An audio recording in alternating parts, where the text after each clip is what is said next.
Welcome everyone at the 2025 Members Forum meeting for the Agroecology,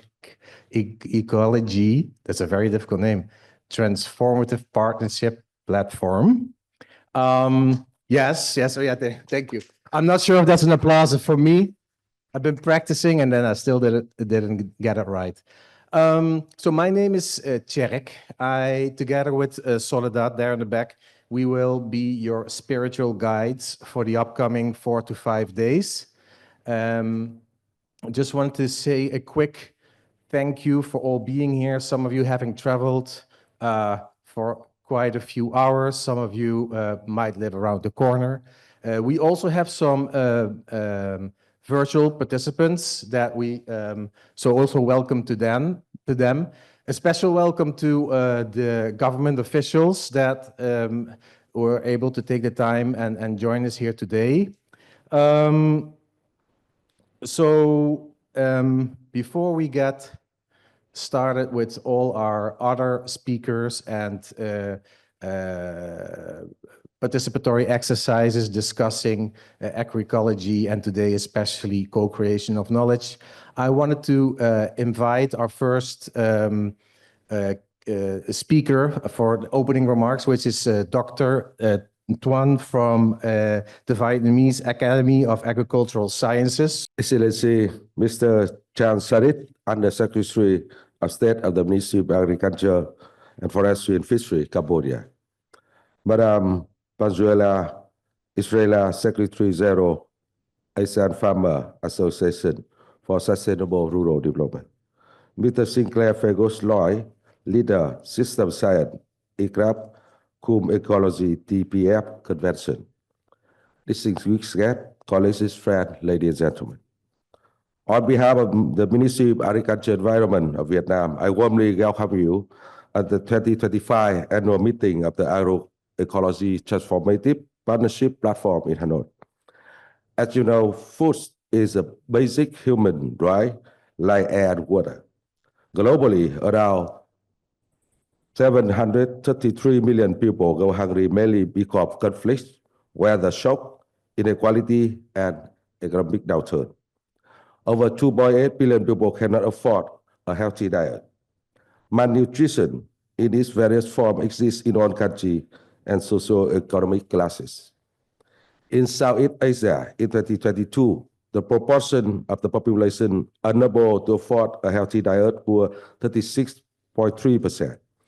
This region is also one of the world's most vulnerable regions to climate change due to its long coastline, high concentration of population, and heavy reliance on agriculture, fishery, and forestry, and other natural resources. NDC from all ASEAN member states identify food security and increasing the resilient agricultural sector to be an adaptation priority. Resilience is a core element of agroecology. Ladies and gentlemen, agroecology often offers a pathway to address the above-mentioned issue, to increase the biodiversity, to build sustainable, healthy agricultural ecosystem, to secure livelihood, and most importantly, to contribute to the transparent, responsible, and sustainable food system transformation. Agroecology has been recognized in many ASEAN strategic documents on food and agriculture system, so economic, cultural, and rural development. The policy guidelines on agroecology transition in ASEAN have been notified during the ASEAN AMAP meeting in October 2024 and released at ASEAN meeting in Vientiane 2 weeks ago on March 17-18, 2025. This is the practical guidance on transition that support the key policy actors at national level and help advance agroecology transition in ASEAN region. This consists of guidelines for planning for agroecology transition, working with farmers, promoting transition across agri-food value chains, capacity building and knowledge sharing, multi-stakeholder engagement, developing a research agenda for agroecology transition, financing agroecology transition. Adoption of agroecology principle and practices will be highly beneficial to maintain healthy, productive food system under climate change. Excellency, distinguished guests, ladies and gentlemen, Vietnam agriculture play a particular important role in ensuring food security, social stability, and livelihood for more than 60% of the population in rural area, contributing 12% of the country's GDP in 2023, and creating jobs for nearly 30% of the labor force, and also making an important contribution to the poverty reduction in Vietnam. At present, our agriculture is facing several big challenges, both from internal to external factors. Small-size farming households accounting for the majority. Resource depletion, climate change, market fluctuation, and changes in consumption trend in the world. According to the 2024 annual assessment report of Yale University, USA, on the Environmental Performance Index, Vietnam is rated at the average level in terms of environmental health, but ranked at very low in terms of ecosystem vitality compared to the country in the same region. In this context, ecological agriculture is considered as very important solution, bringing many opportunities for us. Ecological, organic, circular agriculture, a model that ensure a balance between productivity and environmental protection. Opportunity to apply high technology such as IoT, AI, and automation to improve efficiency, optimize resources, and minimize negative impact. Opportunity to focus on safe product with clear origin that not only improves competitiveness, but also expand to the international markets. The Sustainable Agriculture and Rural Development Strategy for the period 2021 to 2030 and the Vision to 2050, and the National Action Plan on Food System Transformation in Vietnam towards transparency, responsibility, and sustainability by 2030, promulgated by the government, have proved the determination of the government in developing a sustainable and responsible agriculture for both nature and human, aim to promote sustainable food production and supply with agroecological transition approach to achieve nutrition outcome with sustainable healthy diet, reducing food loss and food waste in the value chain, and to review food environmental policy while protecting our environment and promoting inclusive low emission development. And on this occasion, I would like also to thank to all international community here, especially ICRAF, CIAT, WWF, FAO, NDB, and others, working together at least for this year to develop about 100 models of agroecology in different areas of Vietnam. And we will accumulate all of the documents as well as the guideline that we can disseminate to the farmer through agricultural extension service, and we also share with on international community here. Ladies and gentlemen, the 2025 annual meeting convened by ICRAF and the Transformative Partnership Platform on Agroecology, the Asia Farmer Association for Sustainable Rural Development, and the Agroecology and Safe Food System Transition brings together policymakers, researchers, experts from all over the world. We are here not only to learn from each other, to share knowledge and success story, but also to build a collective understanding of how to promote the transition to agroecology and to scale up the good practices. Achieving this will require science research, strong evidence-based techniques, capacity building, experiences and knowledge sharing, innovative finance mechanism, and involvement of private sector to support this transformation. On this occasion, I would like to thank the International Center for Research in Agroforestry, ICRAF, in Vietnam, the Transformative Partnership Platform on Agroecology, the Asian Farmer Association for Sustainable Rural Development, and the Agroecology and Safe Food System Transition have organized this important event in Hanoi, Vietnam. I also would like to thank the international community and donor, research institutions, non-governmental organizations, businesses, and all of you here for the valuable support to the development of agriculture and rural area in Vietnam over the past year, and we look forward to your continued collaboration and support in the future to implement the National Action Plan for Food System Transformation in Vietnam. Besides, Vietnam is also willing to share our experiences and cooperate with other countries in agriculture and rural development, especially through the South-South Cooperation Program and three-party cooperation in agriculture. Let it be a week not only for learning, but also for deeper collaboration and shared action. I wish you a productive conference, good health, and have a pleasant time in Hanoi. Thank you very much for your kind attention. Thank you, Dr. Tuan. So another applause for Dr. Tuan, who is the Deputy Director of International Cooperation Department of the Ministry of Agriculture and Environment of Vietnam. Please, another applause. Thank you so much for these kind remarks and welcome. So next up for you kind words is Fergus Sinclair, who is the co-convener of the AE-TPP. So an applause for Fergus as well. Thank you. Good morning. So it's a great pleasure for me to be here in Vietnam. I always like being in Vietnam, and this is the second time already this year, so it's beginning to feel like my second home. But this time, I actually only came a short distance. Instead of all the way from Africa, I came from Siem Reap in Cambodia, where I spent the last week looking at agroecology there at the invitation of His Excellency Sarut Chan. So I'm expanding my understanding of agroecology in Southeast Asia. Now, I'm also delighted that this is the third transformative partnership platform meeting. And if you're wondering, why are we here? Well, we're here because it's a partnership. So all of us are partners in the process.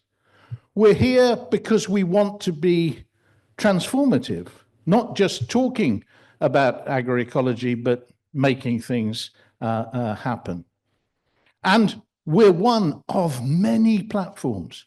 And here, particularly in Southeast Asia, you've got a very rich set of ways of cooperating, which we hope that the TPP as a global entity can contribute to.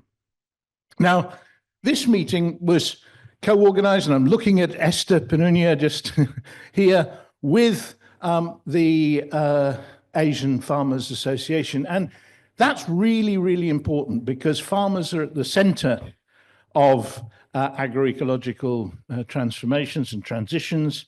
And so it's really great that we've been able to work together to pull this off. Also really significant, the last, well, it was I think it was in 2023, I remember with Dao Tayan and Estelle and many others of you who are here, we took part in a really stunning side event at the 4th Global Conference on Sustainable Food Systems here in Hanoi. And that really marked out just how forward Vietnam is in terms of incorporating agroecology into food system transformation. And the minister at that time made a statement to that effect. Now, when I was in Cambodia, I visited an Elisi site in Siem Reap, and I was impressed.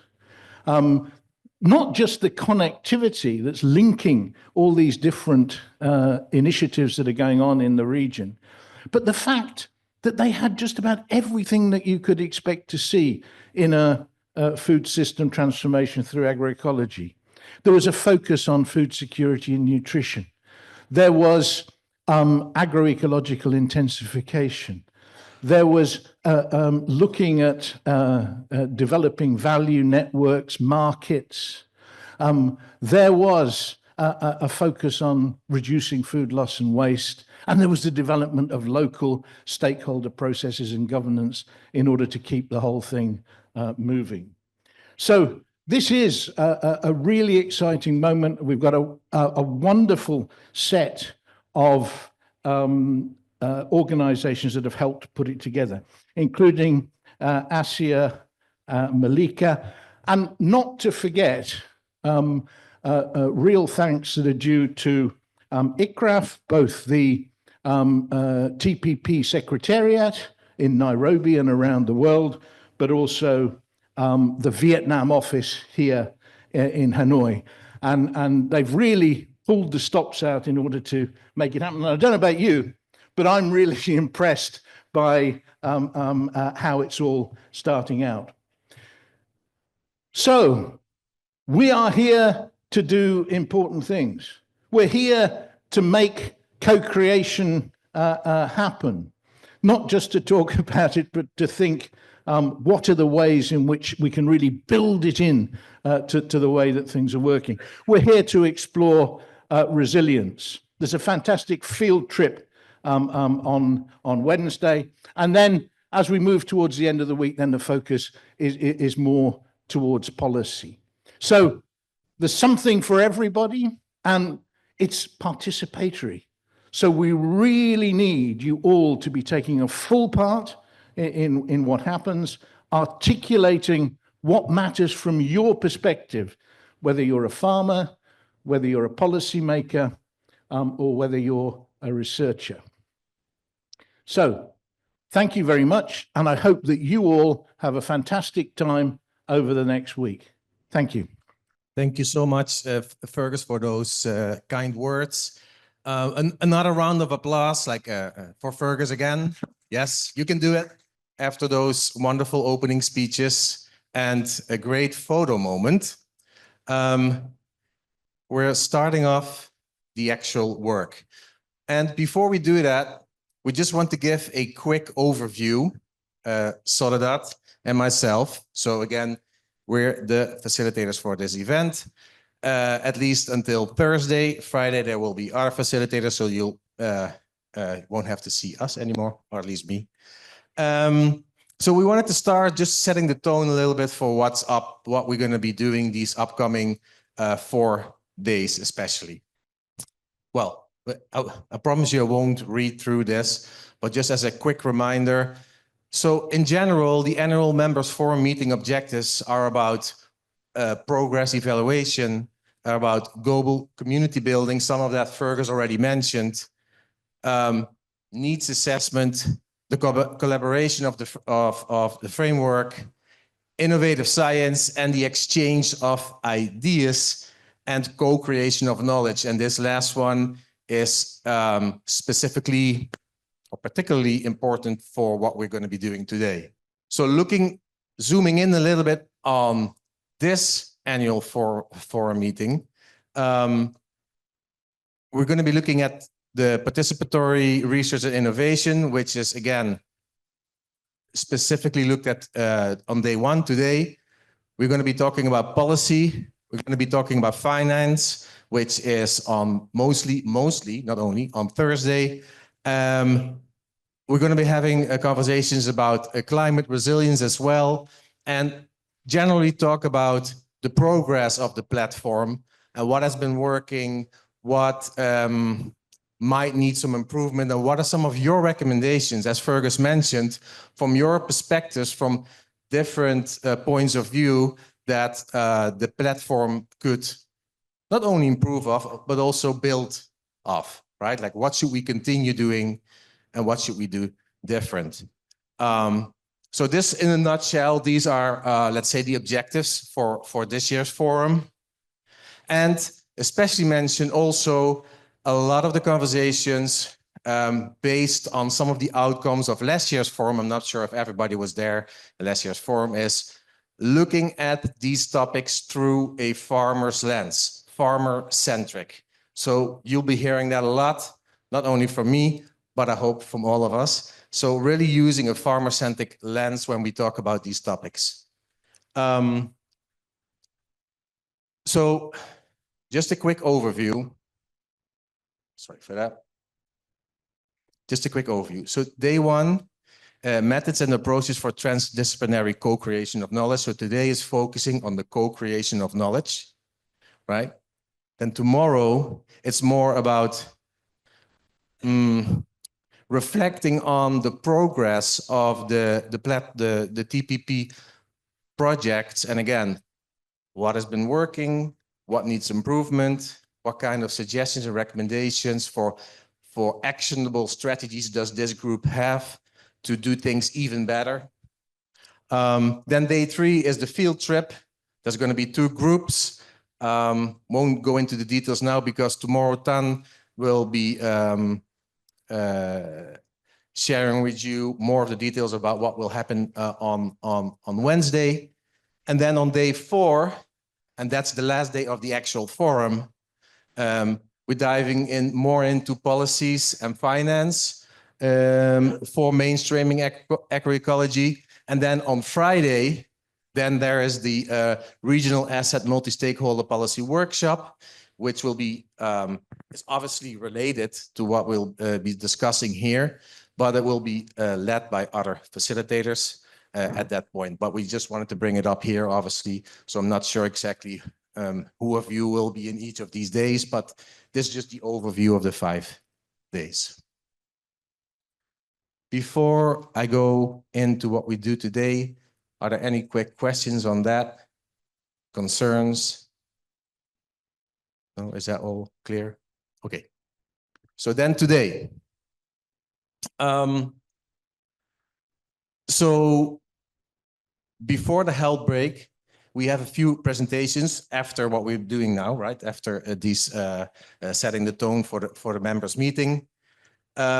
We also, after the health break, we're going to be talking with Michael Hauser about making co-creation work at scale. There will be case studies collected by regional farm organizations with Belen. There will be the keynote speech before lunch of Esther Petunia from AFA.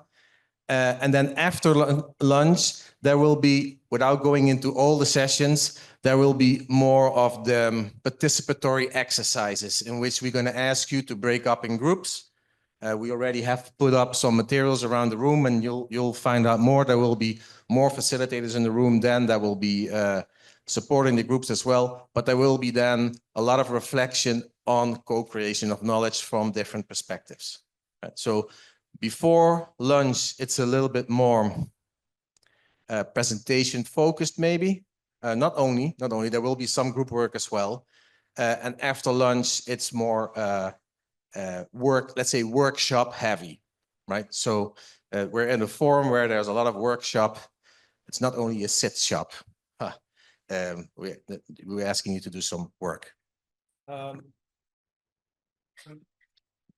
So with that being said, to kick off and getting to know each other a little bit better, I wanted to ask you a few questions. I'm going to make a few statements and ask you to, if you can, stand up or sit down based on that statement. Yeah. So this is not going to be too serious, but it's also to get to know each other a little bit better. We won't have time with 100 or with 90 people go one by one presenting ourselves because we'll be busy doing that until lunch. So the first statement I wanted to ask you, if those that prefer tea over coffee, stand up. If you prefer tea over coffee, please stand up. I won't do Slim Shady. So if you prefer coffee over tea, please stand up. That's a not very scientific method. Okay. So stay So we actually have a quite a lot of coffee lovers here. I count myself in, actually. So stay standing or stand up, depending, if you are here to attend the AE-TPP 2025 Members Forum meeting. Are you here to attend the Members Forum meeting? Then please stand up. If you're not here, please leave the room. If you're not here for this forum, you are a forum crasher. I'm not sure if you've seen the Wedding Crashers ever, that movie. Don't be a forum crasher. Hopefully everybody stood up. If you can, stand up. If you cannot, stand up. Okay. So I couldn't remember. There's so many, so I need to read from this paper. Stand up, or if you represent or are here on behalf of AFA, the Asian Farmers Association. Okay, a round of applause for those that are here. Thank you. Yes. Okay, okay. So stand up if you already made a new connection this morning. Somebody that you didn't know yet, and you stand up if you made a new connection this morning. Because as Fergus mentioned, part of this forum is about that, right? Learning exchanges, making new connections. Oh, quite a lot, actually. That's good. That's good. So also that, stand up if you made a new connection this morning, but you have already forgotten the name. On a more serious note, stand up if, and apologies if I pronounce at times things not 100% correct, doing my best, good intent. Stand up if you present or are here on behalf of Alicia. Stand up. Okay, a round of applause. Thank you for being here. Look, okay, good. Then also, and it could be that you're here on behalf of different groups, right? Because I know there's a lot of cross-pollination. So then stand up if you represent or are here on behalf of Malika. Or is it Malisa? Malika. Okay, applause, yes. Thank you so much. Thank you. Let's see. Stand up if you prefer cats over dogs. So if you're a cat lover instead of a... Okay. Stand up if you prefer dogs over cats. Stand up if you don't care for either of them. Oh, you don't have a soul, no heart, no soul, no. Oh God. Okay. Please stand up. This is a long one. It took me like a half an hour writing this up. Please stand up if you agree that we should commit to full engagement during this forum, being present, no distractions, including cell phones, to make the best use of our time together at the forum. Stand up if you agree on that. Should we have stand up? Stand up, okay. Okay, then stay standing. If this is true, then stay standing if you have already checked your phone at least once. Oh, good. So we are committed. Remember, we are committed, but it's hard not to check your phone, right? But let's try to do so. So stand up if you are here or represent, or on behalf of, or represent the asset project. The asset project. Oh, wow, that's quite a lot. Okay, an applause. Yes. Thank you for being here. Thank you. Came out in big numbers. Great. Stand up if you're here on behalf of CIRAT. Look, an applause as well. Looking sharp, CIRAT. Looking sharp. Good. Stand up if you're here on behalf of CIFOR-ICRAF. Stand up. CIFOR-ICRAF. Stand up, CIFOR-ICRAF. Stand up. Good. And then stay standing if you're part of the country, the Vietnam country office. Is there only one? Oh, there's Tan. Sorry, Tan. An applause. Thank you so much. Yes, an applause. And thank you for all your hard work and organizing this. Then, let me see. Stand up if you're actually, so I'm not sure if you know, there's another room next door us. There's a wedding happening. So stand up if you're actually a guest at that wedding but decided this workshop sounded or this forum sounded like more fun. Okay, no, okay, that's good. So then stand up if you represent or are here on behalf of the TPP. Stand up if you are here on behalf or represent TPP. So I'm going to make you think about that last question again, and I'm going to try to ask that question again. Stand up if you're here on behalf or you represent or are involved in the TPP. Stand up. Yes. Fergus, thank you. Thank you. Thank you. It's interesting, right? Because we'll have some more time to talk about this, but in theory, the TPP are all of you, right? So that won't be the last one. So the last one then is stand up if you're ready to move on, to get started. Oh, what? Don't ask that question. Don't what? Okay, thank you so much. Thank you so much. Let me just check because we're a little bit behind. Thank you so much. I would be applauding if I wouldn't hold this microphone. Now,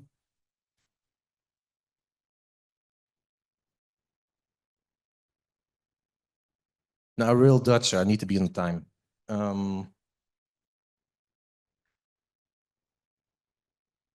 Okay, we have a little bit more of time. So I am going to ask you maybe actually one last question, a stand-up question. You're getting tired. A lot of standing ups earlier. Stand up if you are sitting at a table where there are at least 2 people that you don't know or you hadn't met before today.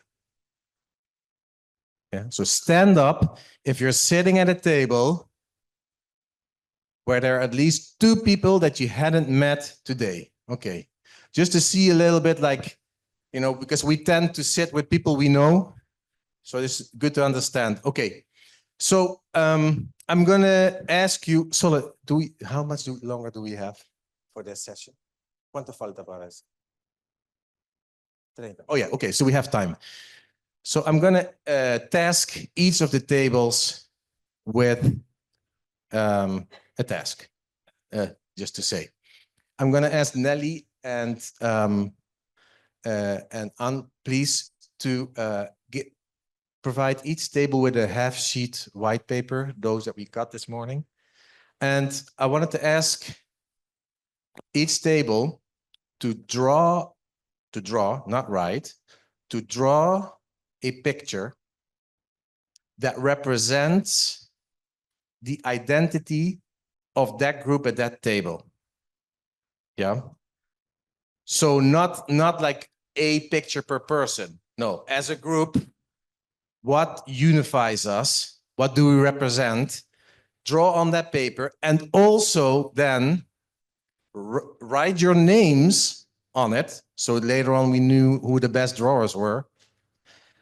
And also, so there's 3 tasks. Drawing your identity as a group, your group identity, writing the names of the group members, and write up 2 expectations you have for this forum meeting as a group. The group expectations for this meeting. You can write them on the bottom of it. Yeah. So this is a little bit of innovation, creativity. Get the creative juices flowing. You have markers in the middle of the table, right? You have these baskets. Everybody has these baskets on the table. If you just look over here for a moment. Yeah. Use those different colors. Talk a little bit, present yourselves. You have 10 minutes or maybe 15. Depends on how good of a participant you are. Okay, thank you so much for helping out. It's a big crowd, so if you could indeed help the facilitators out when you feel that we need to move forward, but there's some people that might not have picked that up. It always happens. This is no criticism. Just help each other out by saying, hey, we need to move forward. We're 12 tables, yeah, so we can't take too much time. I'm gonna ask one representative of each table to quickly pitch and show your artwork and your 2 expectations. You cannot take more than a minute. I will have to cut you off because 12 tables is 15 minutes, basically. Yeah, and we are a little bit behind. So I'm going to ask the table here in the front to go first. You'll have a microphone. Just stand up. You can come here front. Soledad's going to give you the microphone. I can help you hold it up, or yeah, okay. Just a minute, just quickly. What did you draw, and what are the expectations? Okay, this is the theme number 1.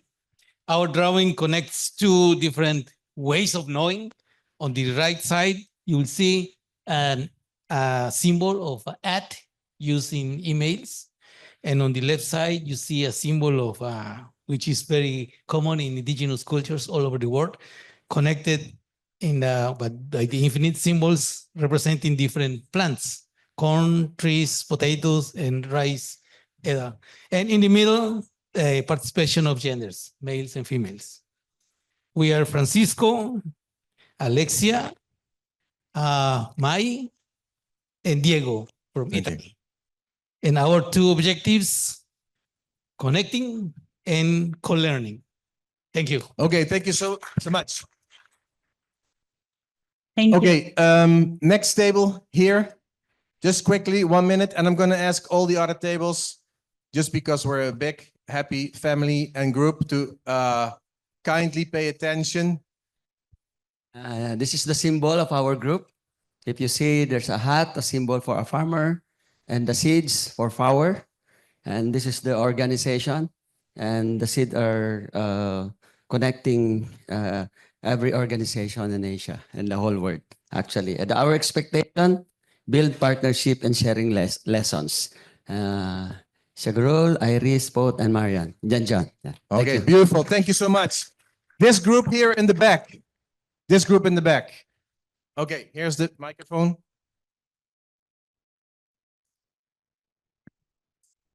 Okay. Can everyone see it, or we should move up front? Okay, yeah. Yeah, it's fine, right? Okay. Okay, fine, yeah. So our group, we have people from 3 different countries. So you can see from the flag, Vietnam, Thailand, and the Philippines. And you can see the Asian logo, in the center. And then, also other country as well, but in our table, there's only 3, but at least we have some idea on the partnership. So you can see on some of the photo here, quite sort of common characteristics of 3 countries, with the mountain, with the rice field, people, and the garden, and then the environments. Our shared expectation is partnership, networking, and shared learning, and also the action on the ground for scaling up. So just a brief sort of presentation about our team. And of course, we are interested in all of the topic for the workshop this time. And yeah, very nice to meet you all, and look forward to our cooperation. Yeah, thanks. Thank you. Let's continue with this table. Here? Thank you so much. No, it's okay. Okay, our image is the baobab tree of Africa, the old, big, round baobab tree, because we are all old, but we feel that we are very resilient, like the baobab tree. Yay! We're saying that, like this tree is very resilient. We are able still to learn new tricks, and we want to learn new tricks, new ways of doing things in research and innovation. Yes, we are Sarut, Fergus, Bernard, Tean, and myself. Thank you. Thank you so much, Esther. This group here in the back, I'm going to give you also the microphone. Just if you want, come stand over here. I can help you also with the poster. But do please stand up. Please stand up. Please stand up. I can hold it. Can you continue? We can. After. So this is a picture of our group. So what our wish is to have this whole landscape transformation and livelihood well-being journey. And we would like to have more solar, more agrobiodiversity, more bees house, more compost, more soil health, buffaloes, cows, goats, houses, and the collaboration. Tesla. Okay, where is the Tesla? This one?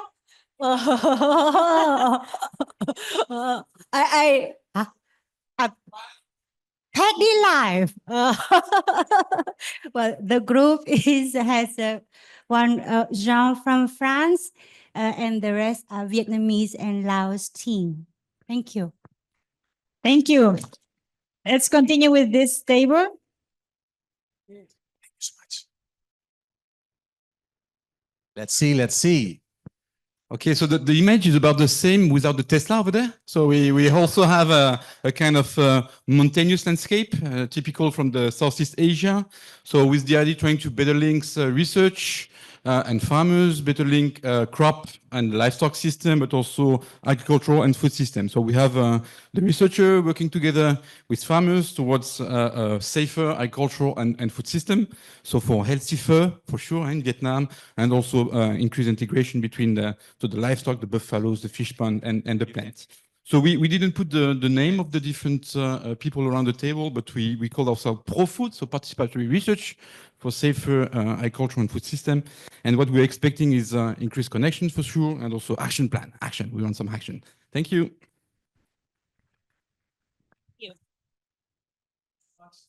Good morning, ladies and gentlemen. On behalf of my table, we are from 3 continents. It's one from Brazil, and from Europe, and from Asia. So our identity is, we know that agroecology is not new.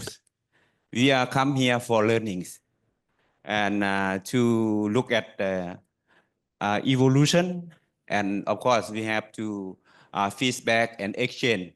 And finally, we have to scale up agroecology for our farmer. Thank you. Thank you. Let's continue with this table.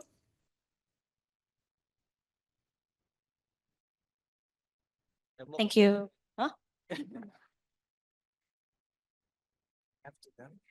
So hello everyone. This is I am the representative of our table here. So our group represents the tree. It's just like the connection of everyone, because we have a team from soil management, and then we believe that the tree represents of the everyone is important, and the connection from the soil to the branch. And then here it's just like everyone is connecting, just like the branch of the tree. Is one branch is cut off, it would be affect the beauty of the tree. So we believe that together make us stronger. So, and our expectation for today, for this forum, it's just like for networking and learning and sharing from each other. So this is all.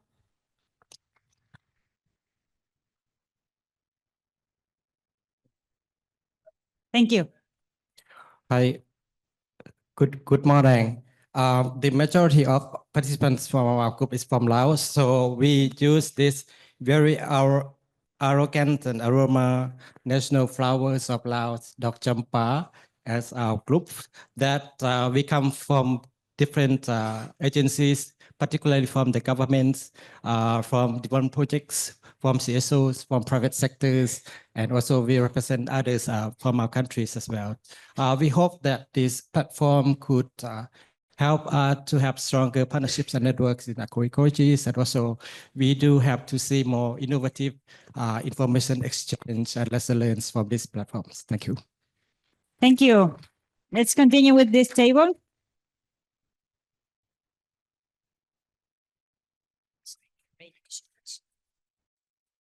Hello, everyone. So our team comprised of delegates from various organizations from different corners of the world, and like Kenya, Vietnam, Rwanda, Colombia, yes, from different corners of the world. But we are here with the same objective of knowledge, experience sharing, the networkings for the agroecology practice, as well as the policy advocacies for agroecology. Thank you so much. Yeah. Thank you.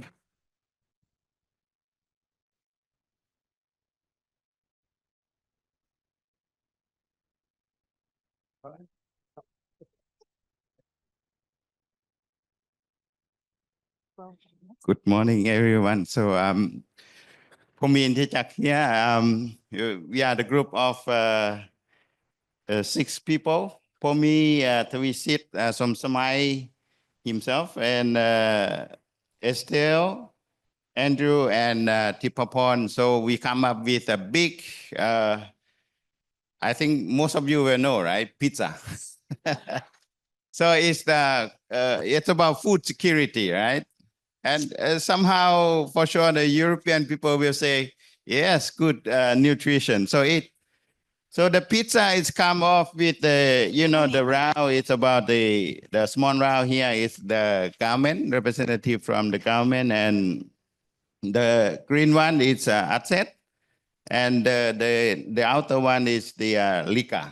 So inside here we have female and male, so with different age. So we come up with food security, and I hope you like it. Thank you very much.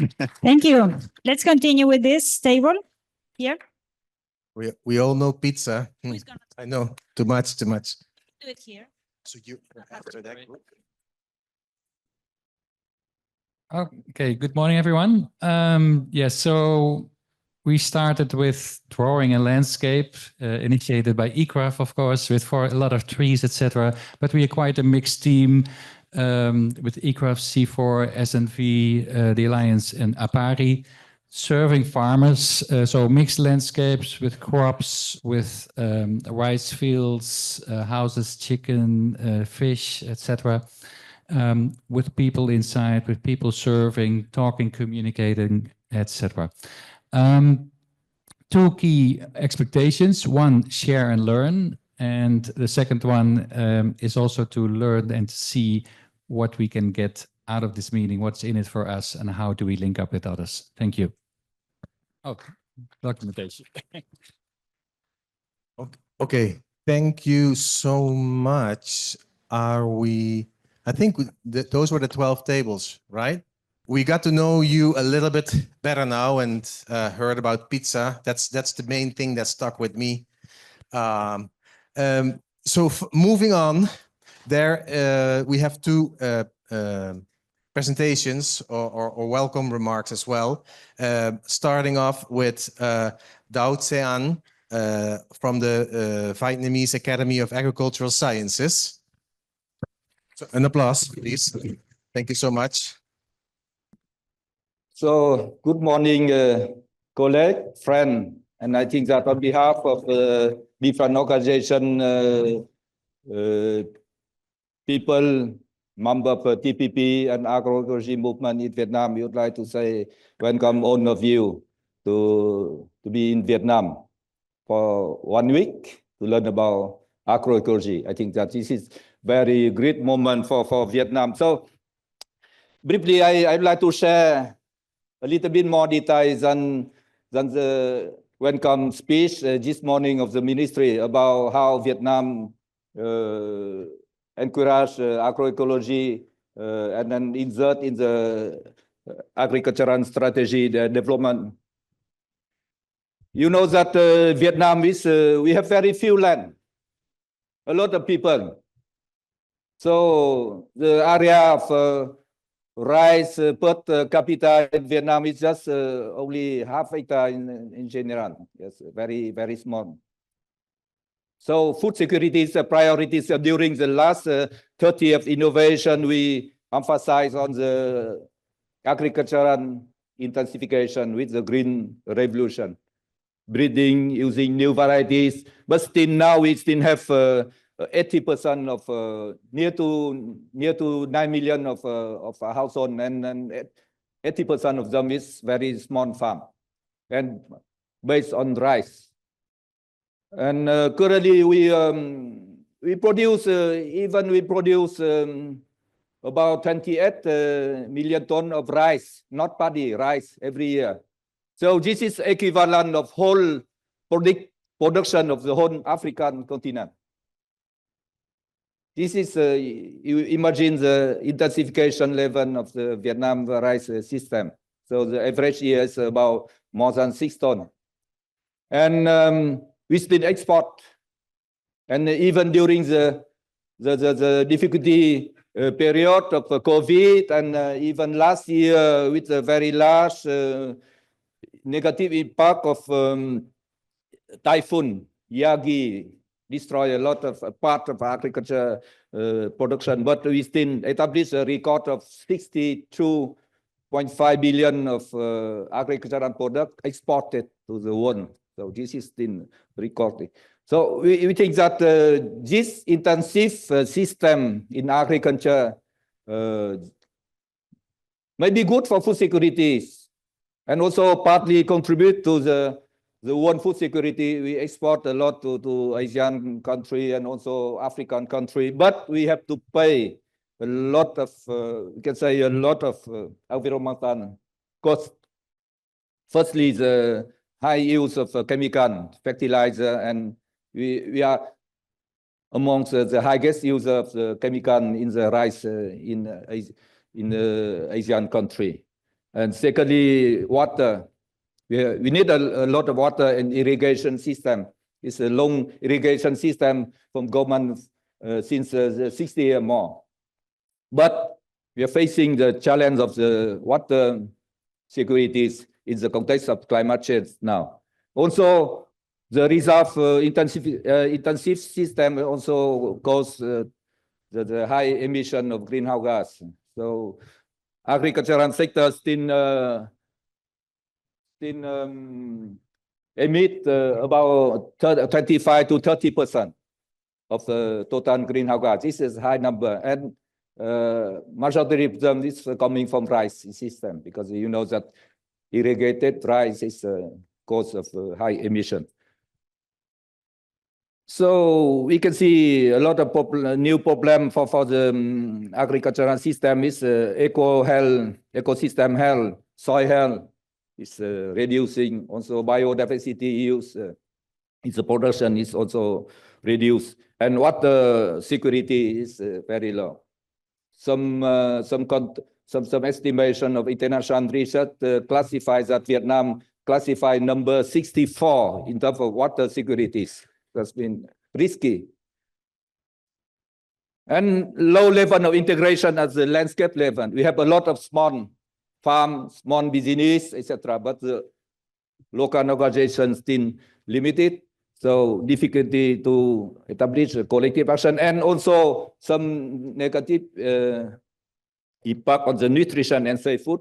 Even we export a lot of food, some area, but the challenge of malnutrition, mostly for children, is still high. That means nutrition and agricultural development, if we don't have the action, this is not cannot be automatically achieved.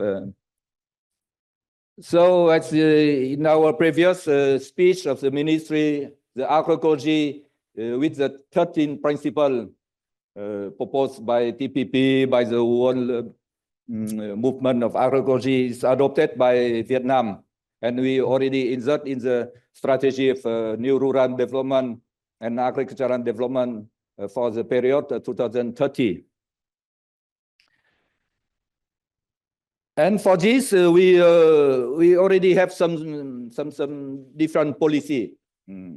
Detailed policy for the organic, for example, since 2018, or good agricultural practices in order to promote the good practices for food safety, and also for the question of suitability of the production.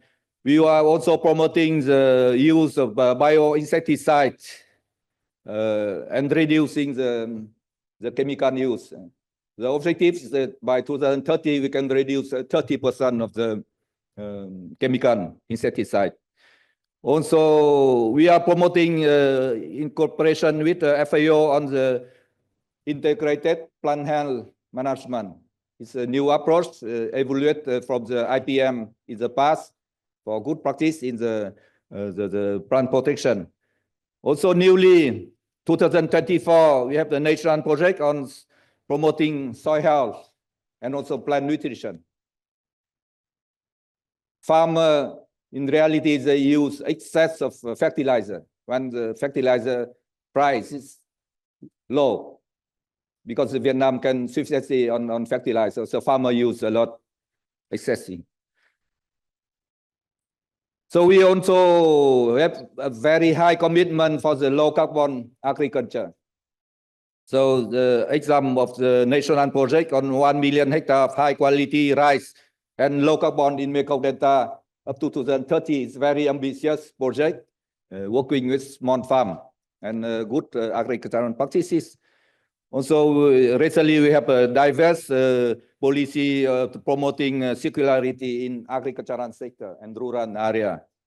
Also promoting agroecology tourism, combining the integrated system is also very important according to the idea of the 13 principles of agroecology. Also, we are thinking about also how to develop the new policy on the landscape management, sustainable landscape management also. So for this, the difficulty is that we need to have a coordination, because according to the agroecology approach, this is not only the fact of the task of the farmer and not only the task of the Ministry of Agriculture. It's multi-ministerial, multi-sector, intersectorial. So that's why we already integrate, we need the tool of coordination. What is the tool of coordination? This is the Food System Transformation National Action Plan. So this is the Vietnamese food system pathway.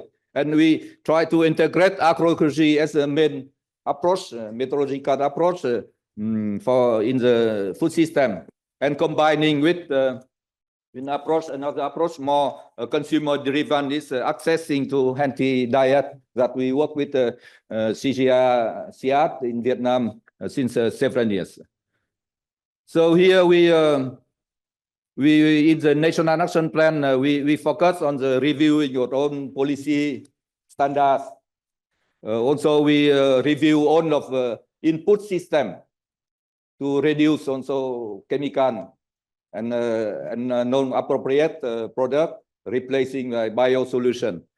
Also, for the task 3 is the production. So really the core component is agroecology orientation. The task force for optimizing of food chain, value chain, and reducing food loss and food waste.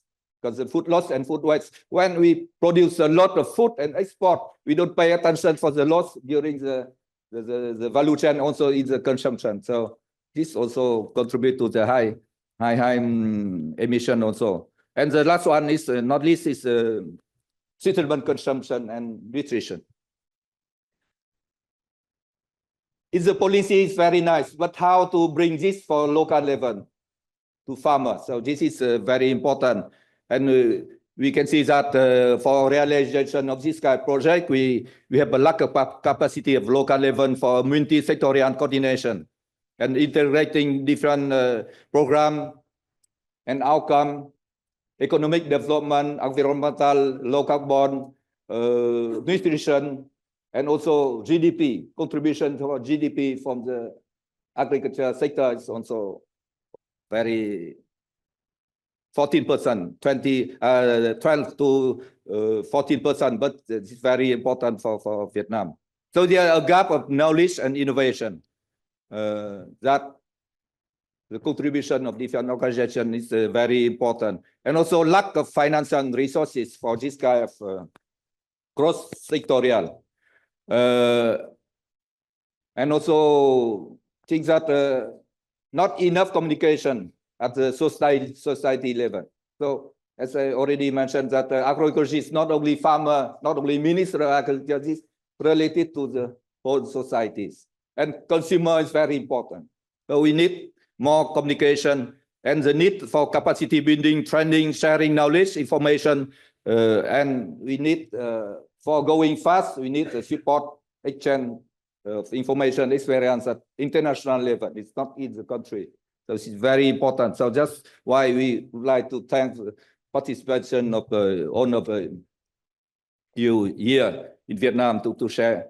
So the objective of the partnership is a tool of coordination, is firstly for coordination interministerial and also calling the contribution of different international organizations with local national policy. Secondly is sharing the information, knowledge, producing evidence and sharing. Third one is resource mobilization and avoiding the overlapping and try to see how to also to merge, to integrate the fund from climate, from biodiversity, with the food system, agroecology, etc. Because all of this big outcome will come into one farmer family where we work at local level. So the integration is very important.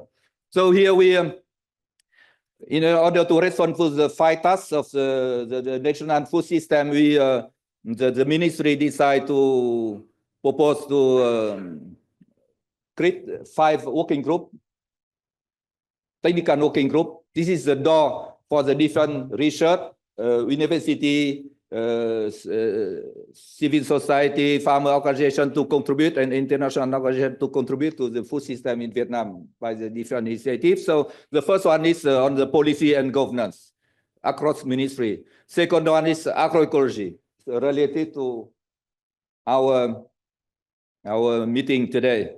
And for the agroecological group, we, the French team in Vietnam, including CIRAT, IRD, GRAD, etc., is voluntary to be co-chair with the Vietnamese government in order to promote, and we are processing this. Second group on the food loss and food waste. The third one is diversification and local production system for the nutrition, related to the nutrition sensitive production system. And the last one is responsible consumption and distribution, and also including the objective of nutrition. And we consider that nutrition question cannot be resolved only by the training, raising awareness by Ministry of Health, but we need to start from the production, supply, and also education. So up to now, we have already 45 international organizations and already signed the commitment to support Vietnamese food system transformation. So including a lot of organizations here, maybe I cannot account everybody, but thank you for the contribution in Vietnam to produce the knowledge and also contribute the resources to realize the food system transformation and agroecological transition in Vietnam. So on behalf of Vietnamese, we would like to thank again for all of your participation. So have successful meeting. Thank you. Thank you. Thank you so much.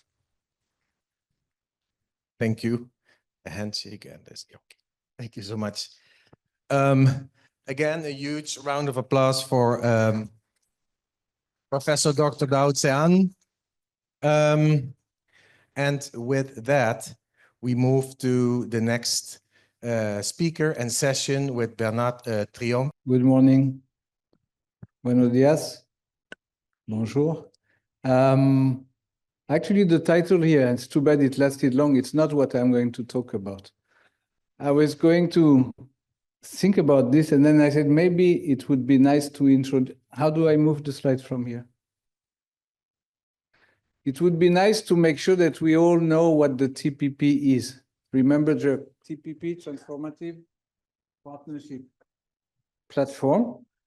And since some of you might have gone to the wedding, you didn't expect to understand the TPP. So we will try to see what the TPP is. It started more or less in 2019. There are people here who are much better placed than me to give this presentation.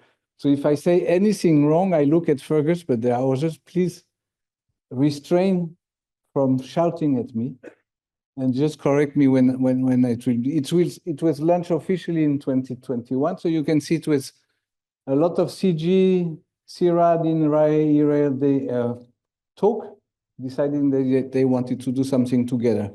It has gone into formalization. It has a steering committee with civil society, research, donors, and advisory committee. And it is also in articulation with the Agroecology Coalition that I think some of you, many of you, some of you are in the Agroecology Coalition here. Yeah. So it's just an idea that it's a young what, beast, it's a young animal, it's a young institution, but it is already moving through the gears to get itself, I would say, established. So I can press this one. The main thing is transforming food system. This is what the TPP is about through the local application. That's very important of this certain principle. I think Vietnam just gave a good example of this. It is supposed to help fill research and implementation gaps. And very importantly, by doing research differently. And I think Esther will talk to us about doing research differently. The whole day today is about doing research differently. So we will have, I hope, very important discussion and very useful one about this, and also the science policy interface. So it's a very simple ways. Partners and members. I don't know, are you members of the TPP here? This morning you kind of stand up, but are you members or are you partners? Don't answer. So partners, as every organization who engage in the TPP through joint research projects or programs, you are part of the TPP and you are automatically members. Then you can become, as institutions, you can submit an application to be part. I should speak. Yeah, I am intimidated by the flowers. This one. Sorry. So, and members, so you submit an application, you say, I feel really that the TPP is something is very close to my organization's goal, my way of working, so you can become members. And you can just be members of what we call the community of practice, which is as individuals, you want to follow things, you want to contribute things, so you become a member of the community of practice. So don't tell me that this is confusing. It is, because some members think they are partners, some partners probably think they are members, but we are all somehow part of this network that we call the TPP. You have a lot of information in the folders that were given to you, so I'm not going to present, and hopefully some of you will want to read them. Will you?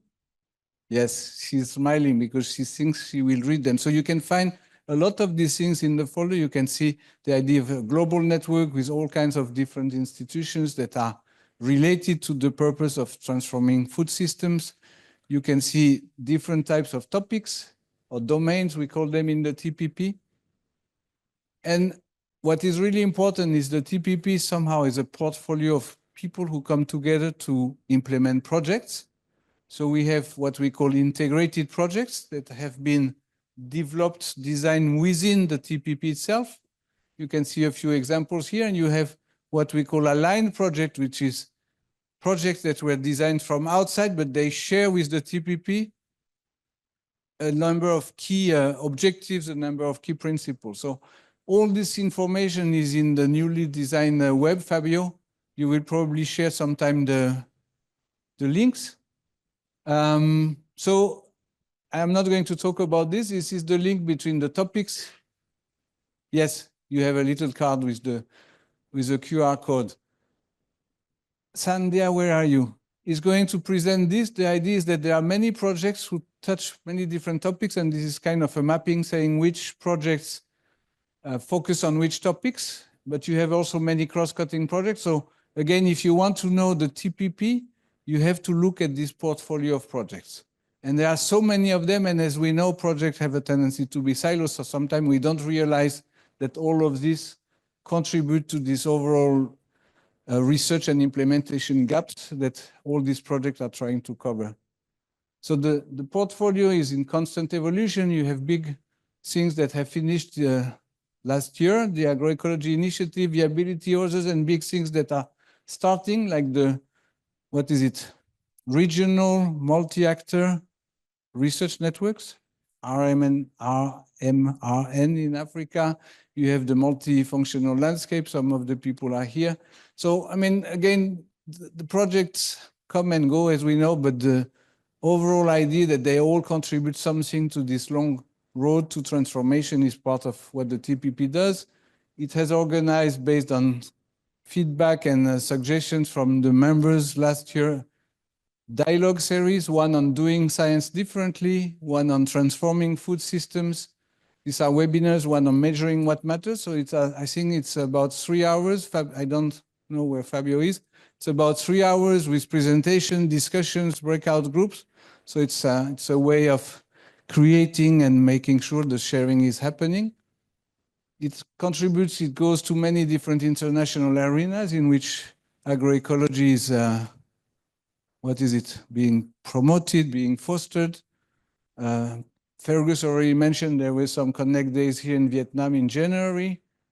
And of course, because the projects are part of the TPP, the project themselves do a lot of work, organize their own events or participate in many different international bodies. So this is a lot what the TPP does.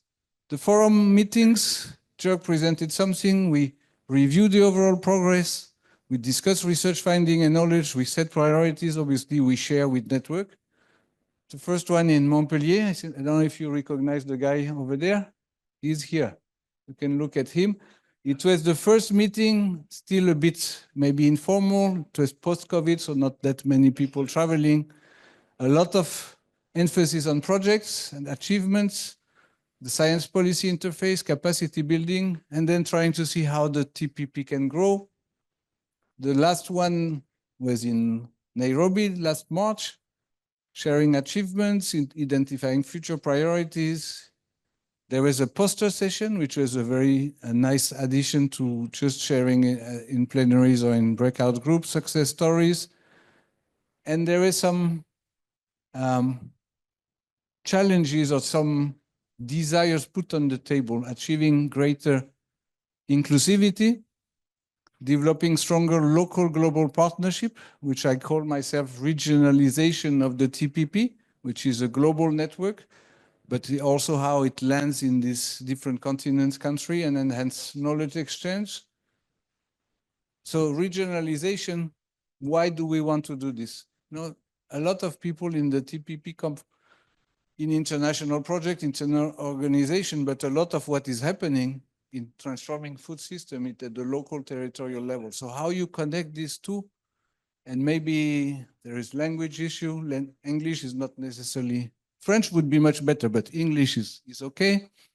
But for some people, they really need other languages, or you also have a lot of cultural differences. So just talking at the global level might not be enough to really share intimately how we are working or how we are trying to make progress. So we have started on this way. Actually, I think this meeting indeed is an idea of landing in Southeast Asia. It is also a way of having more inclusivity by having AFA co-organizing it and having also ASSET co-organizing it. So we are in this road to regionalization, and there will be discussions on this, I think, tomorrow, if I am not mistaken. So we have issues to address, making sure that projects learn and share with each other, the diversification of the Secretariat, which Right now it's based in Kenya, but maybe could be delocalized in some way. The regionalization that I just mentioned, articulating, working better with the coalition to make sure that both feed into each other. Nobody is yet talking about this, but core funding is an issue. You have heard maybe some of the recent trends. And also what is in the agenda is whatever we decide to do, we decide to do this week. So I think what is very important is we kind of come up with items that we believe should be moved forward. So food for thought. What is the key value of the TPP? It's just things that you should keep in mind during these days. Why are you in the TPP? There are so many other things happening on agroecology. What does it mean to be a member or a partner? For you, it's not me, or it's not Fergus, it's not anybody. You have to answer this question for yourself. What kind of balance do we want to strike between partners, members in the TPP? People from the north, from the south, people from the academia, people who are not from the academia, the global, the regional, the national, even the territorial level. So what is the balance that we think as TPP would make sense? Should the TPP be more horizontal? A lot of things that I mentioned that happen are organized by the Secretariat. Is it the way you guys want the TPP to work? Or you think we should be more taking initiative and not depend on what the Secretariat does or what the Secretariat doesn't do? Any other topics? I think this is what this meeting is about, is trying to find these things we want to do together. So, the only thing to conclude, we have sessions, we have breakout groups, try to attend, ensure you attend, and not only you attend, but you make contributions. We are not here to listen to presentation, we are here to discuss, we are here to put on the table ideas, and then of course this thing. The TPP, it is you. So if you want the TPP to grow and to do something differently, let's do it together. That's my only message. Thank you very much. Thank you so much, Bernard. So we do have some time for some clarifying questions based on what Bernard just shared. Is there anything people were surprised about, or something that actually echoed, something you would like to emphasize? Any questions, concerns? Okay, here. Thank you, Bernard. So I also involved in several activities of the TPP, but I think that the TPP is focusing on the policy, sharing experience more on the policy. And the question is that how the TPP can also provide different kind of policy learning to the good policy. Could you send a representative for some kind of national policy dialogue or something like this if you organize, in order to also to share this kind of international experience? So I think that we are seeing Brazil have a very strong policy on agroecology, for example, and I think that also something that Vietnam is waiting. That you can send the representative to share the experience, the policy, and thank you. Thank you. Just to respond quickly on that one, there actually is one of the sheets that you have in here on the policy tracking tool, which Alex Owiti, I think, is giving a presentation on virtually later in the program. Is it on Thursday? Yeah.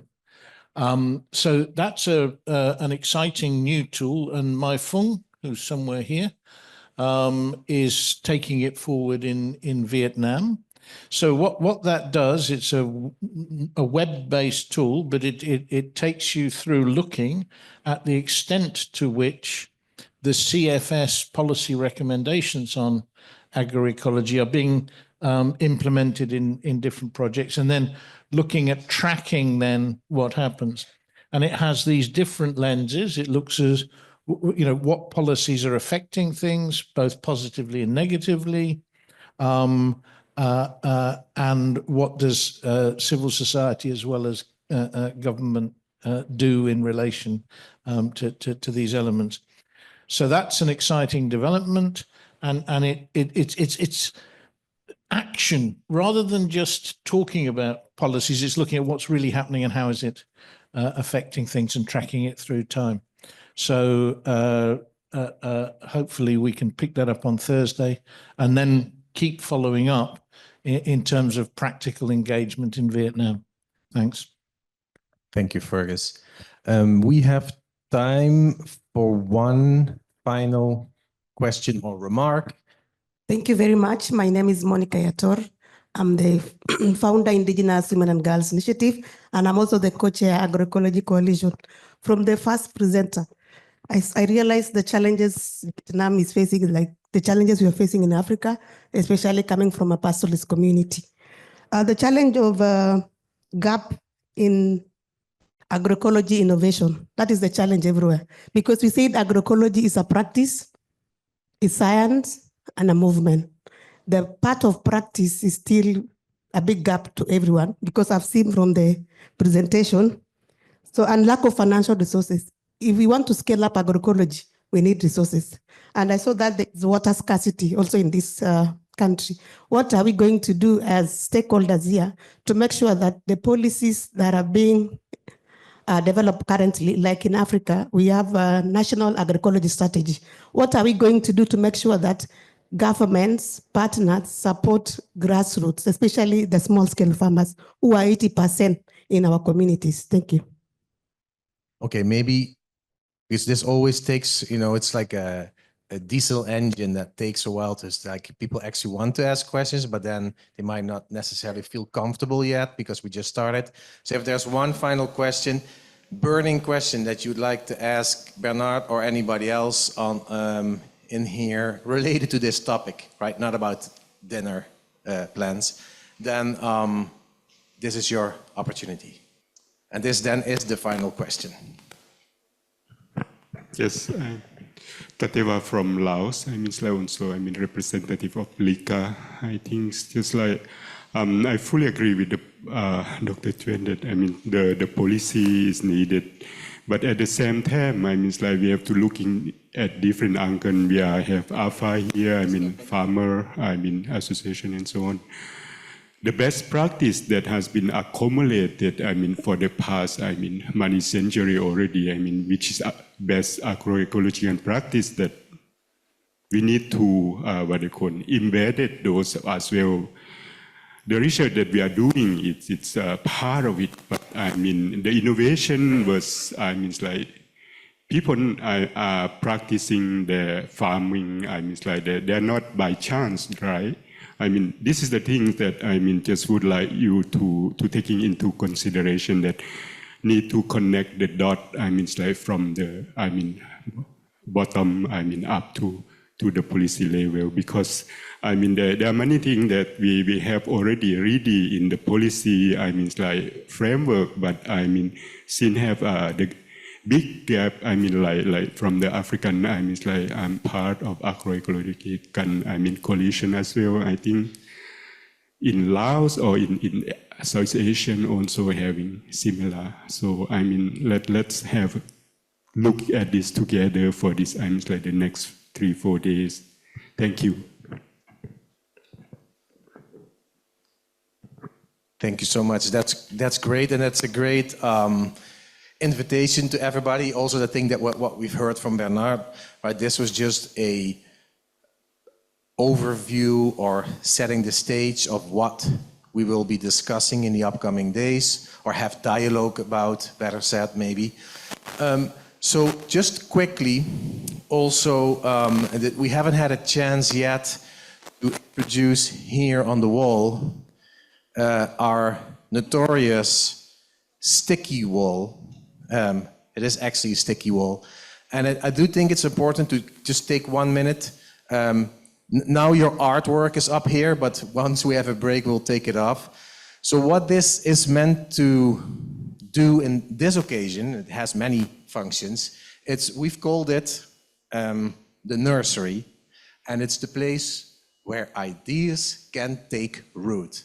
So if you have any topics, discussion topics, or ideas that you would like to further discuss with a few people, or later on today, at the end of the day, if you have seen the agenda, there is an open space fair, right? And tomorrow we also have an open space session in which we invite people to contribute with topics that have come up throughout the days that we might not have been able to really dig into, but that you find important to dig into further, or something that have come up that you'd like to share with the rest, saying like, hey, based on the work that I've been doing, we have this innovation, and I would like to take 5 minutes to share with other people about it. So these ideas, feel free, because we all work and learn in different ways. Some people feel much more comfortable speaking up in a large crowd. Others prefer to work in smaller groups. Others prefer just to leave their ideas on the wall, which is perfectly fine. All of those ways are correct, right? So we'll make sure that this is empty. If you have anything that you'd like to further discuss, put it up here, and then we see what kind of form and shape it takes. We don't have a crystal ball right now, but hopefully some of these will end up here. Right? It's sort of a parking lot, but we call it the nursery. And before we move to the next presentation, first an applause for Bernard, please. Thank you, Solle. Oh, I think he wants a louder round of applause. Can we do that? Something like that. Okay, that's it. So without further ado, we have some farmer testimonies on how they experience agroecology, make them more resilient, presented by Futasin, Fimachan, more or less, hopefully.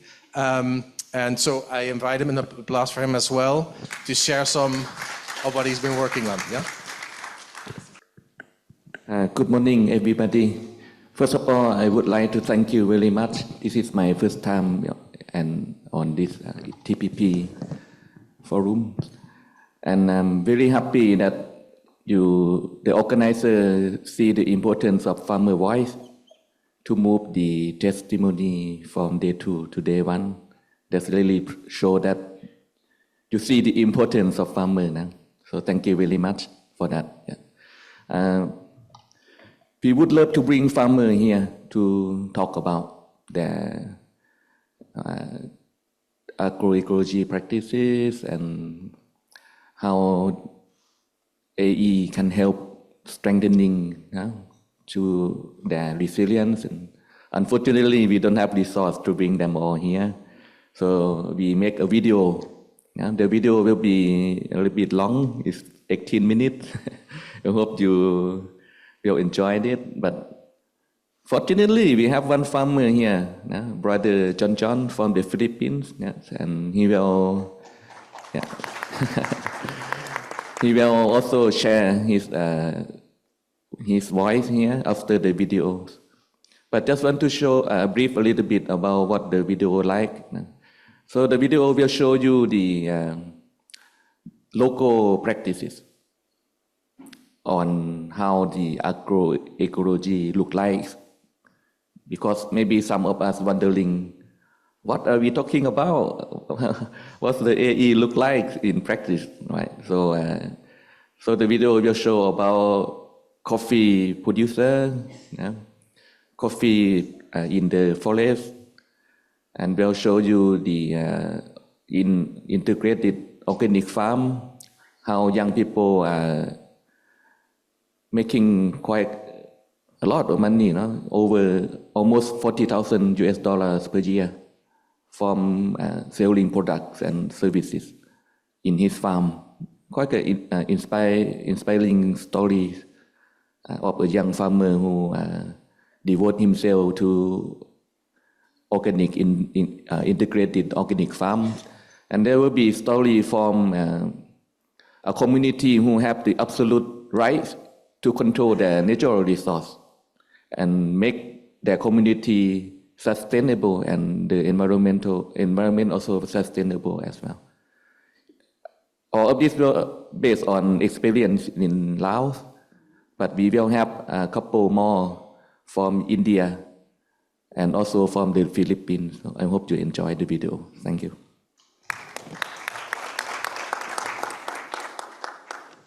ลาวโดยเฉพาะเมนกาเฟสายพันธุ์อาราบิก้าที่จะมีคุณภาพสูงหลายถ้าปลูกในพื้นที่ที่มีความสูง600 เมตรจากหน้าน้ำทะเลขึ้นไป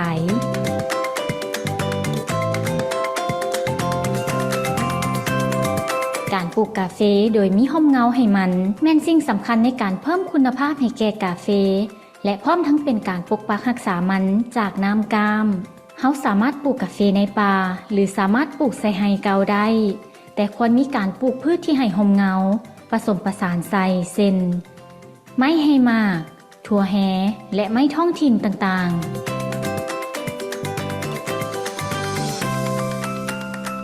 เฉพาะกาแฟเฮานะมันหลักก็คือเขาปลูกอยู่ในร่มไม้การปลูกกาแฟนี่เหมาะสมหลายเพราะว่ากาแฟนี่มันต้องการความชุ่มเย็นแล้วก็อากาศตัวนี้มันถ้าปลูกเปิดแปลนมันร้อนเกินไปปลูกบ่ได้ตายแล้วก็อายุมันก็สั้นลงอีกมันเติบโตได้ช้าปัจจุบันนี้มี50 เฮกตาร์ที่ว่าเราลงปลูกไปแล้วผลผลิตของเรายังเพราะว่าเราบ่ได้ใส่ปุ๋ยเนาะเราใส่ฝุ่นไล่ว่าเฮกตาร์นึงมากแดงนี่ก็4-5 ต้นก็เฉลี่ยเป็นเงินก็เกือบ100 ล้านกีบต่อเฮกตาร์โลนึง 15,000 มักแดงมักดิบเนาะนั่นคือหลักคือเราก็เอามักแดงมาเราปรุงแต่งเนาะปรุงแต่งเป็นมักขาวเราก็มาสีเป็นกรีนบินหรือว่าเราก็มีการแพ็คหรือว่าคั่วเราก็ส่งออกญี่ปุ่นได้เฉพาะกาแฟเสียงฟังปีนี้ปริมาณเราก็เริ่มส่ง3 ต้น 4 ต้นขึ้นไปแต่ว่าเริ่มทยอยขายเป็นกาแฟที่ว่าเราปรุงแต่งเอง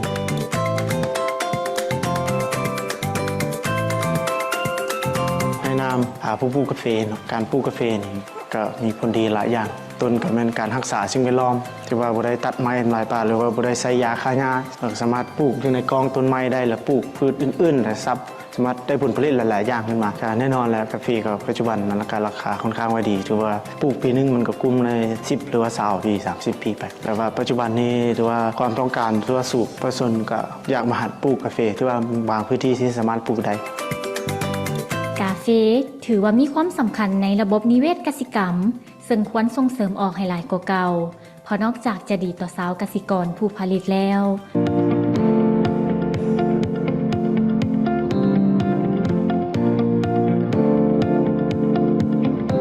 ส่วนอายอุ่นแม่นส่วนอินทรีย์แบบผสมผสานสร้างขึ้นในปี 2017 โดยวัยหนุ่มที่มีความหักมักในการปลูกฝังเลี้ยงสัตว์และเห็นโอกาสในการสร้างรายรับจากการผลิตเริ่มทำอินเป็นตัวท็อปเองในเฮ็ดส่วนเป็นปี 2017 เนาะมีความคิดว่าอยากเฮ็ดเรื่องกสิกรรมมาแต่ดนแล้วแต่ว่าศึกษาไว้โดนเติบแต่บ่มีเวลาที่สิเฮ็ดที่ก่อนสิมาเฮ็ดเรื่องตอนตะเวนมีหนี้175 ล้านแล้วข้อเงินแม่บ่ฮู้เฮ็ดหยังข้อเงินแม่ 2,000 บาทข้ามไปไทยไปซื้อต้นออนตะเวนมาปลูกต้นออนตะเวนขายเนาะในปีต้นท้ายปี 2017 มีแต่ส่วนน้อยคนที่ว่าคนปลูกหลังจากนั้นปลูกได้อาทิตย์นึงเฮาได้ขายได้ส่งหาจิดาดมีต่างๆ30 กิโลเฮามีนาข้าวเฮามีของใช้ไก่เฮาปลูกไผ่บ่งว่านแบบให้เฮาเฮ็ดเป็นเกษตรครบวงจรแต่ก่อนแม่นเฮาปลูกผักทรงอย่างเดียวเนาะแต่เดี๋ยวนี้แม่นเฮาเว้าเรื่องการผลิตแนวพันธุ์นี้เฮาเดี๋ยวนี้เฮามีแนวพันธุ์สลัดแนวพันธุ์ทั่วแนวพันธุ์พื้นบ้านต่างๆเฮารวมๆก็ประมาณที่เฮาเก็บได้ประมาณ60 ปลายสายพันธุ์ขายออนไลน์แน่แล้วก็ส่งไปไทยได้อันเดี๋ยวนี้เฮามีเลี้ยง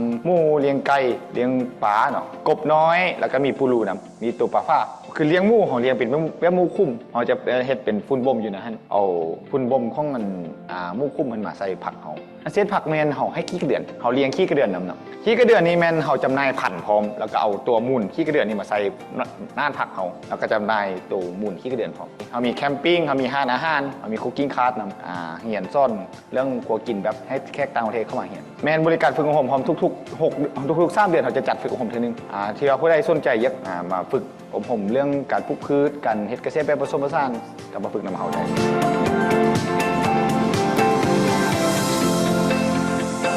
เป้า ประมาณคณะเฮารวมๆเฮาได้รับเวียกโครงการพร้อมไม่ยังต่างๆกับประมาณ800พนักงานเฮานี่มีอยู่ประมาณ3คนเนาะที่ว่าเฮ็ดนั้นมีผู้ดูแลเป็ดผู้ดูแลไก่เราเรื่องผัก2คนหลักๆเนาะอยู่ฟาร์มเฮานี่แม่นเรื่องการปลูกพืชไม่ยังเลี้ยงสัตว์ยังต่างมันกลุ่มกับไอ้น้องค่ากินข้าวอยู่นะน้องแบ่งมีเปอร์เซ็นต์แบ่งให้น้องคือคันเฮาเฮ็ดเป็นเซตผสมผสานนี่1ดีอย่างนึงก็คือว่าเฮาบ่ได้ออกตลาดคือเฮาจะซื้อแต่บางส่วนคือเกลือเป็นนัวเท่านั้นคันว่ามักบ่มันบ่แม่นมักล่ะมันกลายเป็นชีวิตของเฮาล่ะหลายคนอาจคิดว่าเรื่องการเฮ็ดกสิกรรมนี่บ่มีเงินบ่มีคุณค่าแต่จริงๆแล้วบ่แม่นเลยเนาะทุกอย่างคือกสิกรรมหมดมาเฮ็ดกสิกรรมเฮ็ดกสิกรรมมันมีความสุขเริ่มแรกอาจจะยากนิดนึงแต่ต้องพยายามสู้กับมันว่าคำเว้าของคนอื่นนี่มักบั่นทอนของตัวเองตัวทับเองเนาะเฮ็ดเรื่องกสิกรรมนี่มันทุบบ้านตัวเองปลูกผักทุบเฮือนปลูกผักใส่ฟ้าบ้านปลูกผักในห้องนอนคนอื่นว่าเฮาบ้าแหละหลังจากที่เฮาเห็นมาเฮาได้ส่วนนึงนะปีเดบิตท็อปปัดนี้ได้175ล้านปีเดบิตมันขึ้นกับความตั้งใจของมันบ่ได้ว่าทุกคนอาจจะคิดว่าเฮ็ดกสิกรรมนี่มันถูกที่จริงแล้วบ่แม่นคันเฮาเฮ็ดเอาใจใส่มันดีๆไปดีๆมันได้เงิน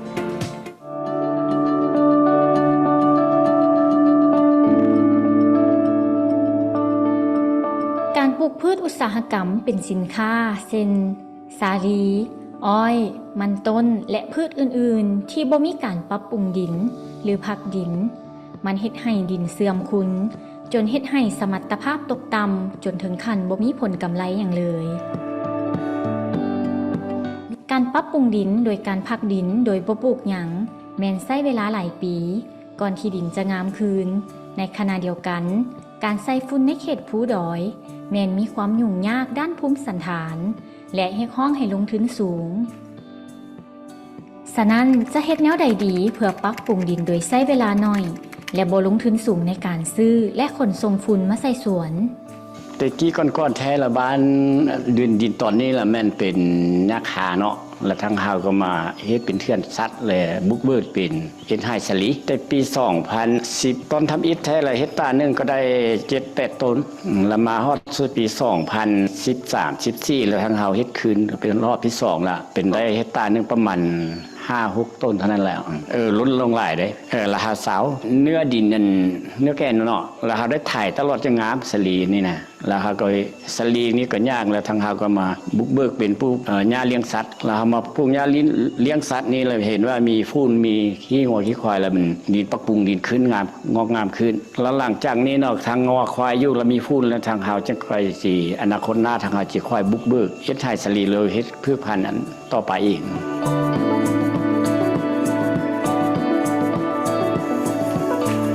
การเลี้ยงสัตว์ใส่ดินที่เสื่อมคุณถือว่าเป็นเทคนิคนิเวศกสิกรรมหนึ่งที่ดีที่ควรถูกขยายออกให้หลายกว่าเก่าเพราะว่า 1. ใช้เวลาหน่อยในการปรับปรุงดินให้งามคืน 2. ใช้ทุนน้อยเนื่องจากว่าบ่ต้องซื้อฝุ่นมูลสัตว์จะเป็นฝุ่นเอง 3. ใช้ให้งานน้อยเนื่องจากว่าสัตว์จะเป็นผู้ออกให้งานเองในการใส่ฝุ่น 4. ได้รายรับเพิ่มจากการขายสัตว์เทคนิคดังกล่าวได้พิสูจน์ให้เห็นแล้วว่าเกิดผลดีแท้นอกจากจะดีต่อชาวเกษตรกรผู้ผลิตแล้วยังเป็นมิตรต่อสิ่งแวดล้อมอีกด้วย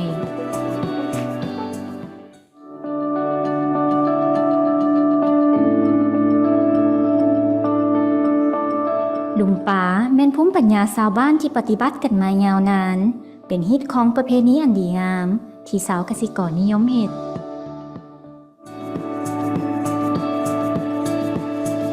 ดูทางล่างแมนลุมป่าแต่ส่วนคนบ่ต้องเชื่อเอาหมดอะเป้าหมายเขาเฮ็ดเนาะแต่ก่อนเขาว่าแต่พ่อแต่แม่เขาเป็นผู้สร้างนะเอาคนรุ่นใหม่เป็นผู้สืบทอดได้แต่ว่าใหม่ที่ว่าตัวรุ่นมันถ้ามันเพเฮามีแต่ได้เปลี่ยนใหม่หั่นนะก็ยิงใส่แต่ละบอนถ้าว่าบ่ได้มันเคยอยู่อาจจะได้หลายเถอะอยู่แถวนาเลิกเขานามันมีนาบนาขึ้นลุ่มใหญ่นี่บอนมันเคยอยู่ระดับ10โลก็มีบางบอนนะบางบอนก็ระดับ10-20โลนะคันกระพุ้ยก็ยังมีผมมาว่าบนยามได้ที่ว่าเฮาบ่มีเงินซะว่าเนาะออกตลาดไปซะยังมีลุมบนใดบนหนึงก็ไปซะพอได้แก้ไขเล็กๆน้อยๆนั่นแหละก็เรื่องเสียก็ยอมรับว่าเสียอยู่แล้วเนาะแต่คิดว่าอันนั้นถ้าเวลาเอาเกี่ยวเขาเนาะหรือว่ามีบุญบาทอะไรนึงของบ้านนั้นเฮาก็พอได้อาศัยป่าอยู่ในลุมนึงซาลุมแล้วก็พอได้เวลาบุญบาทยังเฮาก็ได้พอได้กินพอได้แขกมายามซั่นนะ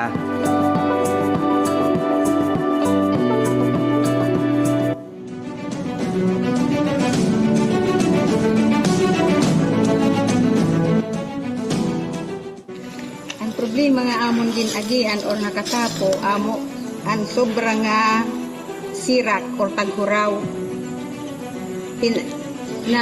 Kayan mga tanom nagbubulaw hiya or naglalaya. Kay wari naman hira tubig nga nasusubsob. Kung sobra naman nga kuan tag-uran, amo gihapon an natatabo bagay nagkakamatay gihapon ang mga tanom bisang pangani ang pitsay nga nadudunot an ira ko ang puno. Pinaagihan bulig nga amon han campaign han YRRP. Kay gintagan kami nirahin greenhouse para amon mga pananom labi ng mga utanon. Nganhin mga gamit o mga tools para han amon pag kay para nga bisan kunduro an uran or sira diri maapektuhan hinduro an amon mga pananom kay may ada naman hiyat na greenhouse. Naghatag gihapon ang campaign mga patudgan para karanong ang mga member ng campaign. Naghatag gihapon nilang mga seeds or seedlings para han mga utanon. Yan, kandak gihapon nilang training para han paghimuhan organic fertilizer para diri na magpinalit ang mga farmers fertilizer para pag-abunuhan ira mga pananom.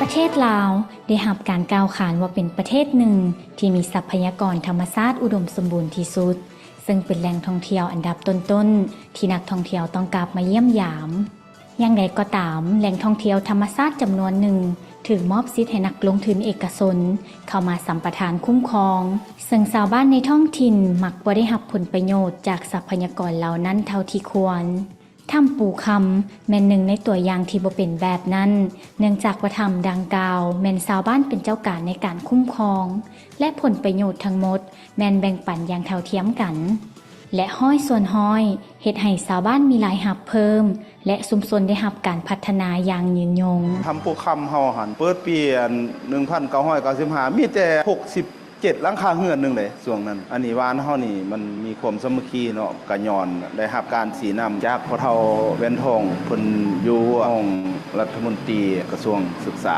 แต่เราเดี๋ยวนี้เราเสียชีวิตแล้วบ้านเกิดเราอยู่นี้เรามาหาองค์การปกครองวานแต่สุดเก่าผมพากันเฮ็ดนี่เราเป็นผู้นำพาแบบเพิ่นสั่งไว้บ่ให้เล็ดขาดพุ่นว่าคันบ่มีความสามัคคีแตกความสามัคคีแล้วผู้อื่นมาเอาได้เลยกิจกรรมอยู่แหล่งท่องเที่ยวเฮานี่นะมันก็มีอยู่กิจกรรมร่วมของหวานเด้1เนาะก็จะมีเก็บปีผ่านประตูเนาะเป็นอันร่วมแล้วนะแล้ว2ก็จะมีหานอาหารอยู่2หานทางป้านี่เฮาจะอนุรักษ์ไว้เนาะเฮาจะมีระเบียบไว้ถ้าว่าผู้ใดฮักมาลักกินเนาะเฮาก็จะมีการปรับไม้ตัวละล้านกีบนะปรับไม้แล้วเฮายังจะใส่ระเบียบเนาะมื้อนึงก็มีแขกอยู่นักท่องเที่ยวประมาณ 1,000 ปลายคนช่วงไฮซีซั่นแต่ว่าช่วงนี้ก็จะอยู่ประมาณ 7-800 หลุดครึ่งนึงปีผ่านประตูหันปีนึง20,000เนาะก็มือนึงก็ได้อยู่10 ปลายล้านเพราะว่ารายรับเฮาหันเนาะเฮาก็มีเฮาจัดตั้งมีคลังเงินเนาะแล้วก็มีผู้มาเก็บเงินแต่ละมื้อจากการเก็บปีผ่านประตูหมดเดือนแล้วเฮาก็ได้พร้อมกันสรุปเงินแล้วเฮาก็มาแว้งเป็น3ผลประโยชน์1เฮาก็จะเอาไว้คลังหันประมาณ 60% 2เลยเฮาก็จะแว้งให้แต่ละครอบครัว30 10นึงแม่นเอาไว้อันเป็นเงินอากรแล้วเงินที่ว่าเฮาเก็บไว้ครั้งก็เอามาสร้างพื้นฐานโครงรางของวานต้นก็สร้างทางปูย่างเนาะทางซอยเขาวานสมทบขึ้นปูย่างแต่ห้วยแย่เนาะมาหาทำปูคำนอกจากนั้นเนาะเฮาก็มาสร้างวัดวาอารามสร้างซิมเนาะแล้วจากนั้นเนาะก็มาซื้อดินเฮ็ดบอนจัดสรรรถเนาะให้มันเป็นระเบียบดูแลท่องเที่ยวทางทำภูคำนี่ล่ะ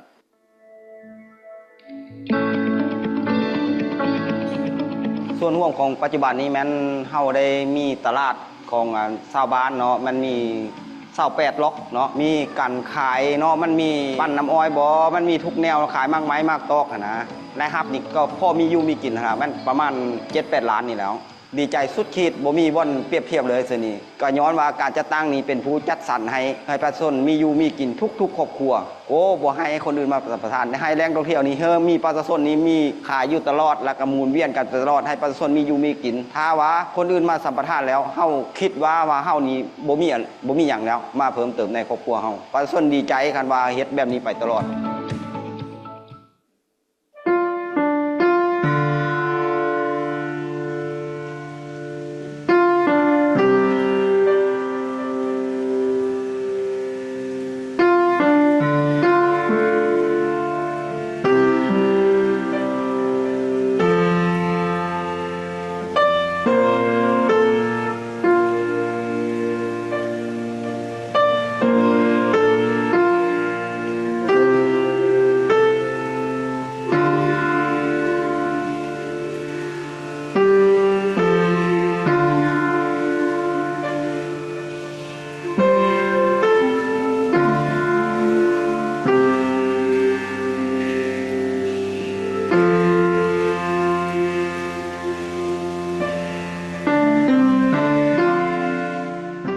એટલા માટે અમે બાજરીના biscuit બાજરીના bread એની અમે સેવા સંસ્થા દ્વારા તાલીમ લીધી છે અને એના દ્વારા તાલીમ લઈને અમે બધાને તાલીમ બી આપીએ છીએ અને એનું ઉત્પાદન બી કરીએ છીએ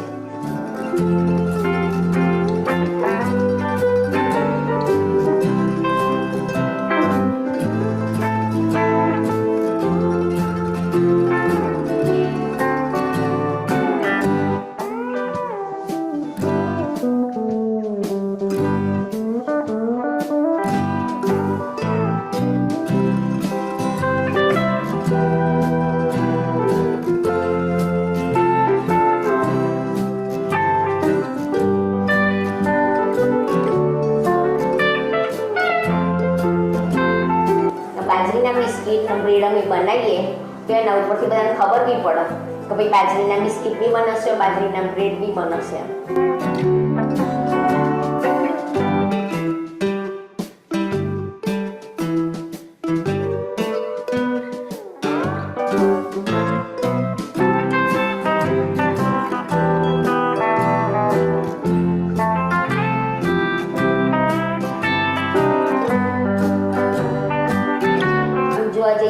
પછટ અનાજ જે છે એ આપણું વારસું જ છે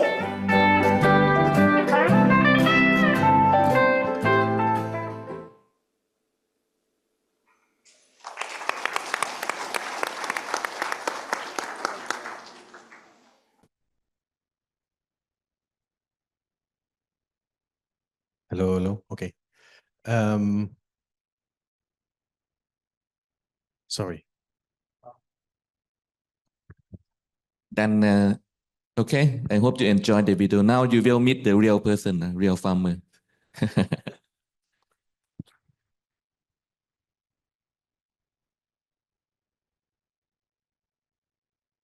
Thank you very much.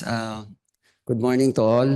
When I share my experience, my heart always beats fast. I don't know why.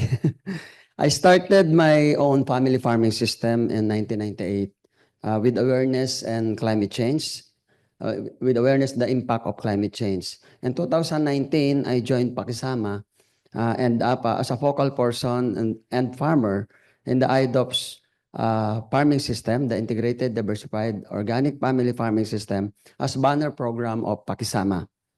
This challenged me to put into practice what we are preaching.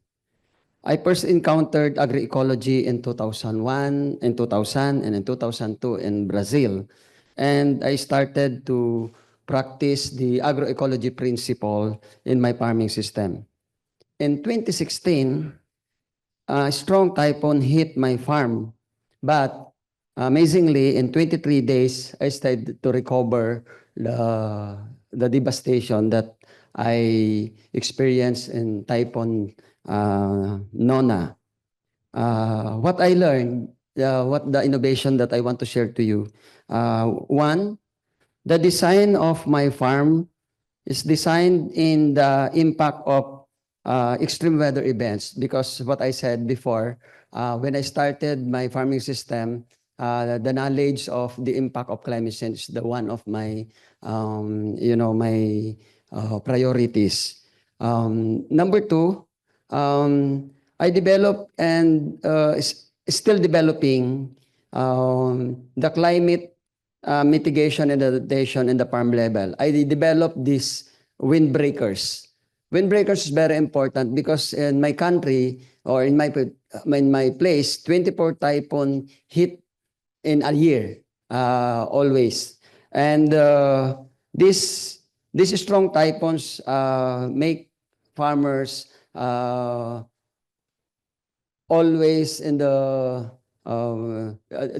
manner of devastating, very painful for us. So I developed these windbreakers. My windbreakers composed of different kinds of legumes for the animals, and we call this multipurpose trees, legumes, native trees, fruit trees, and other shrubs that I can use to the different component of the farm.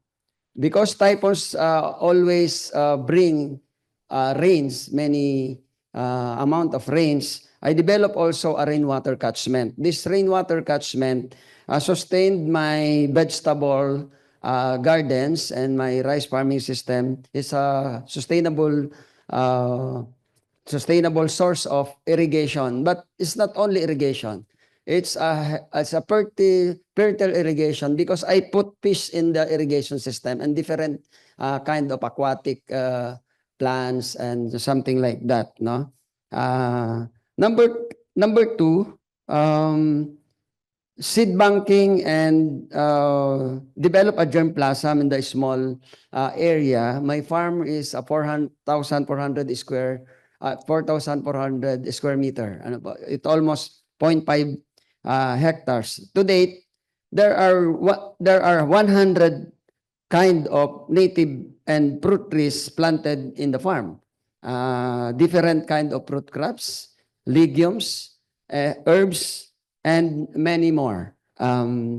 Seed banking is very important in my innovation. I able to put a seed library that's the community can access seeds, and then after they harvest, they bring it again to my farm, the documentation where my seeds go. So it's very important for me as a farmer because I know seeds are very essential for the farmers.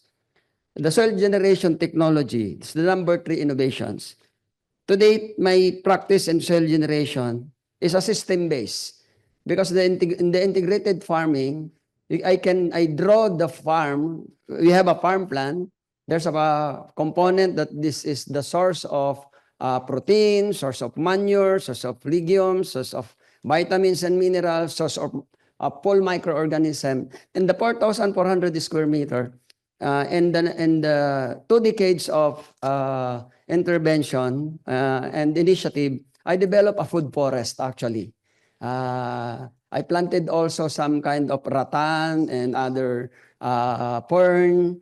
And amazingly, in 1998, this farm is a monocrop rice farm. Now, if you see the farm, it's a kind of forested area. When you do the Google map and you see the Cuatro Marias Agroecology farm, you see the topography of the farm is different in 1998. So this generation technology, I use microorganism, a lot of kind of fungus. I collected a lot of mushrooms and then put in a drum, and then I used to fertilize it, mushroom in my soil regeneration. Recycling is number 1 priority in the farm. No waste in the farm. Now, especially we collected all the branches of the trees, converted into firewood, and then the ashes bring back to the soil, the charcoal bring back to the soil, the compostable material, we compost it, and then bring back to the soil. So if the other component weakened, the other component also suffered. So it's a system base. Now I in my farm, I did not import anything from outside for the fertilization. It's a kind of system-based and 2 decade of initiative. Because I know what is the nitrogen sources. I know where the phosphorus came from. I know what the protein sources. So I put in the farm. And then number 4 innovation is to put the idea of social enterprise. So I learned how to develop my own farming system. And then lastly, unintended outcome is the agroecology farm tourism. And ways forward, my farm now is in the process of the first PGS certified in my place. Number 2, the bamboo production technology, and C2, the national certification in the organic I applied for, and a model for climate resilience farming. And this year, we started to cut off the grid, the fossil fuel, to become a first farm, a solar energized farm. This is my experience and 2 minutes experience sharing. Thank you. Thank you so much, John. Just some closing remarks from Futasin. Some key point away as a beginning when I introduced. We want to show you how the agroecological practice look like. And we have seen that people are planting coffee in the forest. Yeah. We've seen the integration between cropping and livestock system. We see the fish and rice, the kind of indigenous knowledge is also should be accountable, included. We see the right to natural resource management is very important as well. And we see the use of local seed, not only for commercial purpose, but also for nutrition, for food security, also important to be included.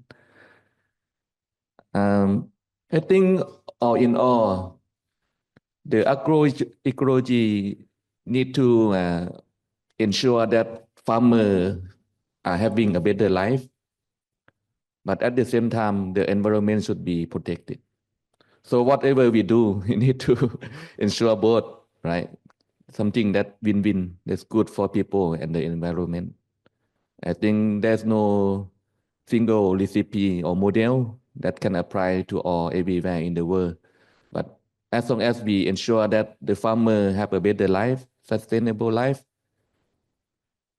and the environment being sustainable as well, that I think is good as a basis. So don't you think AE is good then? Of course, yeah, we are because we believe in it. And I think farmers who are applying agroecology transition, they have a lesser risk. It helps to reduce risk for them. And it helps to diversify income sources. It helps to strengthening unity of the community. That's also another important perspective. So that's all for my presentation. Thank you very much for your attention. Thank you so much, Futasin. Also, John. We'll be seeing them both back, actually, Futasin later today and John tomorrow.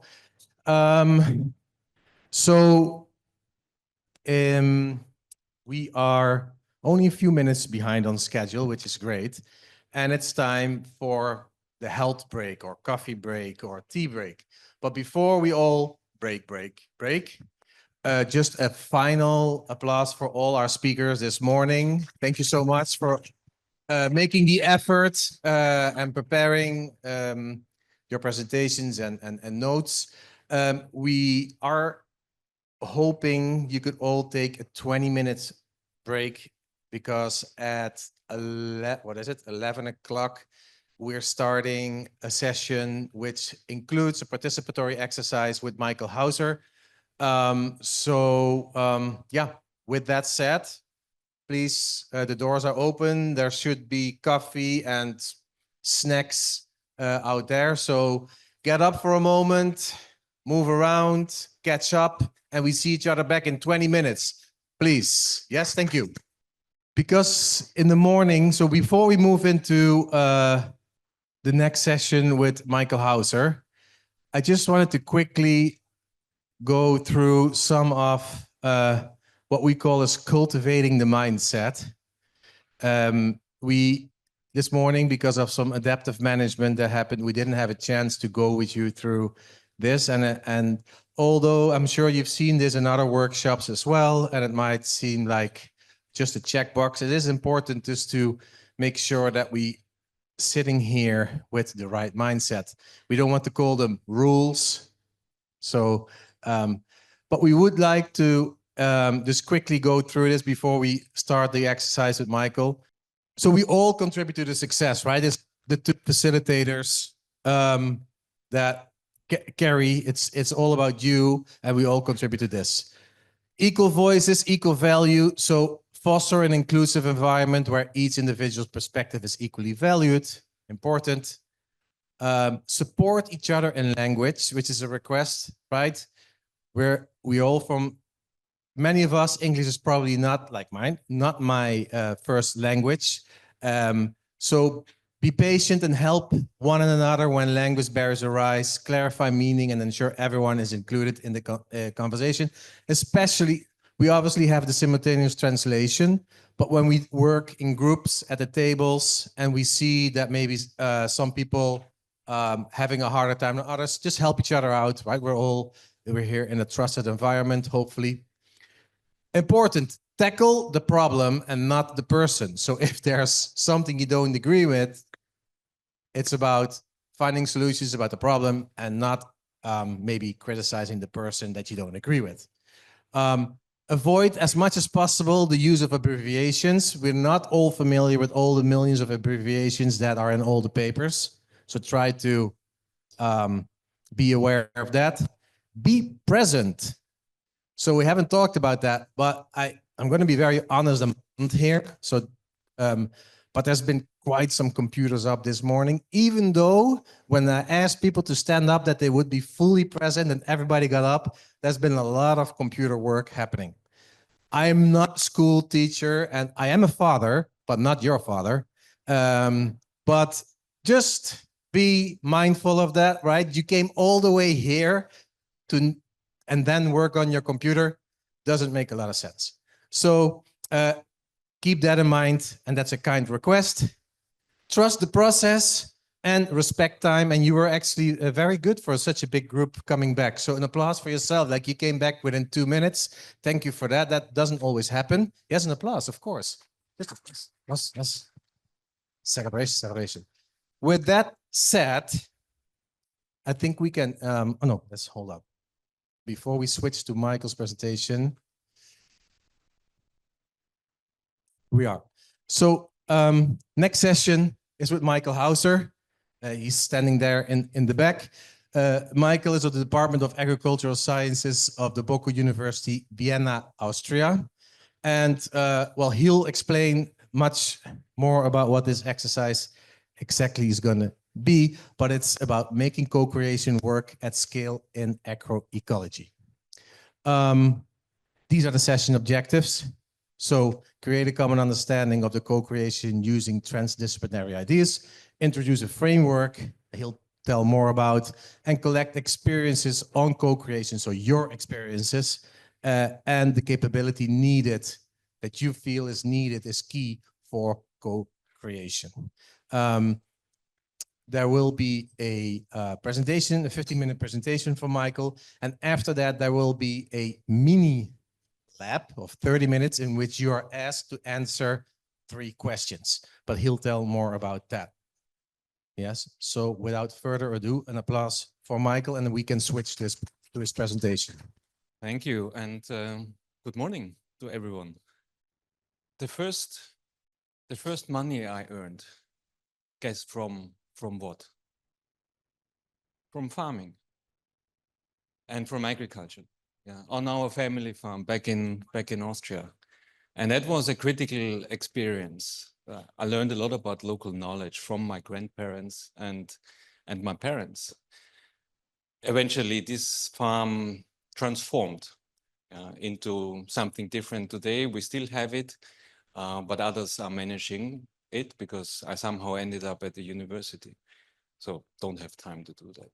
Now, talking of agriculture, I believe we have to understand that agriculture has gone through major transformations, and go back to 12,000 years from now, the Neolithic revolution. Yeah, that was the first big transformation. It took 7,000 years.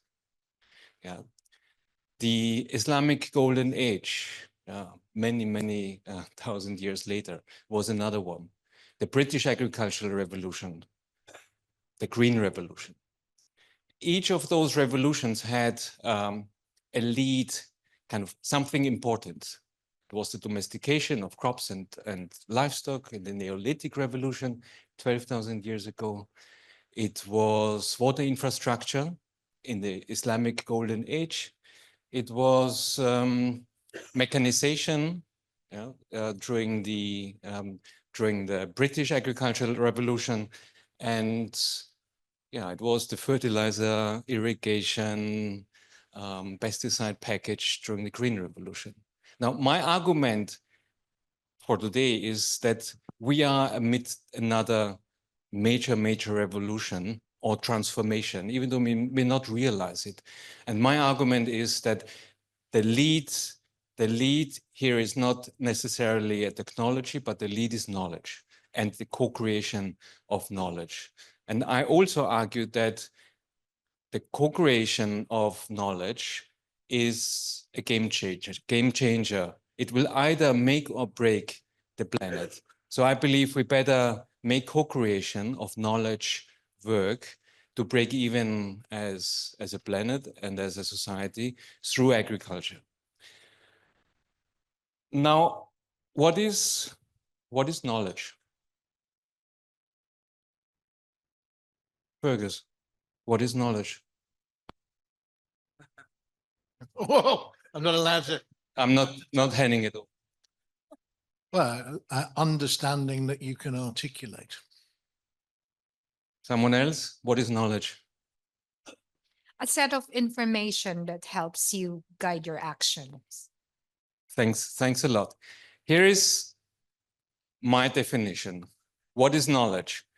Actionable information. So not just information, but actionable information based on data that we interpret, founded and grounded by an epistemology. Now, if this sounds too academic or too kind of theoretical, here's a practical example. My favorite places, the pastry shops, where chefs make bread. And think of the process of making bread as a process of co-creating or creating knowledge. You have a recipe, right? Based on our understanding and experience of, as a chef making bread or pastries. That's the epistemology. Now you go to different chefs and the recipe changes. Number two, ingredients, our data, flour, water, yeast, salt. And thirdly, the most important one, the actual process of baking. Yeah? It turns the ingredients into bread and pastries. And that's the knowledge. It's practiced information based on data. Now, this is the way we figure science, right? In a lab, just one example.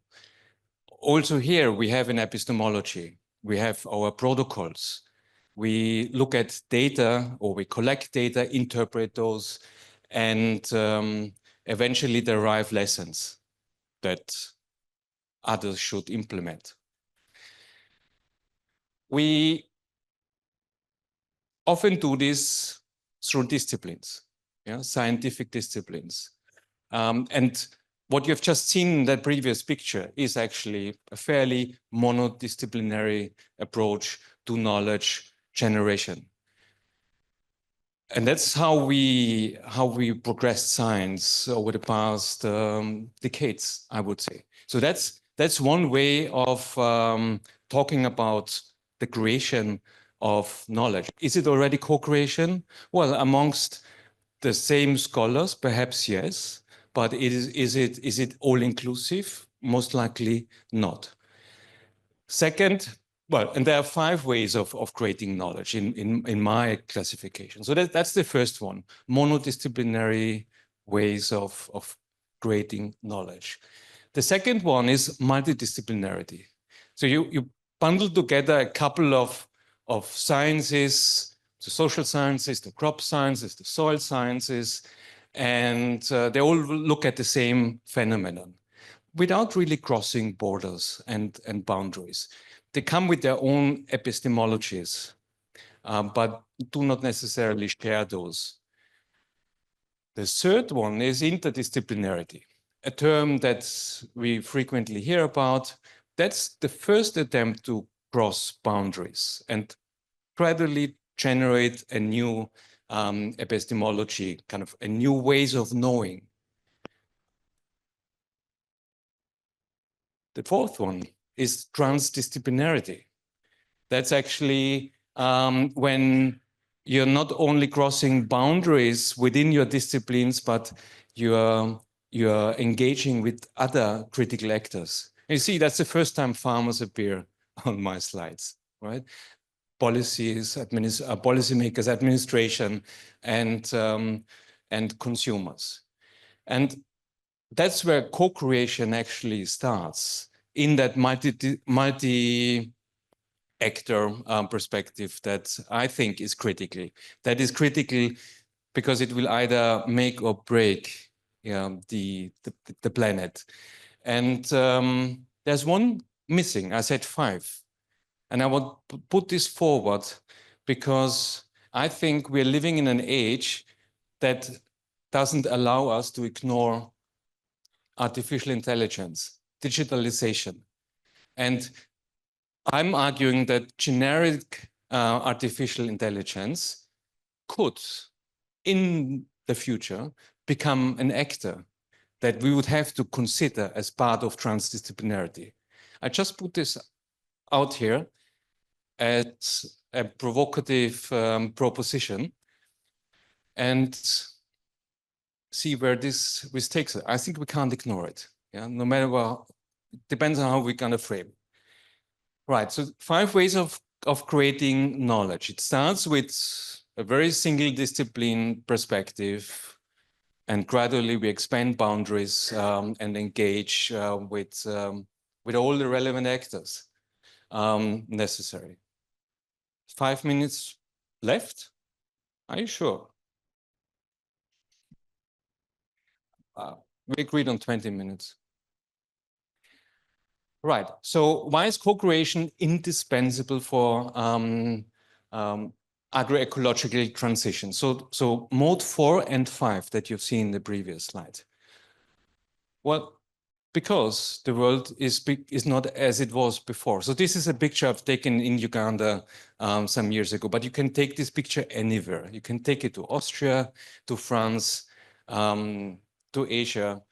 Fields that flood.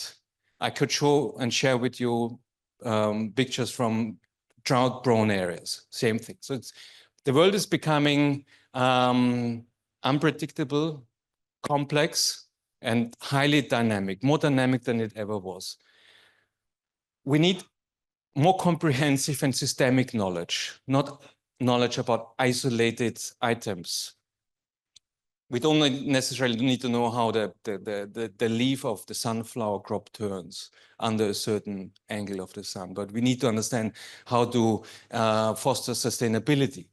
We need to ensure that knowledge is not just theoretical, but deeply rooted in real-world opportunities. We need trust, and we need the ability to link horizontally, not just vertically, deeply into policies. And we have heard that before. Now, we speak a lot about co-creation. And we all have our definition of co-creation. My argument is that we need to advance our understanding of co-creation for 3 reasons. One, there's emerging technologies that we can't ignore. I mentioned artificial intelligence already. Second, then the intensity of compounding risks is literally increasing every year. So risks that intersect with each other. They require a new form of knowledge, and certainly there's quite some ambiguity in the use of terms in the use of the term co-creation. And I'll ignore the 3 minutes. So the question is, what then is co-creation? So what we did in cooperation with LED and ICRAF, CIFOR-ICRAF, Boku University, is to kind of define it through principles. Yeah? Because co-creation means different things to different people. So we are saying co-creation we can understand through orientation, and I'm gonna explain that, collaboration, transformation, culture, and innovation. Now, what is orientation? You may have heard that ancient saying that no wind is good enough for a sailing boat if you don't know the port that you are heading to, right? So you need a common aspiration and a shared vision in your co-creation constituency, in your co-creation team. So the question here is co-creation guided by a shared aspiration and by a purpose? So that's the first major question I would ask. Number 2, are the right people and knowledge systems equitably engaged to support these agroecological transitions? Why is this important? Because the ship will not sail by one person only. It's teamwork, and everyone needs to be engaged. Number 3, does co-creation embrace creativity, experimentation, and novelty, novel approaches? That's what I consider as the innovation capability of co-creation. If it just confirms what we already know, it's not a wise investment, I would argue. And number 4, is co-creation contributing to systemic structural change?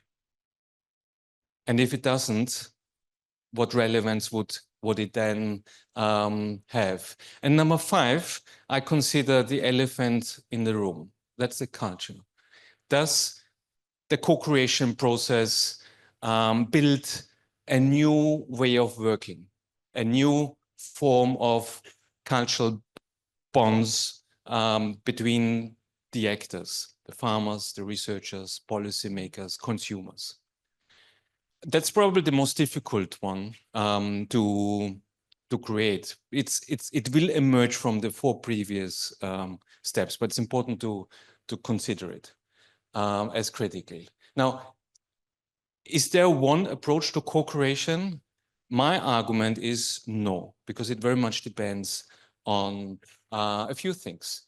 The levels of transition, if you look at Steve Glisman's levels of transition, you have incremental change as the first step and transformative change as the last one. The further you go upwards and uncertainty decreases, the more ground you have for collaborative co-creation. But there may be cases where you have consultative co-creation, yeah, or delegated co-creation, you know, in contexts where uncertainty is high and you have a low level of transition. You may delegate the research on a certain solution to a group of researchers or a group of farmers, a group of policymakers. The condition, however, for all these bubbles is that there is a common understanding and a shared vision about what we're gonna progress in future. But the point here is there's no one right approach to co-creation. It's always context specific. And in conclusion, what does that now mean for scaling? Well, I think if we want to scale co-creation in agroecology, we'd have to understand these principles. And there may be more principles. There may be different indicators that you consider as important. I think it needs 5 things that would help us to scale the co-creation. Number 1, understand in which context, what kind of co-creation is most useful and relevant. Secondly, we need different forms of behavior. Not just researchers, not just farmers or administrators, but a new collective behavior. Can't be prescribed, but it can emerge from the interactions that we entertain. Behavior requires skills. And this takes us to my own institution, the universities, the training organizations. We need to train differently if you want to scale co-creation in agroecology. And then we're coming to the tricky part, the values and the beliefs that we consider as important would have to change if we want to scale co-creation in agroecology. And eventually our definition of who we are as a farmer or as a researcher will require some decent adaptation. And I believe these five elements, context, behavior, skills, value, and self, can help scale co-creation at a scale that is required for agroecology. Now, with that, I think I close. Thank you. Thank you so much, Michael. Before we move into the mini lab that Michael's going to introduce, we have 5 minutes also for some questions and answers. So if there's any clarifying questions, something that stood out, again, something that surprises you, something that very much resonates with your work, or you would like to have a little bit more clarity about, please raise your hand and I'll. Thank you. Thank you, Michael, for sharing this great reflections on co-creation. I would like to say that on our part of the world, on the other part, we also are working on the same idea and trying to figure out principles that can guide an effective and efficient co-creation of knowledge. Because there is one, for many other reasons. One of them is that there are scientists that do not believe in co-creation when it comes to different ways of knowing working together. Because the only way of knowing that is valid is the scientific way of knowing. But we know that it's not the only way of knowing in the world. And if it is not like that, it's, I mean, we just had an experience, we just heard a farmer from the Philippines talking to us about centuries of knowledge that they've been accumulating to get to this point of sustainability. So there are different ways of knowing that are very valid.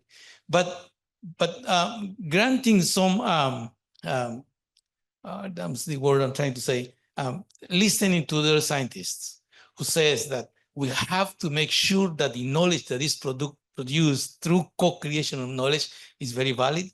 Well, we just have to follow some good principles, and that's what we're trying to do. I can go over of this, but this doesn't make sense at this point of time. So, thank you. Very interesting. One big thing, the idea that you have to have a shared vision, I think is problematic. Because trying to find new things out, it may be that people have got really different ideas. And that's what your innovation process looks at, is which of those ideas is going to work in practice in different contexts and so on. So I think it's very dangerous to imply that you need to start with people all agreeing about something. In fact, you might not need to be doing much research at all if that's the case. And it's because we're trying to find out new things that this is really important. So and trying to get shared visions is a really, really difficult thing. So I would say that's a bit of a misdirection.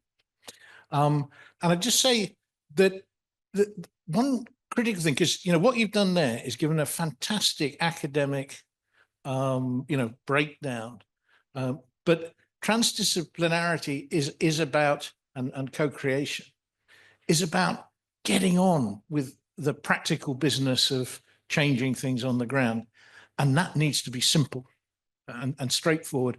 And yeah, people need to behave differently, and they need different skills to do it, but they need to be, it's like you develop those as you try and solve the problems, develop the solutions in the groups, then what needs to happen emerges and so on.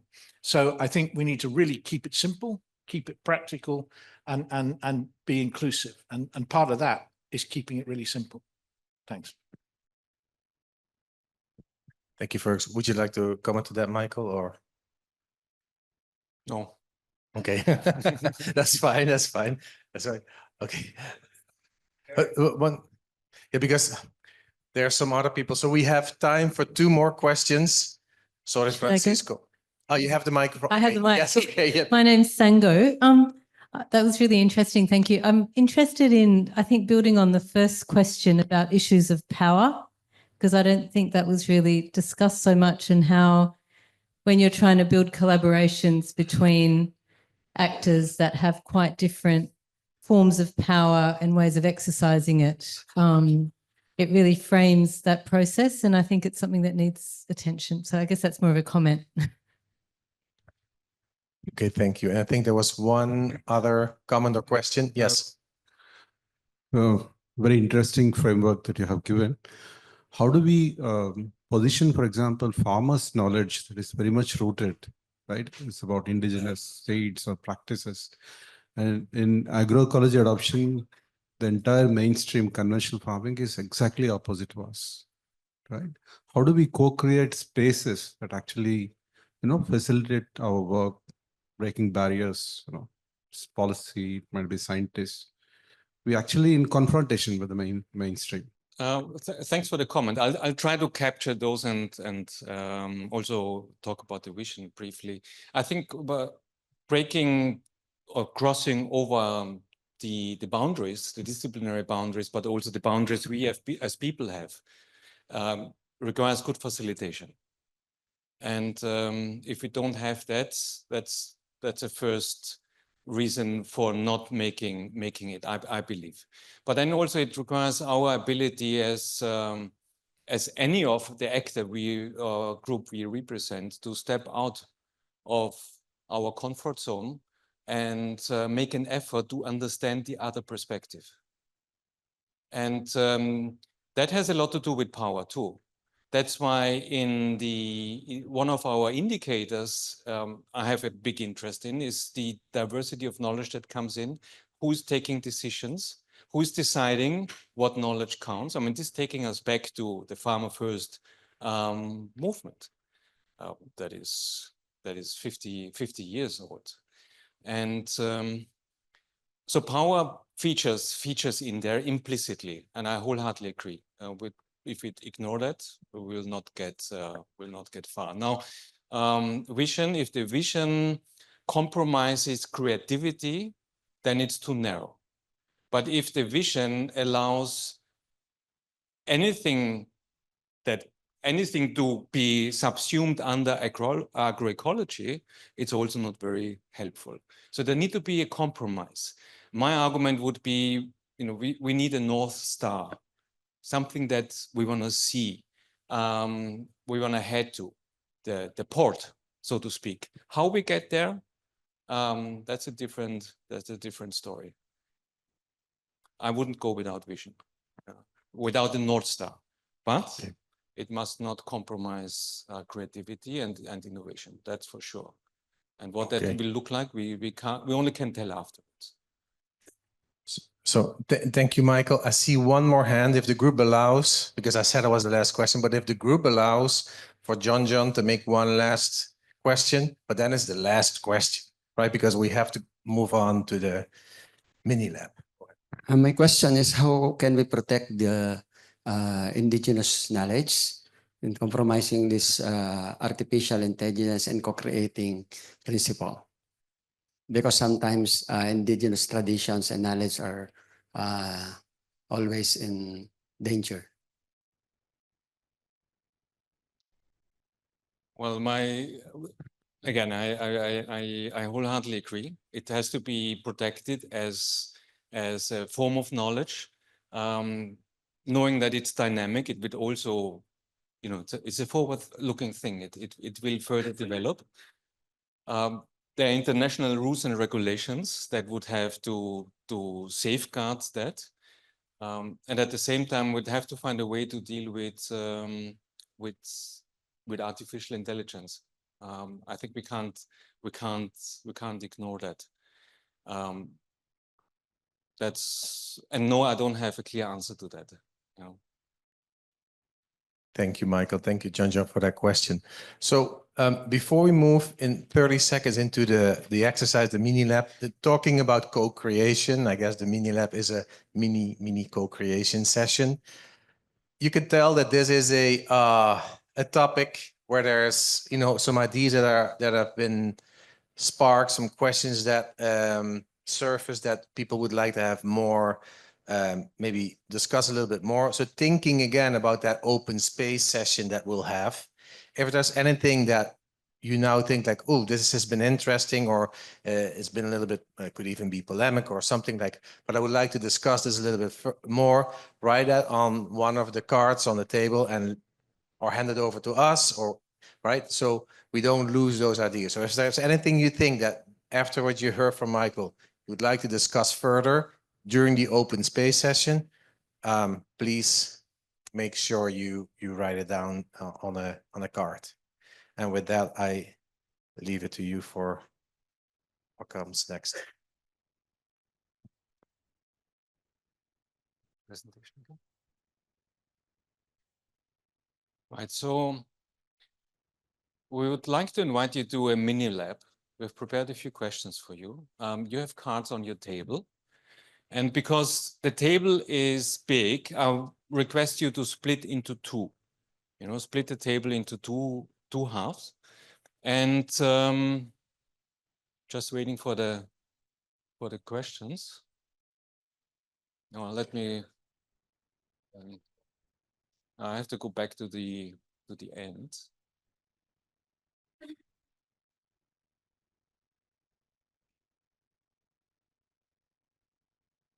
Okay.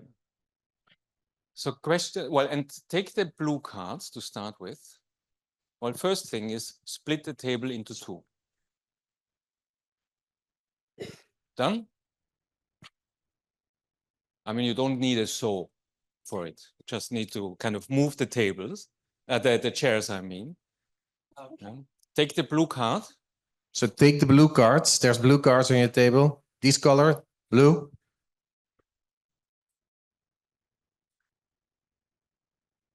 And you have 5 minutes to respond to the first question. What is your experience with co-creating knowledge in agroecology? Have a conversation about that. Thank you. We move to the second question. You have seen the co-creation pentagon, those 5 principles. Will the co-creation pentagon help you to progress agroecology on your farm, in the lab, in your office, in your co-creation? Happy to do that.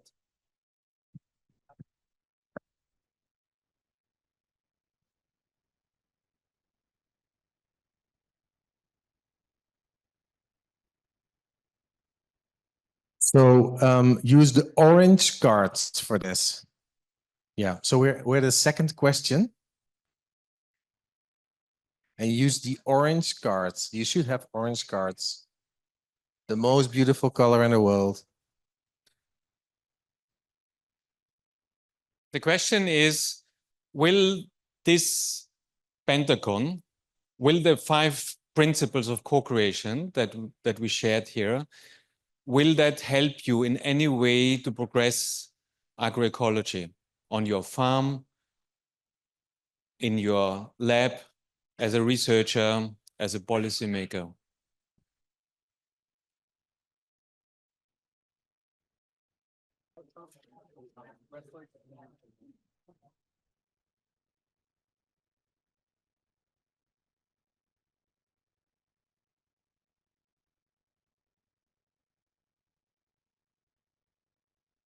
So let's move to the third and last question. For this, you have the green card on your table. Are you guys ready? Green card? Then here's the question. What capabilities do you think are needed to make co-creation work at scale in agroecology? What are the capabilities needed? I shared my 5. What are yours? Green card.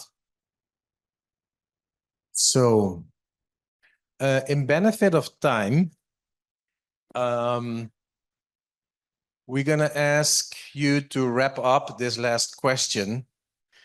And then we have about 10 minutes just to hear some feedback from the tables. It probably and unfortunately won't be possible to hear from all the tables. But what Michael is going to do, he's going to collect all the ideas. We're going to put them on the wall at some spot that we'll find. So what the idea is now is that you take 30 seconds as a table, like as a group, and you decide like what was one key takeaway or one insight or a new thing you learned for one of these 3 questions that you would like to share with the larger group. Yeah. One thing.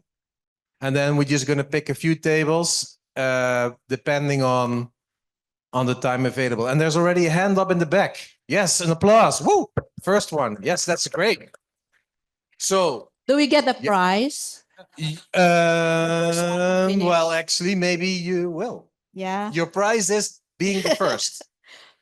So for the first question is that actually there are already a lot of initiatives, knowledge exchange events in agroecology, particularly climate resilience and all that. So there are already examples, as we see there are also examples of these initiatives in the region. Allow me to give an example for Thailand. We have these learning centers, now 882 established learning centers, wherein it's an integrated work among the stakeholders, the ministries, and the farmers, the community, village philosophers, and all that. So we think it is one example, a good example of co-creating, and for the Philippines, they have already this documentation of co-creation initiatives. However, for the question number 2, co-creation for these examples, yes, we can see that it is one example of co-creation, but not all elements are present. Still, example does not guarantee yet for the transformation. Okay, for the thank you. transformation. So it's still stuck up in the knowledge and then the collaboration. And so why? Because of limitations of mandates and constraints by lack of resources. And then for number 3, we need clear policy and advocacy for scaling agroecology. We need to have strong community ownership, organized for consolidated action, and we need empowerment to adopt and utilize agroecology technology and innovations. Yeah. Okay. I'm on time. So thank you very much. So an applause, of course, an applause, always an applause. So just going back a little bit. So the idea is that each table shares one idea about one of the questions. So your prize, that's okay, that's okay. So your prize has been that you were allowed to share the answers to 3 questions. That's your prize. Not yet, not yet. So another table that wants to volunteer, to not volunteer them. I'm sure there's another group. Don't be shy. Yep. Okay, I think we have someone here and then later someone at this table. Sandhya, yeah. So in terms of for the third question on what capability did the group feel is really a priority to make co-creation work, was the ability to actually facilitate discussions and interact with stakeholders, including farmers, because often community understanding and knowledge is absent in a lot of activities, projects, initiatives. So that ability to listen, to engage, and to learn, and that can inform the work in a participatory, co-creative way. Okay, thank you, Sandhya. An applause, of course. Sorry, yes, an applause. Then for this table here, the gentleman that raised, yes. If you also would like to stand up and yes, so the people online can see we you as well. select number 2 to concrete the Pentagon. We have one main point, especially yes, it's very help, but we should thinking on the how to support or develop the appropriate technology and how to enforcement to the local level, local context. Because many techniques, but that can research from the research and from study, but cannot implement in farmer, cannot continue. That's a big problem. We need appropriate technology for them. Thank you. Okay, thank you so much. I think we have time maybe for one more day. I already saw Iris' hand up. Is that okay? Yes, go ahead. What, one question? Yes, we'll respond. We'll share our reflection on number 1, how it was experienced. So it was actually experienced differently. There were 3 approach that was shared. So one is farmer to farmer co-creation, which is more popular in the experience of John. And then another one is farmer scientist partnership, which was also experienced by Masipag, but mostly focused on technology development. And another experience from Lao is the partnership or co-creation between Lao Farmer Network, NGOs, and government agencies. And they did an action research. So these are the 3 approaches in co-creation that we have experienced. Thank you so much, Iris. An applause for Iris as well. Thank you so much. One last contribution. So thank you so much. Third question, capabilities are needed to actually make co-creation work at scale. Our group felt that, resources are very important for scale. Just not financial resources, but also knowledge, making this knowledge available for the farmers. Taking knowledge to the doorsteps of farmers is very important. And most importantly, informing government policies. How do we influence them? Entire ecosystem, whether it's banks, whether it's departments, So we need a very enabling policy environment for scale. Otherwise, it will not happen. Then promoting culture of listening, most important. Because it's very localized agroecology work. Do we have systems to, for example, document knowledge on land races? Do we have knowledge hubs at local level actually take information from farmers, the governments? Thank you. Thank you. Thank you. Michael, actually, we have one person online that would like to contribute something. Yeah, so please. Namaste everyone. I am Megha Desai from SEWA and part of the AFA network and of course Agroecology Coalition. I would like to share that women to women approach is really working. This is based on our experience.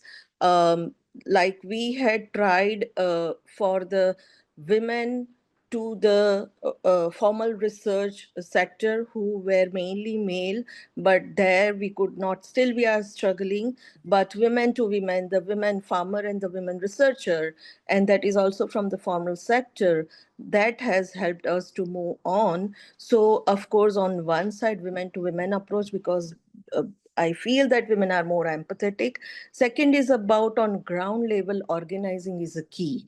So we've organized farmers in the cluster. So we have green villages where the farmers and the communities have been trained through Swachh Akash, Cleaner Sky campaign that we have taken up on the campaign approach. And there at least 60% of the household transform their agroecological practices and the energy to the regenerative energy that we say as a green villages, and that the cluster, the collectivization approach has really helped. Thank you very much. Namaste. Thank you so much, Maga. Thank you. An applause. Yes, of course, an applause for her as well.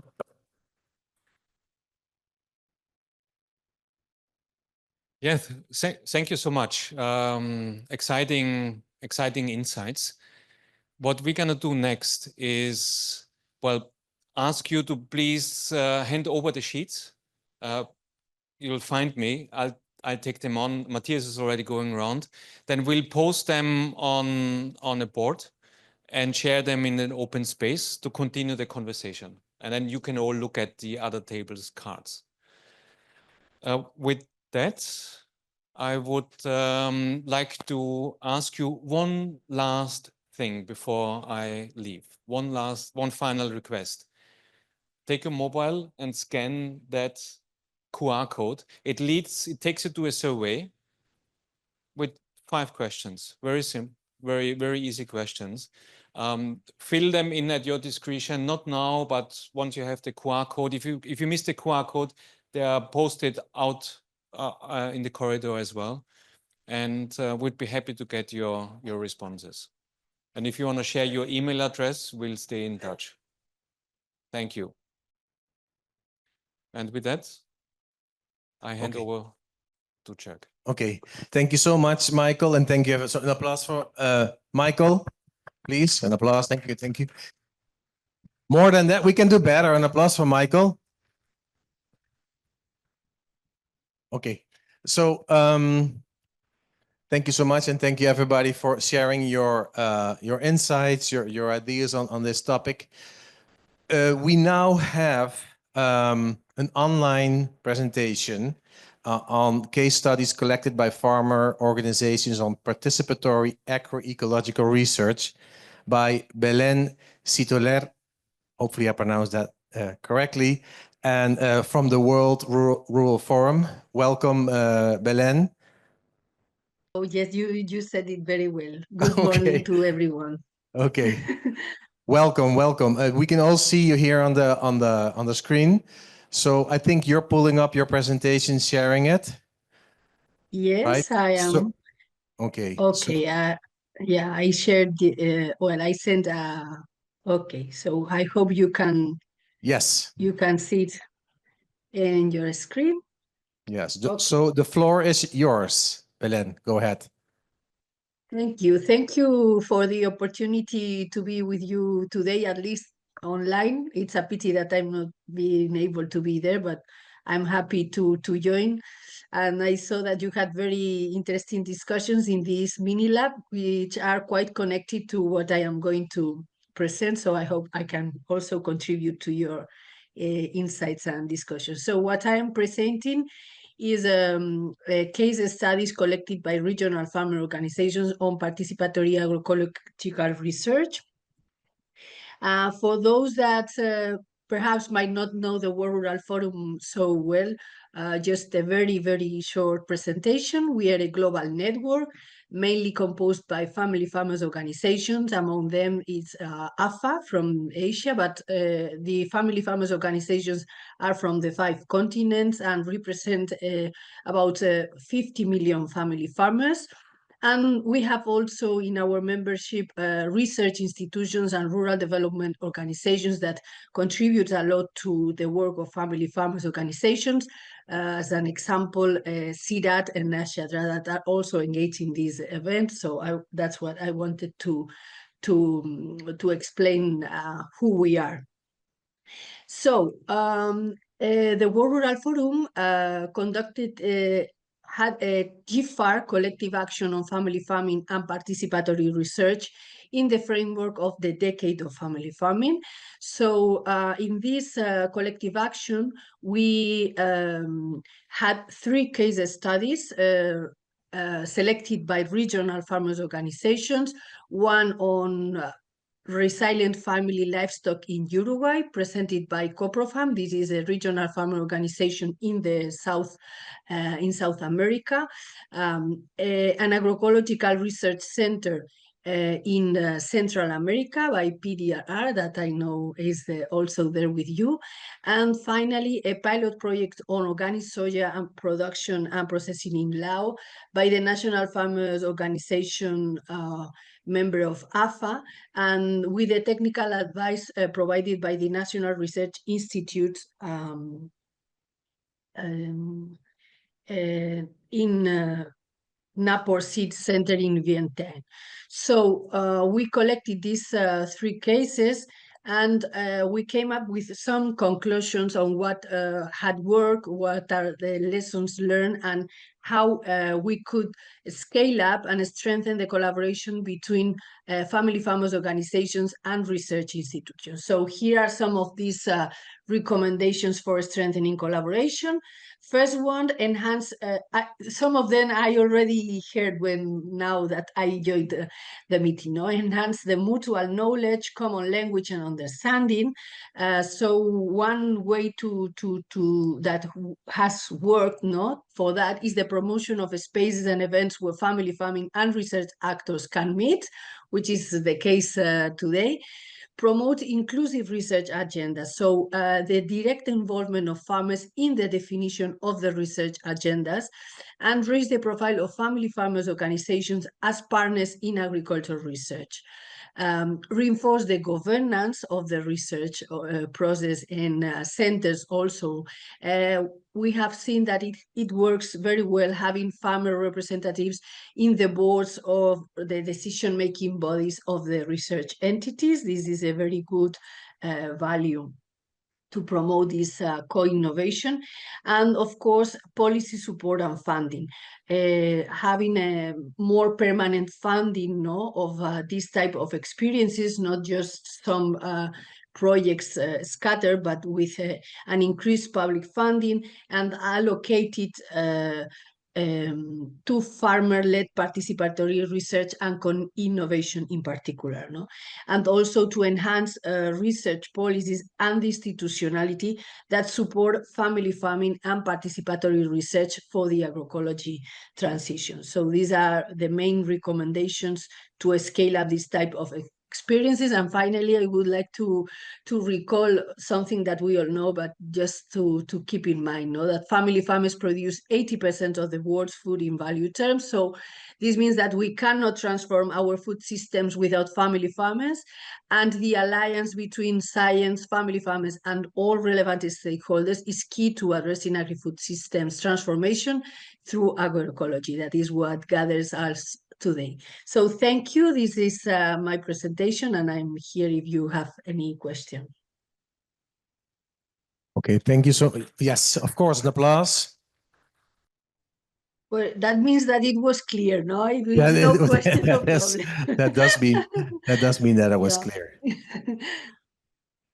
And it is also maybe the barrier between the virtual world and the in-person.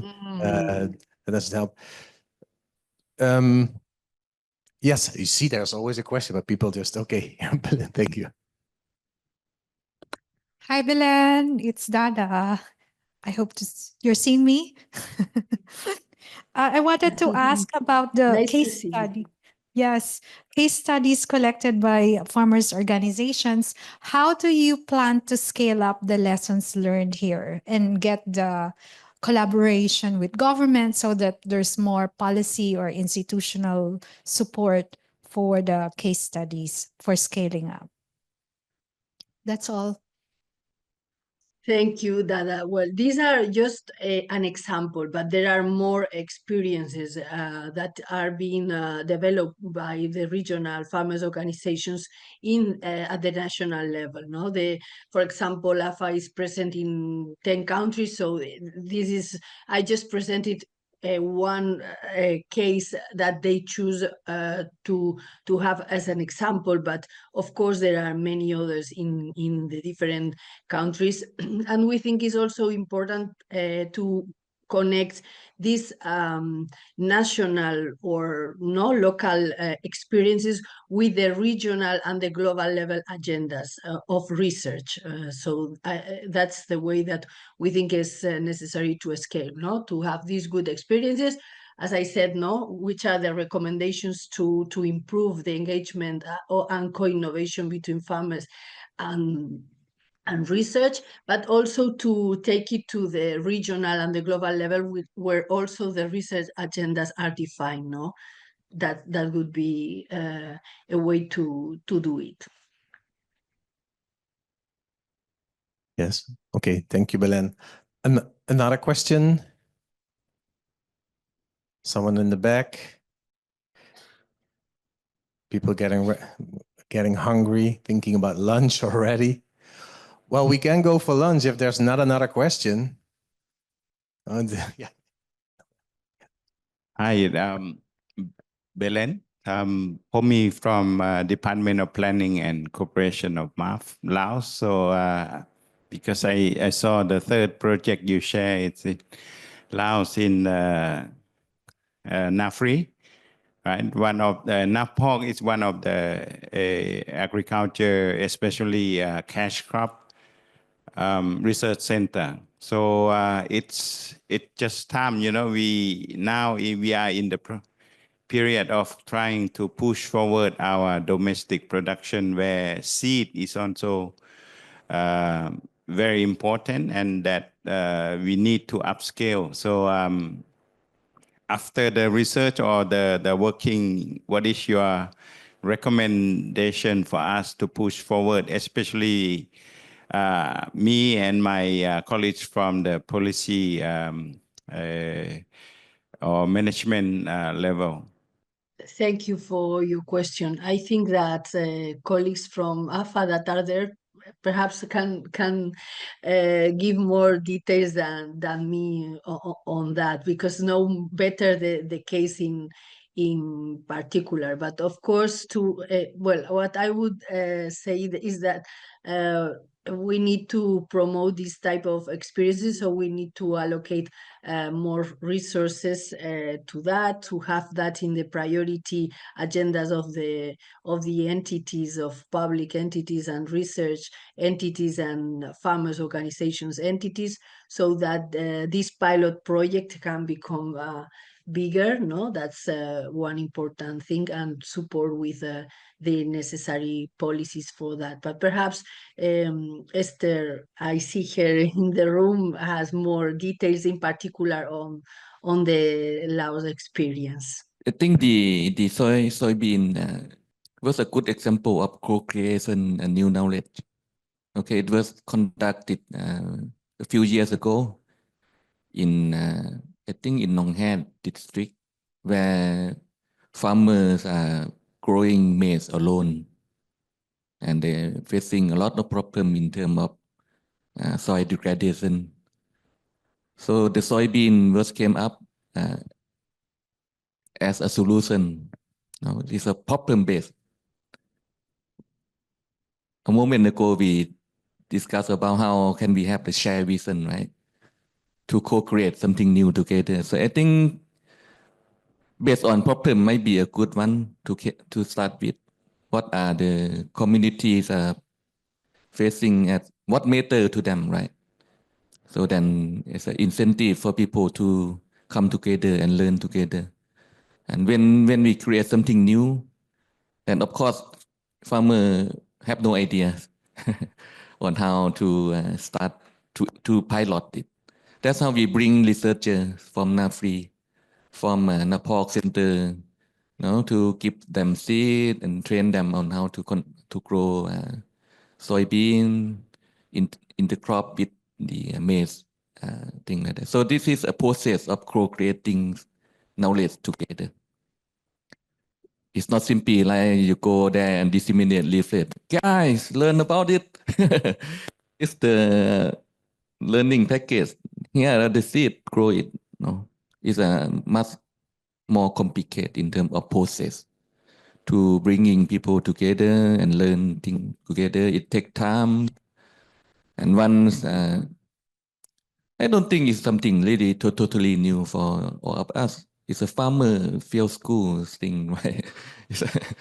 It's process. It's a process. It's a participatory process. And when it comes to policy, then I think it's no longer about passing on technology, right? And that's more or less an old conventional way of extension, right? To that we believe that we have a solution and we want to extend it to people. But co-creation is something beyond that. It's a longer process that intervener, stakeholder have to come and learn together. I think this is one of the good example, maybe not good, depend on you. And we have a video, Esther. We have a video on that. And you're welcome to also explore our YouTube channel, Lao Farmer Network. And there will be a video there on this soybean co-creation things. I think on Alpha website also available. Thank you. Okay, thank you so much, Futasin. Thank you and applause. Yes. We are a little bit over time, so unless there's another burning question or you, Belen, want to comment to any of what you just heard, just as final remarks before we move on? Only that I had the video of the Laos experience because it's really, really nice, but due to time, no, I didn't want to, but he mentioned it and I would invite you to see it because it's all very well explained. Yes. Okay. Okay, thank you. So yeah, if you through us can share that video as well, it would be a good opportunity for others to watch. Well, I think with that, just a huge applause for Belen. Thank you so much for taking the time, and hopefully you still stay on a little bit longer, because with that we can move into the keynote. So there's one last presentation or a keynote from Esther for the from AFA. I'm not sure if you would like to present here or down here, just down here. So I'm handing over this microphone. So an applause for Esther. Thank you, Chirk. I hate to stand between you and lunch. So please help me, Chirk, with time with your cards, 1 minute and 5 minute cards. But thank you very much for this opportunity to be a co-convener of this event. So thank you for the colleagues in AE-TPP, Agroecology and Safe Food System Transition, Aliseya, ASEA, Malika, and CIFOR-ICRAF. We are very privileged and honored. And I think it is one way of showing that we can do things differently. And this time, the different thing is that we have a farmers organization in the convening committee. And you know that the planning of this started a year ago, right after the AE-TPP meeting in Kenya.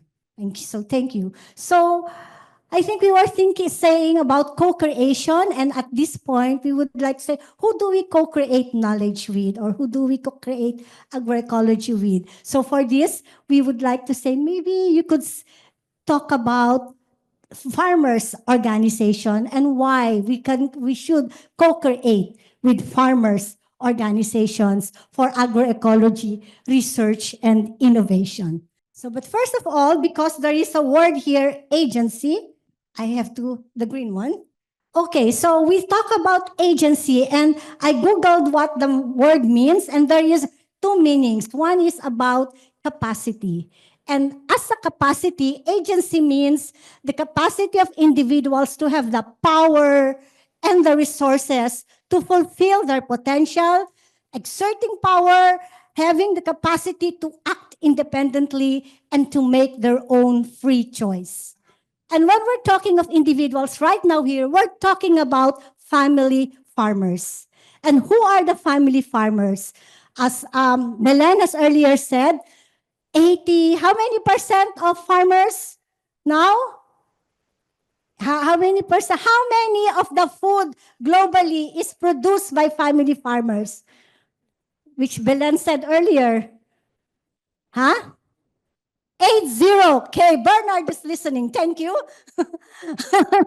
So family farmers, is a means of organizing agricultural, forestry, fisheries, pastoral, and aquaculture production, which is managed and operated by a family and predominantly uses family labor. So of all the farms in the world, FAO statistics say 90% of all the farms are family farms. And small-scale farmers, those who have working on lands 2 hectares or less, are 84% of family farmers, and majority of them are in our region, Asia Pacific. And in our region, globally, the small-scale farmers produce 35% of the world's food, but in our region, statistics have said that 80% of the food in Asia Pacific is produced by small-scale family farmers. So farmers contribute, as we have seen in the Lao video, Sewa video, we contribute to improving nutrition, food security, ending hunger and poverty, promoting biodiversity, land restoration, environmental sustainability, climate resilience with mitigation benefits.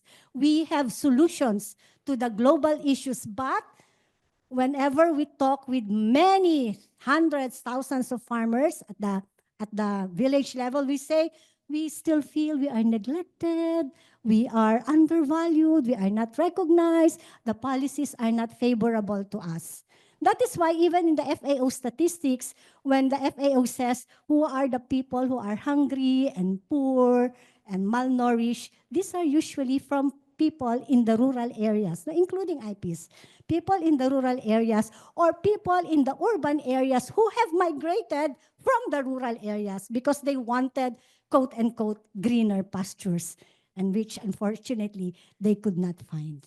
Okay? So many of these family farmers are experiencing poverty, hunger, malnutrition, landlessness, powerlessness, and injustice. Whenever there is poverty and hunger, we know that there's some structural cause of this. Okay? So, does the individual farmer has an agency? Many, but maybe the farmers in the Lao video, they have, no? Because they are able to have incomes that they deserve. They have provided solutions, but many do not. And that's why many farmers who have issues band together and form organizations, because we believe stronger together. The impossible we can do if we are united and we have one voice. Okay, so as a definition of agency as an institution, a farmer's agency is one who is doing business not for another, but for ourselves, our members, and therefore promoting our interests. And it is where the farmers' organization is a channel to exert our own voice and our own power. Okay. So the farmers' organizations can be at the legal, depending on the national legal context, we can be registered in an association, a cooperative, a non-government organization, a trade union, like SEWA in India is a trade union. It's a non-stock corporation. Sometimes it's a limited company also in some contexts. And we can be organized at various levels. We can be organized at the local level, subnational, national, regional, as well as global. So for example, AFA, we are 24 national FOs in 16 countries in Asia in 3 sub-regions. When you talk about how many subnational FOs at the province or at the village level, we have 4,294 subnational FOs. We have 13 million small-scale women, men, and young farmers engaged in crops, livestock, fisheries, forestry, herding, and pastoralism. But at the global level, we are affiliated or we are members of the World Rural Forum, the one that Belen has associated with, as well as Family Farmers for Climate Action with other regional organizations. The one from Africa is here, PAFO, with Baba Femi, as well as with Coprofam. Okay.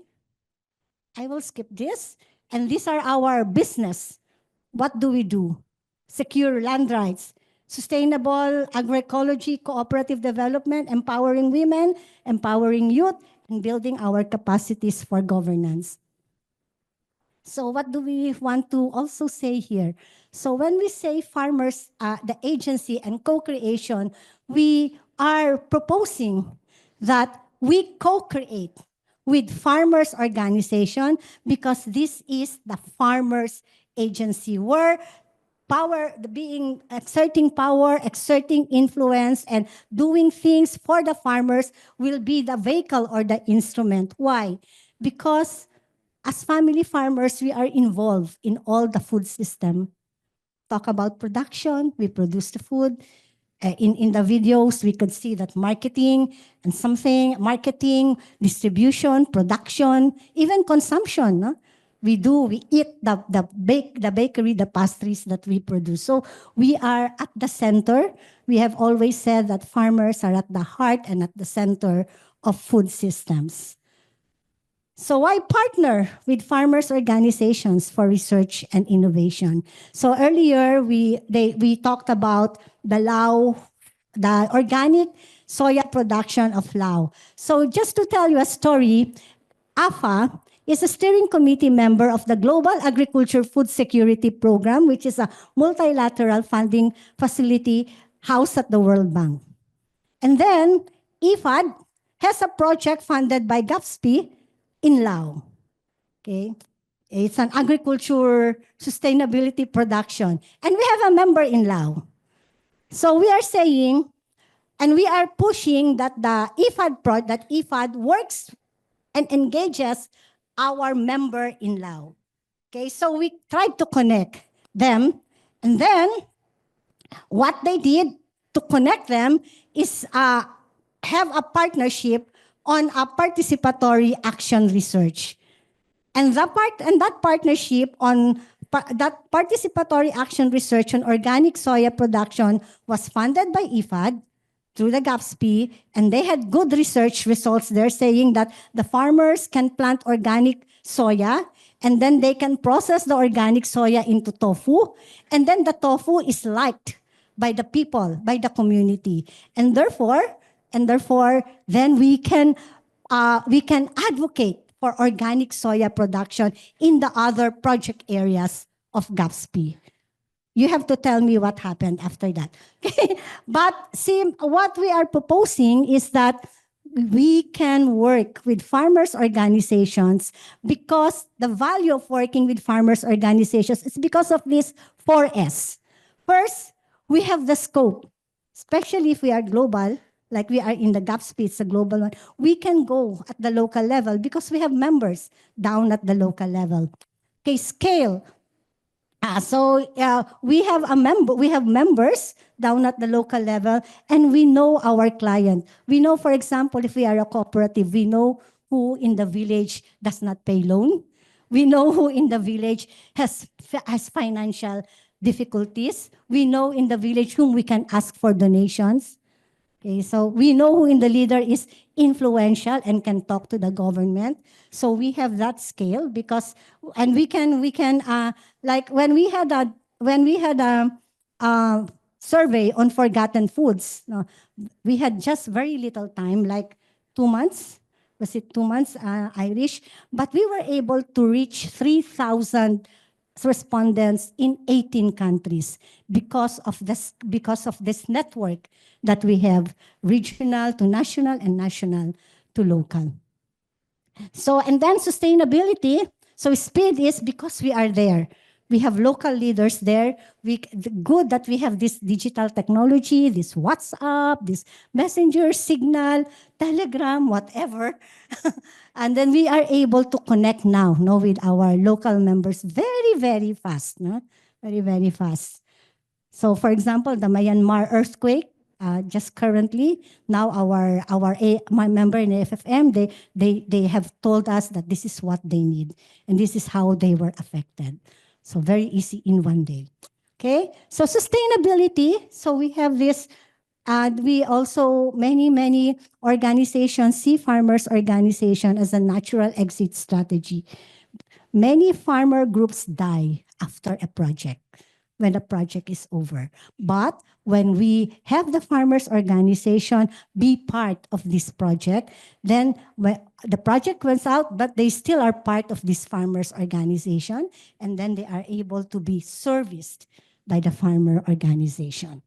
Okay, so we hope that we could have, we want to share with you that we have this 4S, and that will be the value of having us in agroecology research and innovation.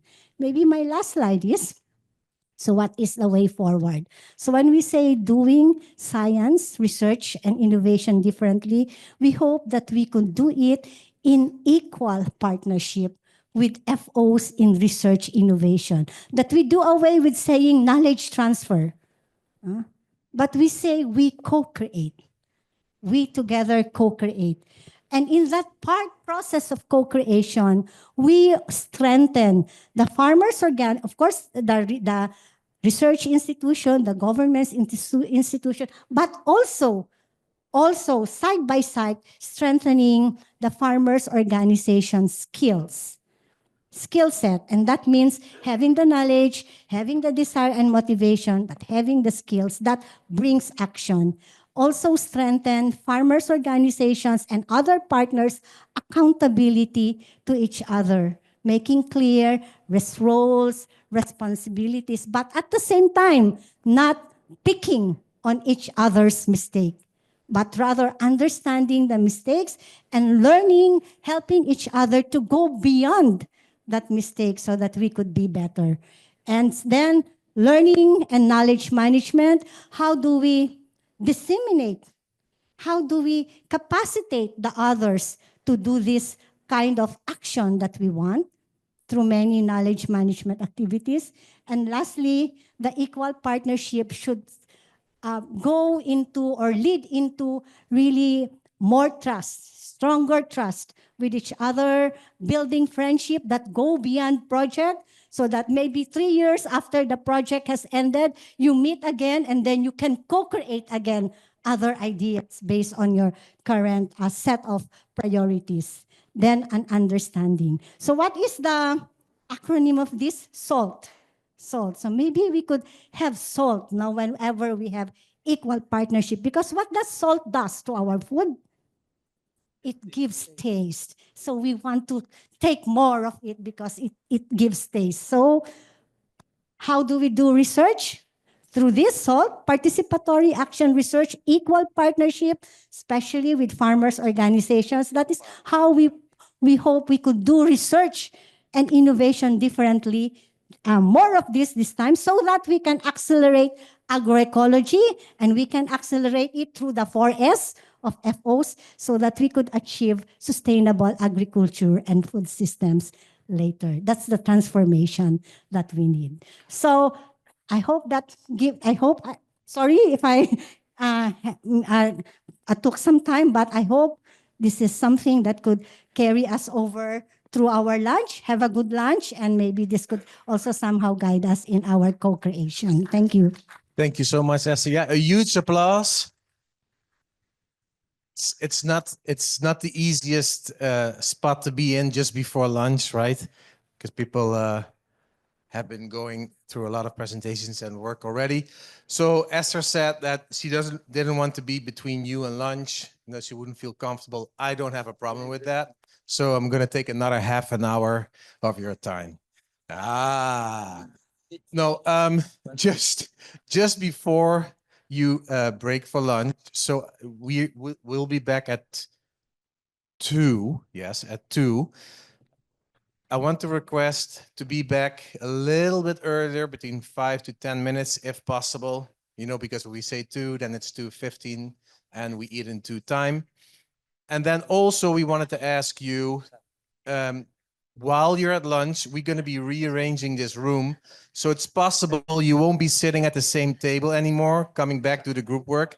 So in your own interest, take your stuff with you. Not because we're going to steal anything, but it might get lost while we move around stuff. Yes? And then I'm going to ask a few people to stay behind. It's like high school, right? But just because we talked about, there's going to be some co-facilitators. You already know who you are, but I'm just going to say this.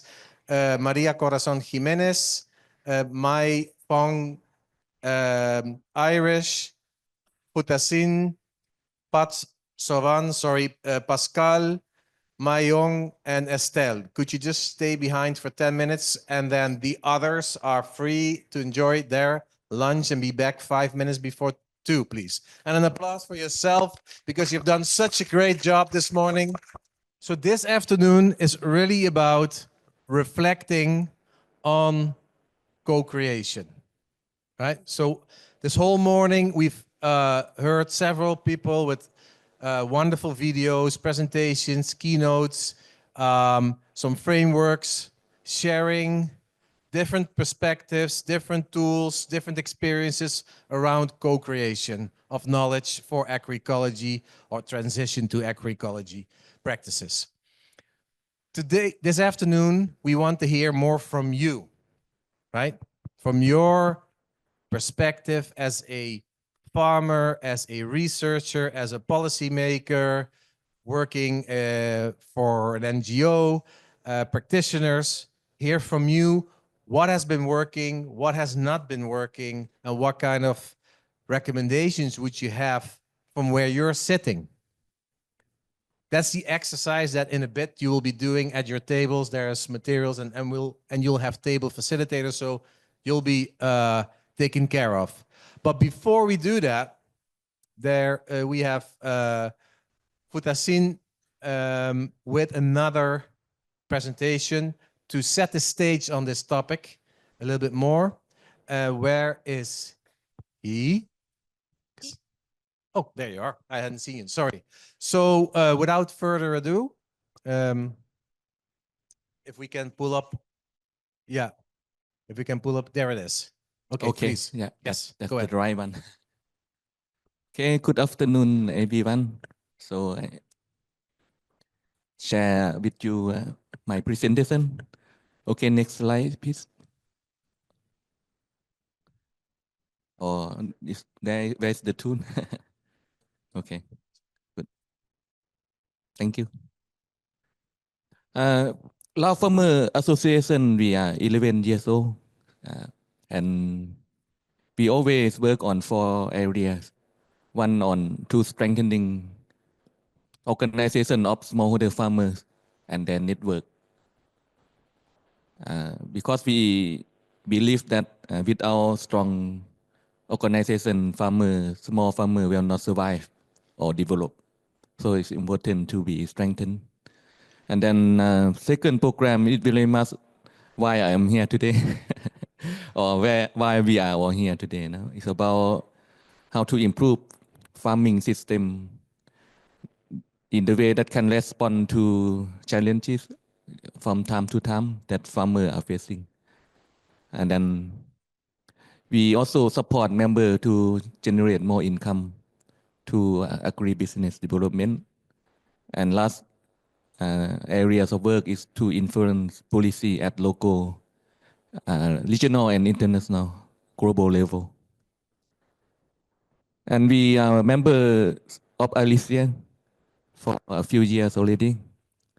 And we, of course, member of Alpha is for since 2016, I believe. Yeah. And what would I like to share with you on in the area of co-creation now? And we'll kick off the session this afternoon. What we engage with, as said, is to capitalize, to document existing local knowledge. Okay, and then, for example, last year we, under Alicia support, Alicia, they have small grant to support members, and we got one of that to document 14 cases. We have the draft cases and video already being finalized, and hopefully will release soon. Yeah, will release soon. So 14 cases. Some of them you have seen this morning, but we just chop some some part of it to combine them. What does it mean about co-creation on capitalization? I think it's important in order to find out what exists. It's important to work with many people.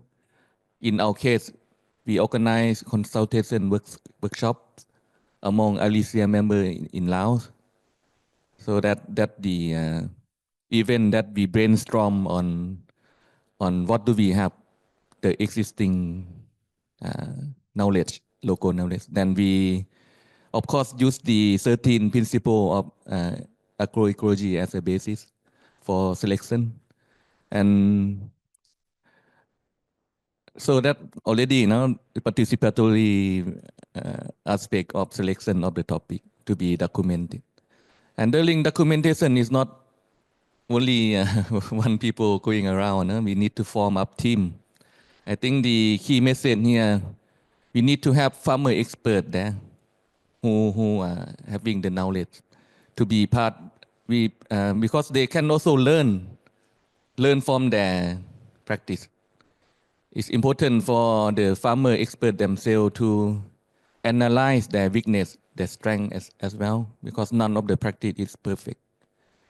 The local knowledge farmer need to recognize their weakness as well. So having them as an actor for documentation is also important. Apart from, in that addition, to have relevant stakeholder to join the documentation team, depend on the topic. For example, if it's very much about soil improvement, then having a soil expert would be also helpful, or sending the soil back to the lab for analysis also important. So you see the documentation also can be co-created. And finalization as well. In case of this, when we have draft version, then we send out to asset team expert like CIFOR to have final comment before we finalize. So it's what I want to share with you in terms of co-creation process, in terms of capitalizing local knowledge. My key message here is not a single person to do it, but it did a collaborative approach with engaging many stakeholders. Secondly, we've been doing quite some extent on participatory action research.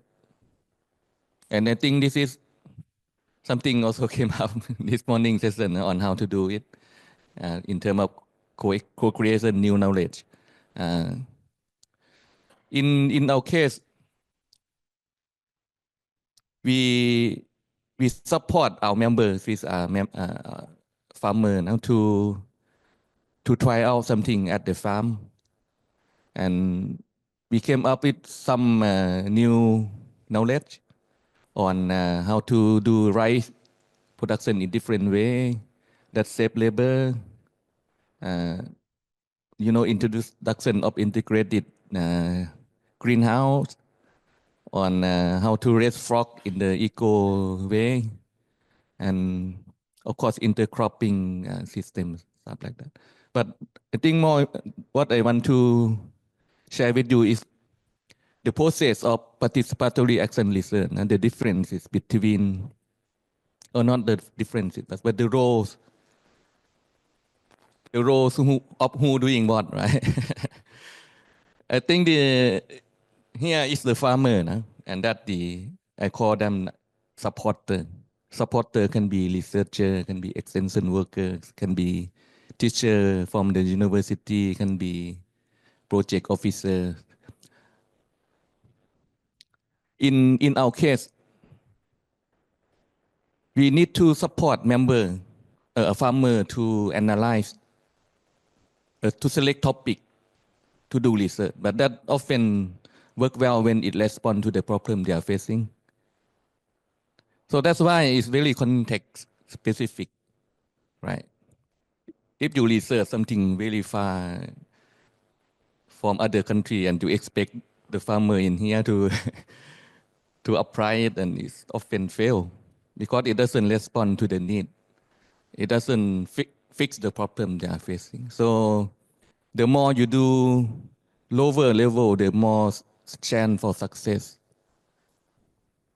So that's how the supporter need to facilitate the selection, but not to tell farmer what to do, right? But to help them analyze, to understand the problem they are facing and whether that really matter for them.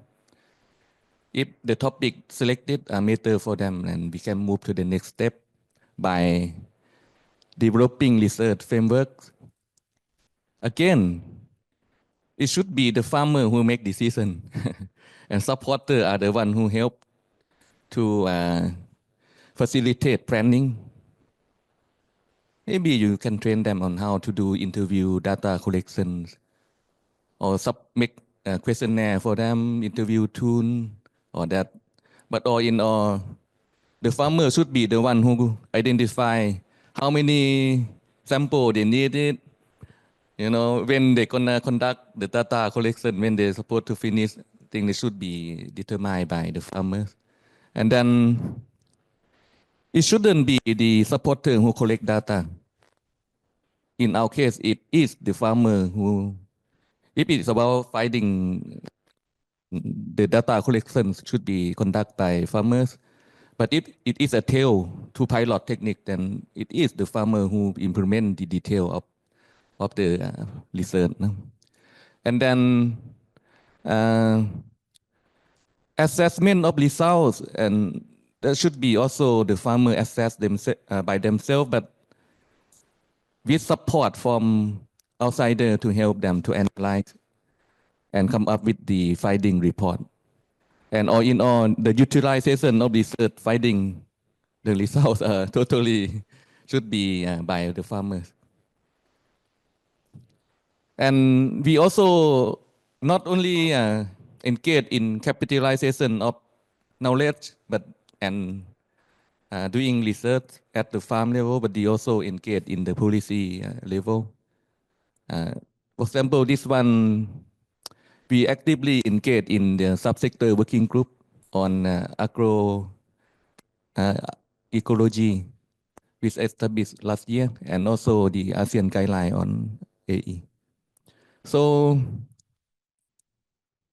I think what works and what doesn't work well in terms of co-creation is that in terms of capitalization, we need to have a balanced view now between science and knowledge.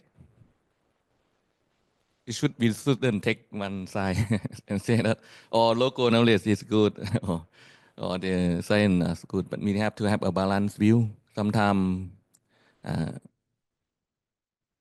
local knowledge is also not really good. We don't need to also, but new knowledge is not always effective as well. So have to really, that's where I think the value of co-creation is to come up with the consensus and balanced view of. And then the participatory action research often work when it really responds to the problem of the people who are piloting them. And policy influence work when it engage long-term mechanism, not only bringing farmer to attend event, 3 minutes, yeah, just one slide more. But also need to have the, like ourselves, Lao Farmer Network, we positioning in very long-term structures of subsector working groups and alliances on at alpha and regional level and etc. It's not like, okay, one time off now having farmer to speak something and expect the policy to be influenced. So it did a long-term process. Is that all? Okay, that's all. Thank you very much. Thank you, Putasin. So before we move into the exercise, there is a presentation from Take Stage. So basically, this is a little bit of a presentation for setting the stage for or do some front loading about in relation to the exercise that you will be doing later, and recognizing that these kind of questions and research around what has been working and what not, and what kind of recommendations has to a certain extent already been done. So the kind of things that you'll be seeing here is a little bit also we can translate into that exercise that you'll be going into after this presentation. Yeah, Maria, please go ahead. Good afternoon, everyone. I'm Marion. That's a long name over there, but I'm Marion to my colleagues and friends. I am a partner scientist of Masipag. First, a short overview of what Masipag is. Masipag means, in English, Farmer-Scientist Partnership for Agriculture Development. Masipag, meaning hardworking in Filipino, is a national network of farmers' organizations, NGOs, and scientists in the Philippines promoting people-centered agroecology and farmer scientists. I won't mention everything here, but I'd like to focus on one of its approaches, which includes farmer-NGO scientist partnership, farmer-led research, and sharing of knowledge and technology in regard to agroecology. And a key strategy is organizational development, which strengthens our farmers' organization. I am a partner social scientist, social researcher of Masipag. I am also a full-time faculty in community development in UP Diliman, Philippines. And I believe that I am a proof that genuine partnership between farmers, organizations, scientists, and researchers in the promotion of agroecology is possible. Okay.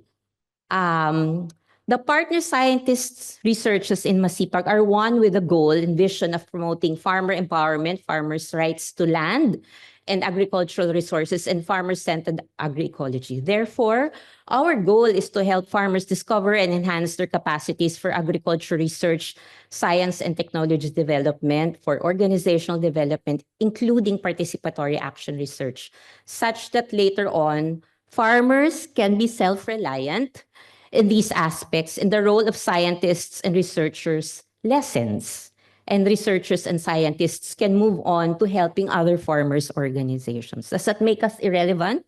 No, because there's many organizations and communities that we want to be able to continue work with. This speaks to the topic of power. We believe in genuine partnership. We need to recognize farmers as scientists too, and researchers too. And the role of scientists is to help validate, document the good practices, and help scale up these agroecology practices. How do we do this?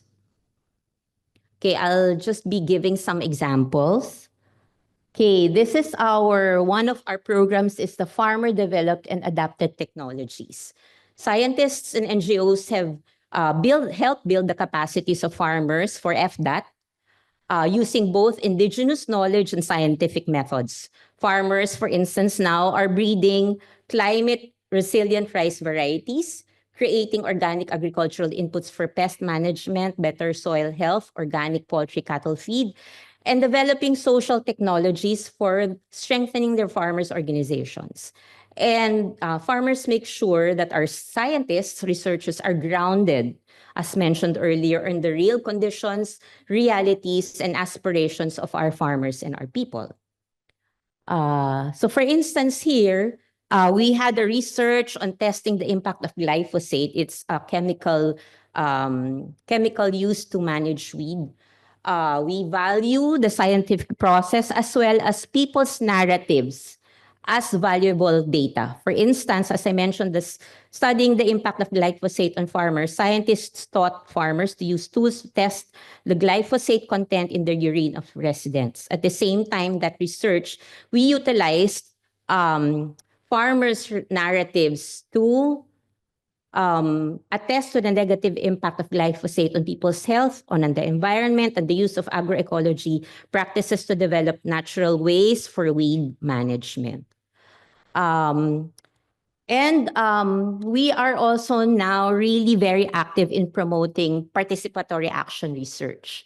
In participatory action research, farmers are empowered to be involved in the whole design, from identifying the issues and problems, developing the objectives, the methodology, are active in implementation and evaluation, and of course, utilization of the research.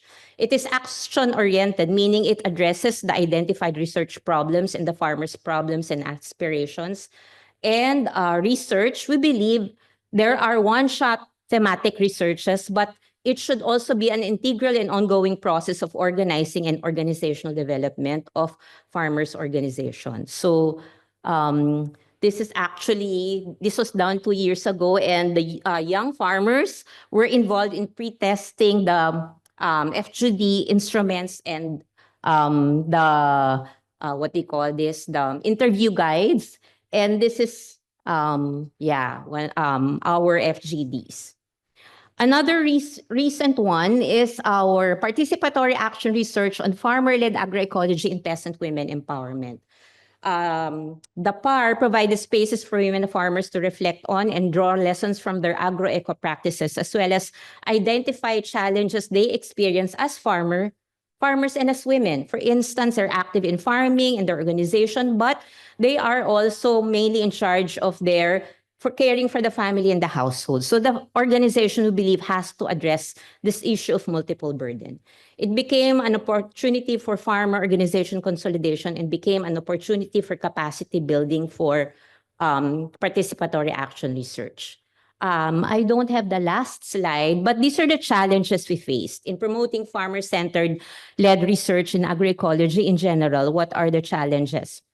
It has been mentioned oftentimes, financial and logistical support for agroecology practice, including continuing PAR, support for agroecology policy implementation versus policies such as in the Philippines, we have the rice tariffication and liberalization law, which actually promotes importation of rice rather than supporting our local production of rice. So we are importing from Thailand and Vietnam.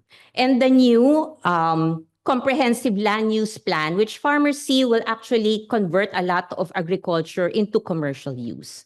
The challenge to continue to build capacities for documentation and promotion of good agroecology practices of farmers' organizations, and stronger advocacy for government support for farmers' organizations, and the implementation of genuine agrarian reform, sustainable agriculture, and agroecology.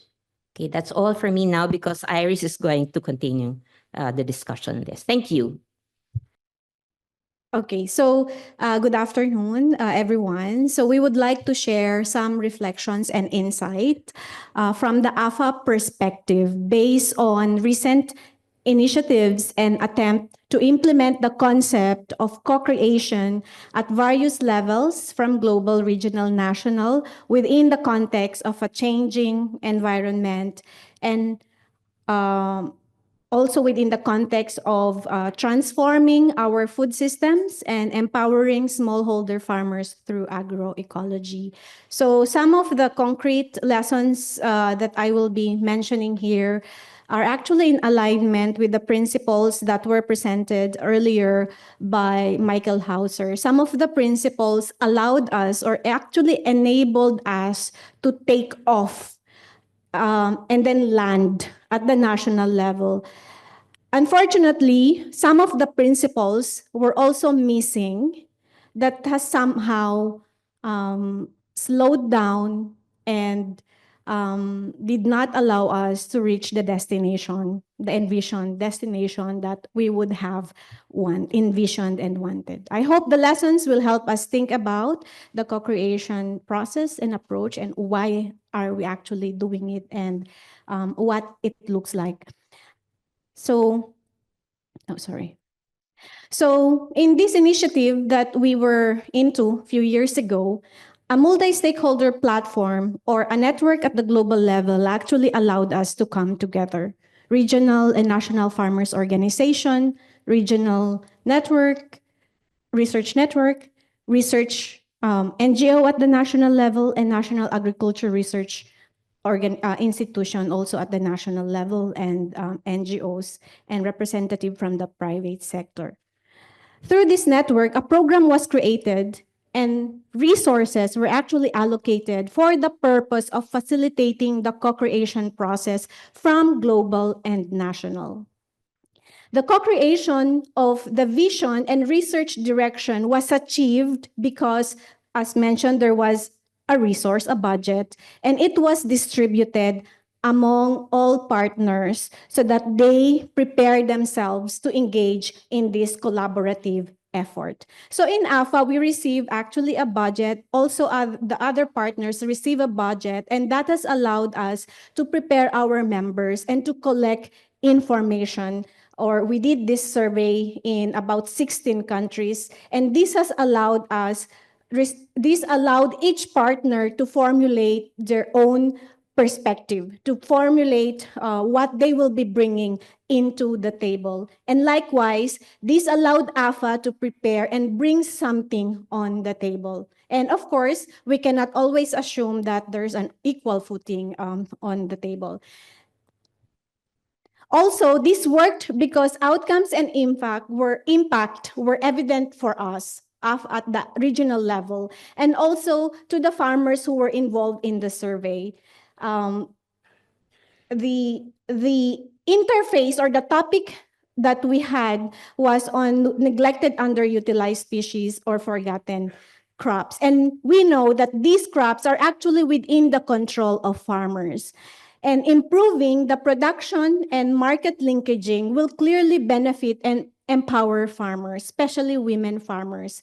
We know that in our communities, rural communities where many poor, hungry, and malnourished are, the massive promotion of these crops can mean available, affordable, adequate, nutritious food, thereby increasing also farmers' income. So this was very clear that the outcome of this research project is something that can actually potentially change the situation.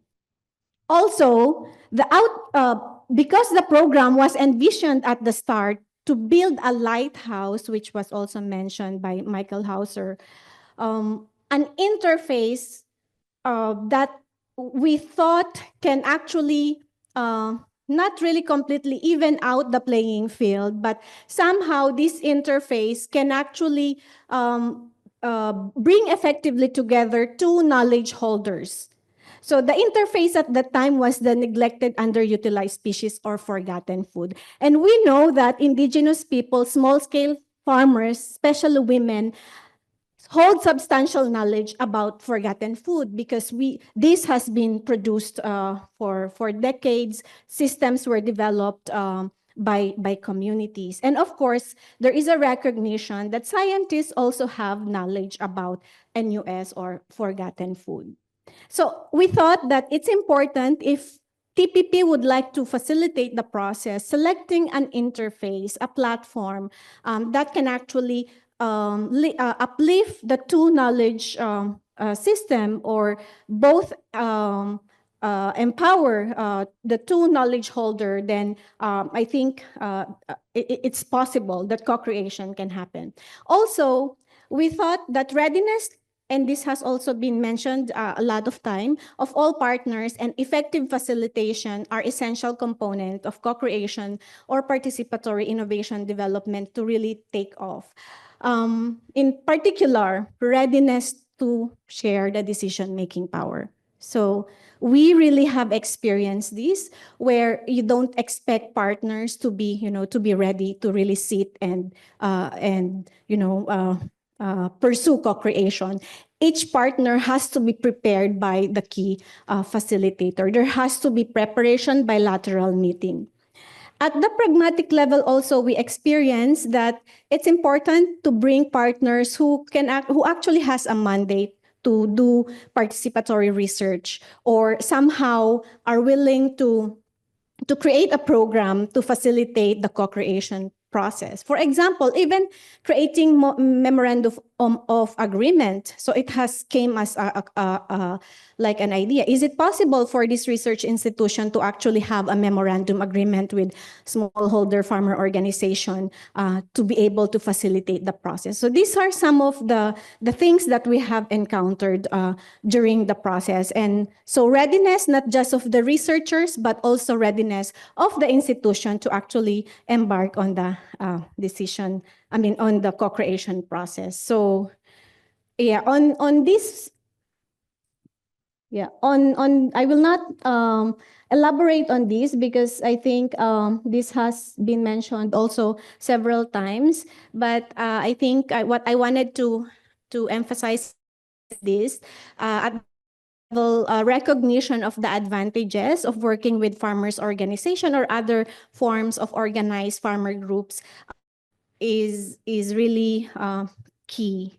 There are also some approaches at the national level, village-based approach. There are also farmer field school that are already working and can be on at the national level. So I will end with this. Thank you so much.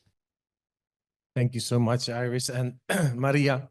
So if we can go back to the other mic, yes, thank you so much. Presentation. So another round of applause. Thank you so much for the three of you for presenting. So we've eaten a little bit into the group work time, but I'm sure we'll be fine. Just a quick round of stand up if. Stand up if you identify yourself as being a researcher or affiliated with research. Stand up if. Researchers. Researchers, stand up. Research in the broader sense. Okay, just to get a sense of who we have here. Okay, please sit down. Then please stand up if you identify yourself as being a farmer or a farmer related to a farmer associations. Please stand up as well. Okay. Anyone else? Anyone else? Okay, thank you. Okay, good. Please stand up if you identify yourself as somebody that works with policy or related to policy. Yes, don't be shy.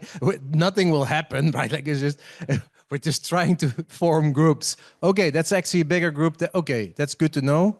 Good to know. And then the last group that we have, because we're going to work with 4, let's say, stakeholder groups that we arranged, is NGO-related people that work with NGOs or in NGOs.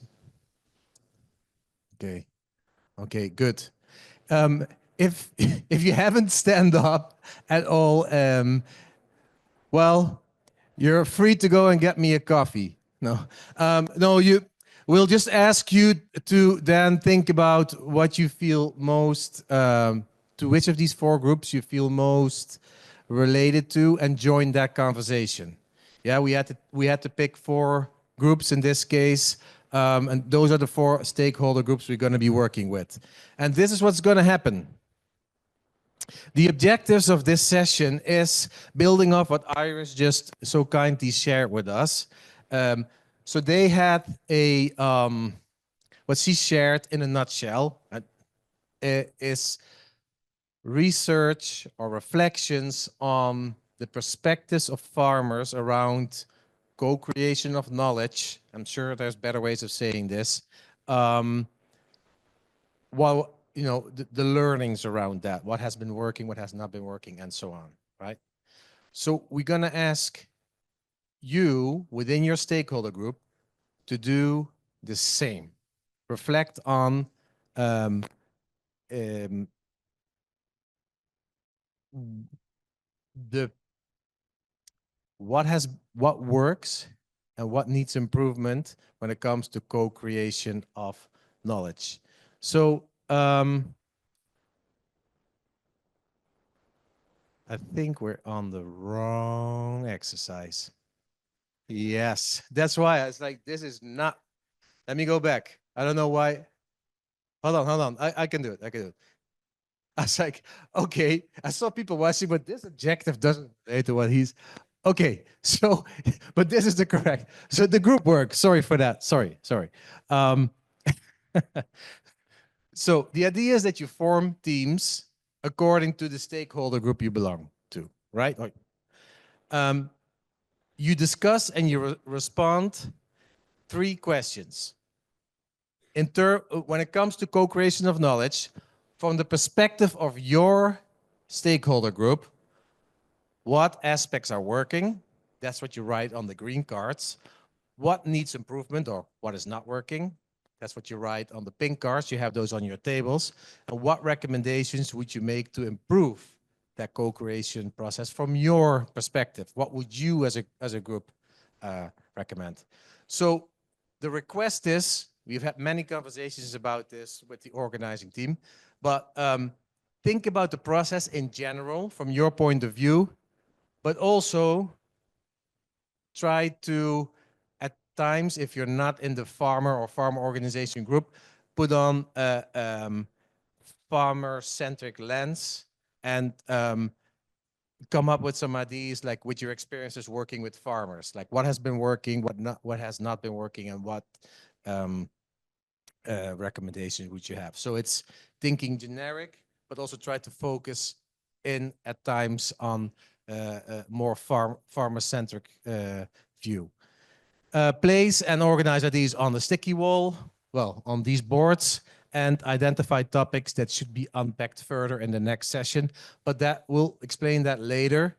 You have 2 facilitators at your tables, right? So could the facilitators please stand up, actually, so we can, the table facilitators that were voluntold.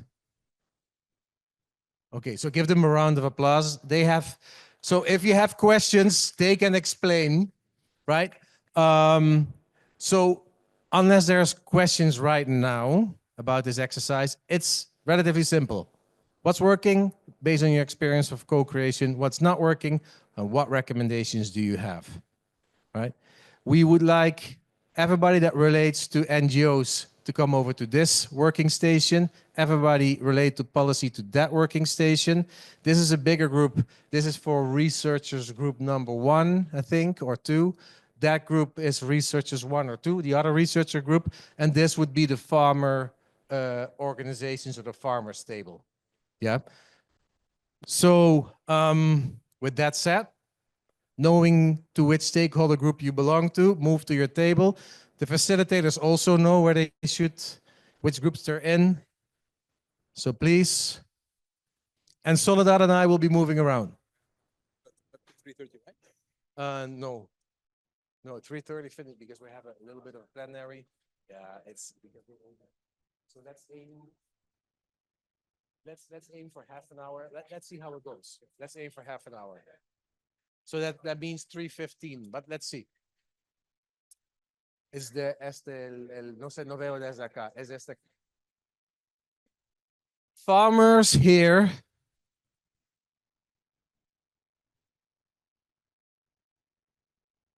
One research group here. We have so many researchers, so the research group needs to break up into 2 groups. Policy is that in that table there. And so this is a research group, and this is, this is a research table as well. Research table, research table. Yes, farm organizations here. Thank you. So 3 minutes, it will be a very short time, and I will try to do my best. So before telling you about the concrete actions, I would like to tell you the story of what we discussed. In fact, thinking about co-creation, we think that this is a place where, this is a domain where participative approaches are taking more and more place, and institutions, politicians, and different universe are taking more and more awareness on this topic. So this is getting more and more important. But the fact is that to co-create, we need time, because we need to know how to dialogue, how to talk to each other. So it takes time, and it doesn't fit the way we do research today. The way we do research today is only on projects. We have to build this project very quickly. We don't have time to build all these projects. So the recommendations and the concrete actions that we have here are linked to this time that we need to co-create. And it is beyond the project itself and the project time itself. It is before. So we need to train both scientists and the holders the way we know each other, the way we talk to each other. So we would like to have joint training and capacity building on co-creation. So for example, between TPP and local institutions, we would like to see probably a curriculum specific for people who are able to communicate and to facilitate these kind of exemption phase and build a theory of change before we go into a project. And all the methods, the participatory approaches that we need before going into a project. So this phase of co-creation. And we have also a need to go beyond project with long-term infrastructure, long-term structure like cooperatives, platforms, because after the project, we have to keep in touch with the farmers, keep in touch with the multi-stakeholders, go back to them, see where are the problems, are there still problems, etc. So we need this long-term project. So to do that, we have to better link the TPP to the NARS. We have to use different tools, for example, policy tracking tool, for example, mapping science progress and giving back to the national research institutions. And for long term, an idea would be to co-create an action plan for the TPP, specifically for the TPP, with different stakeholders, and having this kind of calendar and deliverables to see where the TPP would like to be in 4 or 5 years. So having this in mind, having all the projects of the TPP, and try to think where we as a TPP would like to be in 5 years, for example, and try to co-create and use the different participatory approaches, trying to co-create this really action plan to be the more impactful as possible. Thank you very much.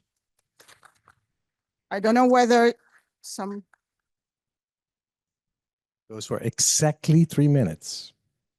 Yes, exactly. So while we move over to this group, I would like to make a request to the group, because I see quite some and actually hear quite some side conversations going on. And I understand it's a long day, but there is actually, I wanted to invite you to take the opportunity for this space to use it as it was purposed for, and use the open space afterwards to have those side conversations. Yeah, I don't want to be too strict, but you can tell if you stand up here and you're presenting at the end of the day. Yeah, so let's make sure we're mindful of our colleagues that are presenting. So, Pascal? I don't know. Is that possible with the camera? Can we get that here or on this side? Or should we move it in the middle?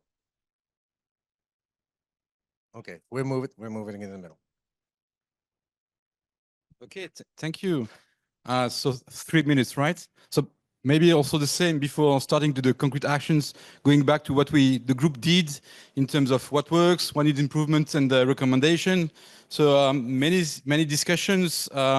what we wanted to highlight was the importance to start from farmers' needs and farmers' priorities to ensure that the knowledge that you produce is useful also for them.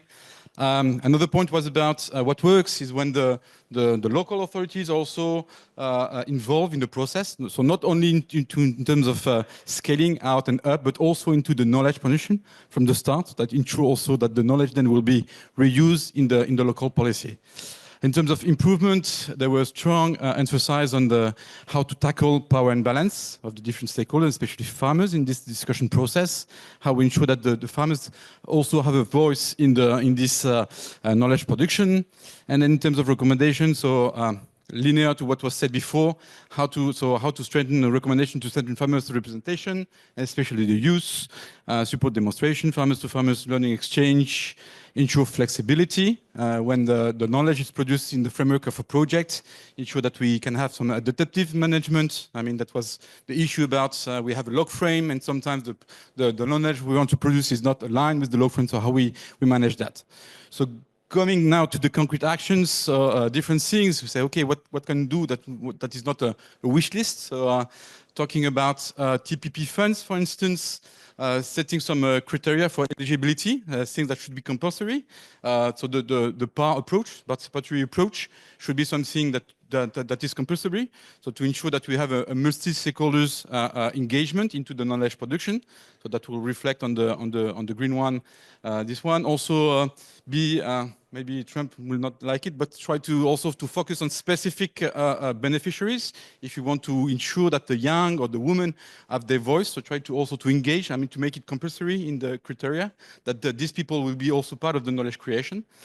For all the things about the project-based, log frame-based, try to emphasize more on the process, much more than on the product, to ensure that at the end we have knowledge, but we have some flexibility in the kind of knowledge that we have. We agree also with the donors or with the partners about a percentage of deviation or adaptive management. And then also the importance to engage also with formal institutions on the national level, agricultural research, local governments, universities, because they also have the mandate to disseminate this knowledge. And then for sure also include soft skills, facilitation tools and approach in the knowledge production process, especially, I mean, that was part of the NGOs. And that's all for me. I hope I'm 3 minutes. No, that's good. Okay, good. So I will be a representative for my groups. So the four concrete actions we would like to deliver to you is the very first one is the co-design guidelines. So we will do this. Is it co-design with farm organizations, researchers, and NGO and CSO as well. The second thing is system level and for mainstreaming. So how we can do that? We should have action learning process as well as documentation of process evidence and case studies as well. And the third one is adaptive management. And the last one is the new of options based on the duration can be follow up with the specific So we had a co-design guidelines so that there should be sort of documented processes on co-design processes. Okay, that was repetitive, and then also a separate one on actually transdisciplinary co-design research process. So we merged this at the end. And just here, the last option was to have a menu of options tailored to different kinds of uses. So for example, if a user knows that they have only 3 days, can we tailor something that could be adapted for that? And also to ensure that there's some sort of follow-up mechanism so that it's not a one-off process of co-creation, but rather an iterative one. Thanks. The third one is shifting drivers from fear to hope. So all the researchers and all stakeholders, we take this action, and how can we do that? So shifting a narrative away from dangers, harms, losses to desirability and or visibility of the AI, agroecology and social media to narrow the gap between the producers and the consumers from perception and sensitization, and also the agroecotourism as well. And the last one is the cross-learning, the initiatives is also very needed. So who will do that?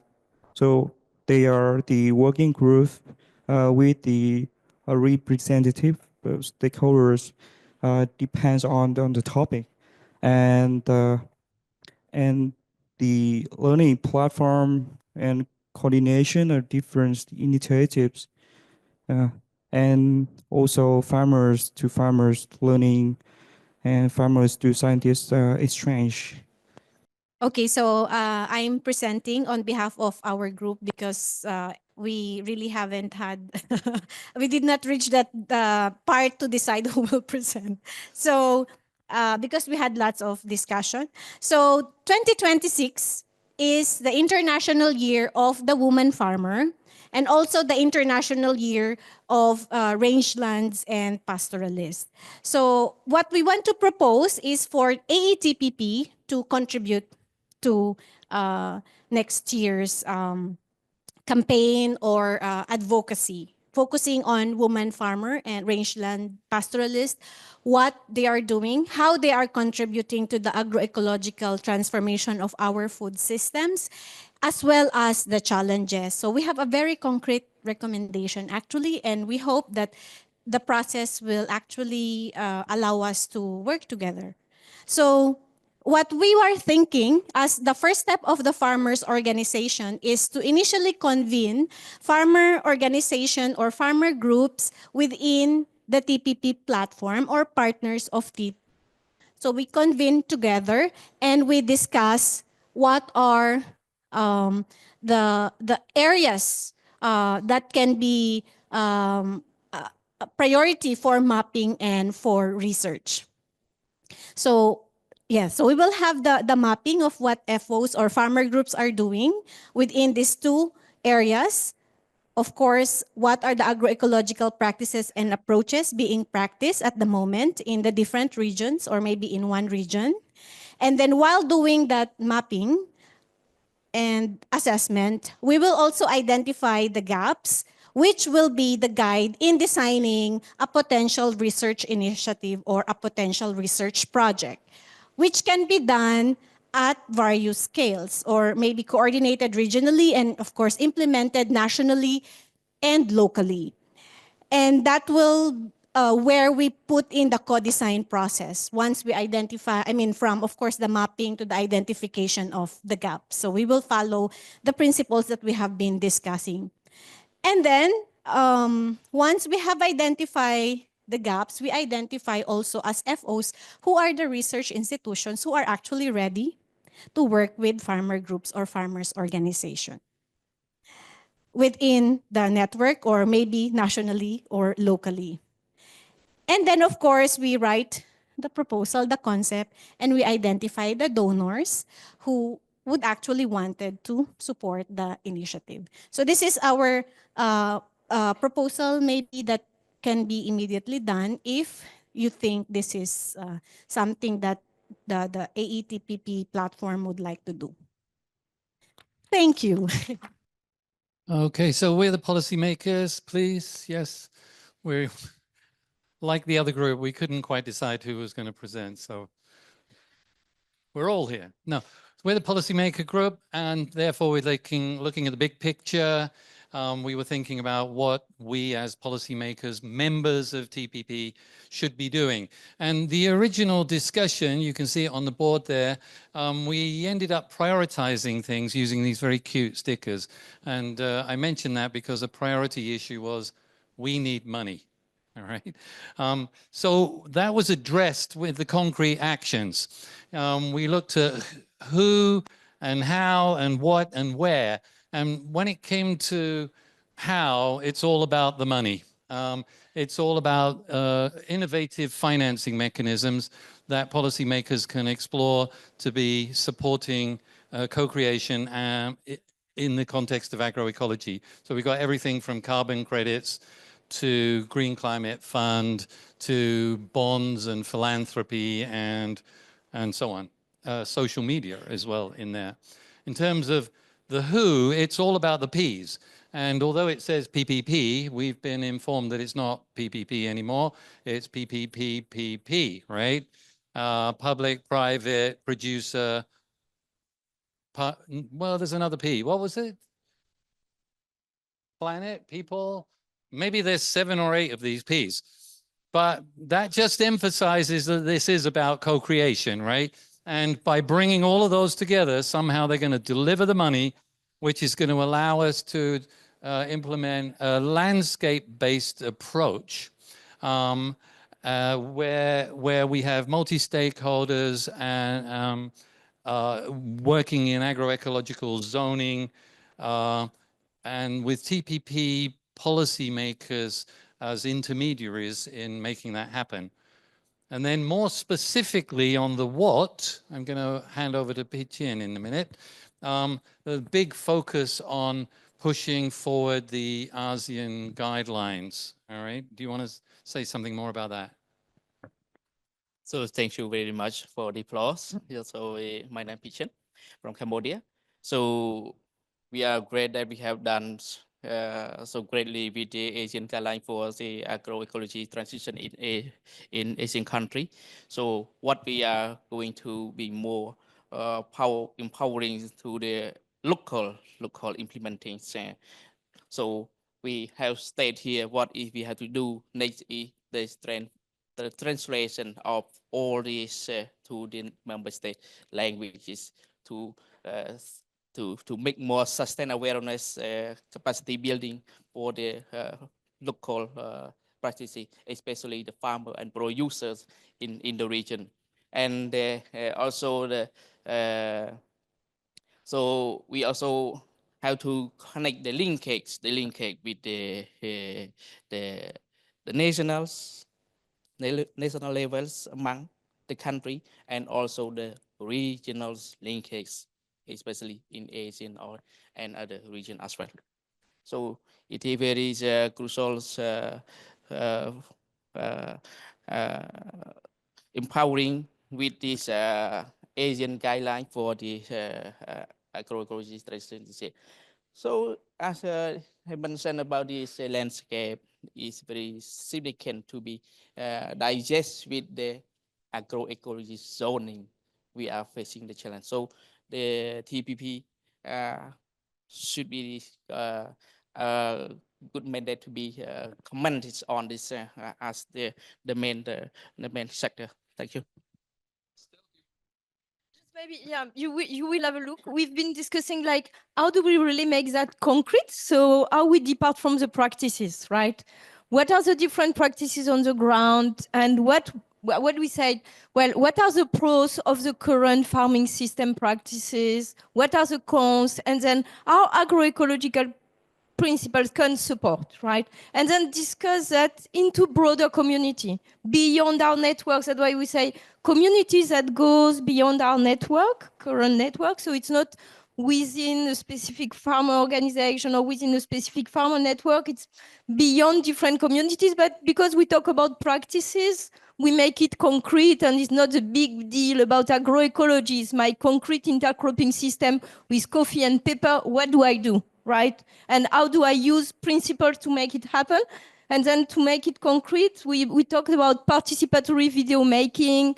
Marion was making very clear the point about the narratives, which are concrete evidence. So build on that, documenting stories, have media campaigns. So really like building on that practice level things, and do this stock taking of practices beyond sector, right? If we remain into coffee once, aquaculture one, we miss the point, right?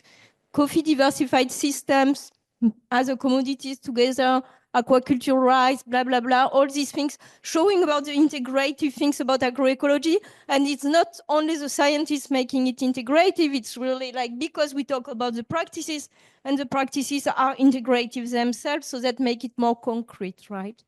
So I think that was the idea, that we tried to figure out different ways of looking at it and then feeding into this broader picture. Yeah, and that's also why landscape is important, because that's where we can be concrete about practices while triggering this more macro level, and we have a concrete realization of the partnerships, right? Thank you, thank you. Those were exactly 13 minutes.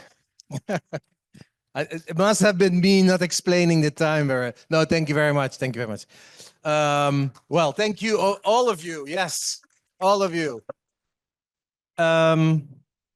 So we are a few minutes away of at least closing the day inside here. We have the open space outside with the fair. There is a cocktail after that starting at 6. But we also wanted to share with you, you know, you are the in-person participants here on site. And we also have some participants online that have been working on this same exercise as well.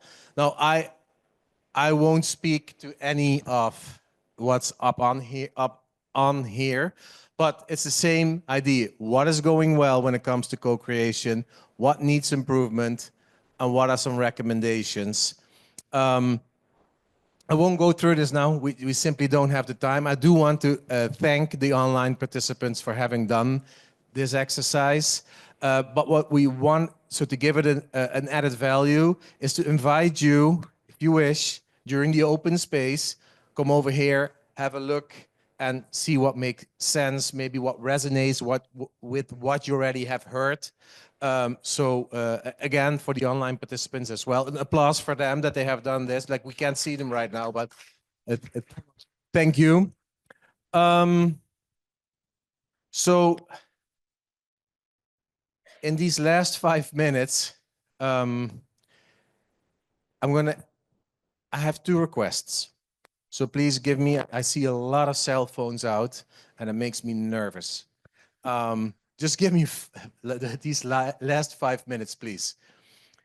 When you walk out today, we're going to ask you, if you wish, in the back there where Matthias is standing behind the guy with the cap.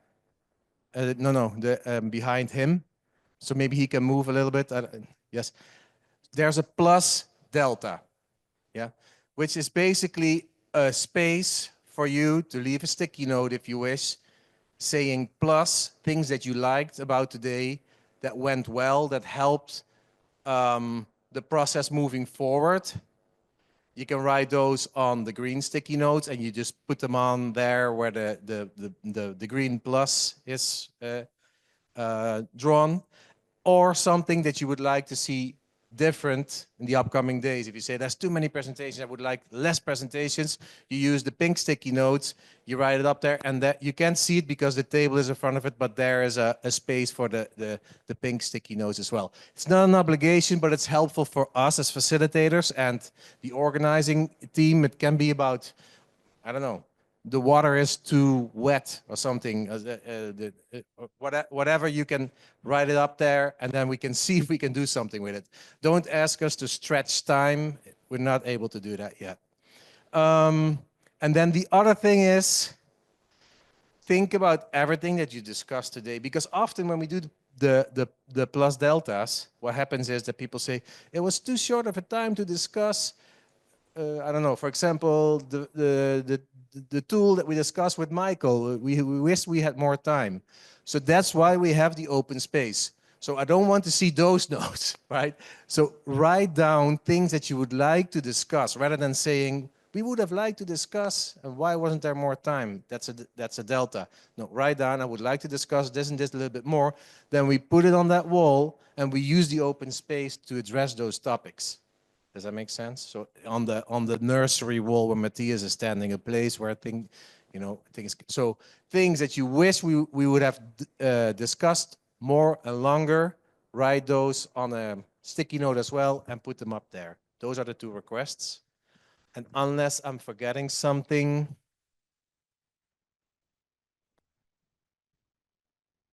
then I would like to invite you to move over to the open space outside, where there is the fair, where you can have your conversations about those side conversations that were happening in here. Maybe you can have them there.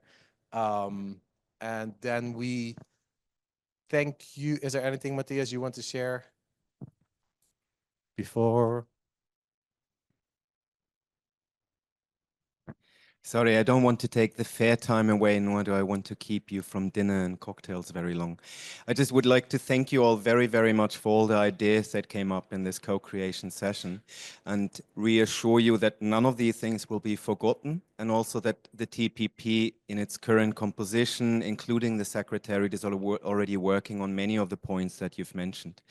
If you have very concrete ideas on how exactly that can be taken forward, the points that you've pointed out, or things that you put on one of the walls, but were not taken forward to the concrete actions because they didn't get enough of the beautiful animal and heart stickers, etc. You can always approach me, Sandhya, Rodrigo, Fabio with any concrete ideas of how you think your organization, your vision could be better integrated in the TPP, and we're very happy to sit down and talk it over. Thank you very much. Thank you, Matthias. So with that said, we're right on time, unless somebody would like to take the floor and talk for another 10 minutes. No, I'm just kidding. So yes, 5 o'clock. Please use the time together, visit the fair, and then at 6 o'clock there's a cocktail, and we see each other tomorrow at 9 o'clock. I don't have the agenda. My memory is horrible. Yes. Okay. Thank you. Thank you. An applause. Thank you. Yes, yes.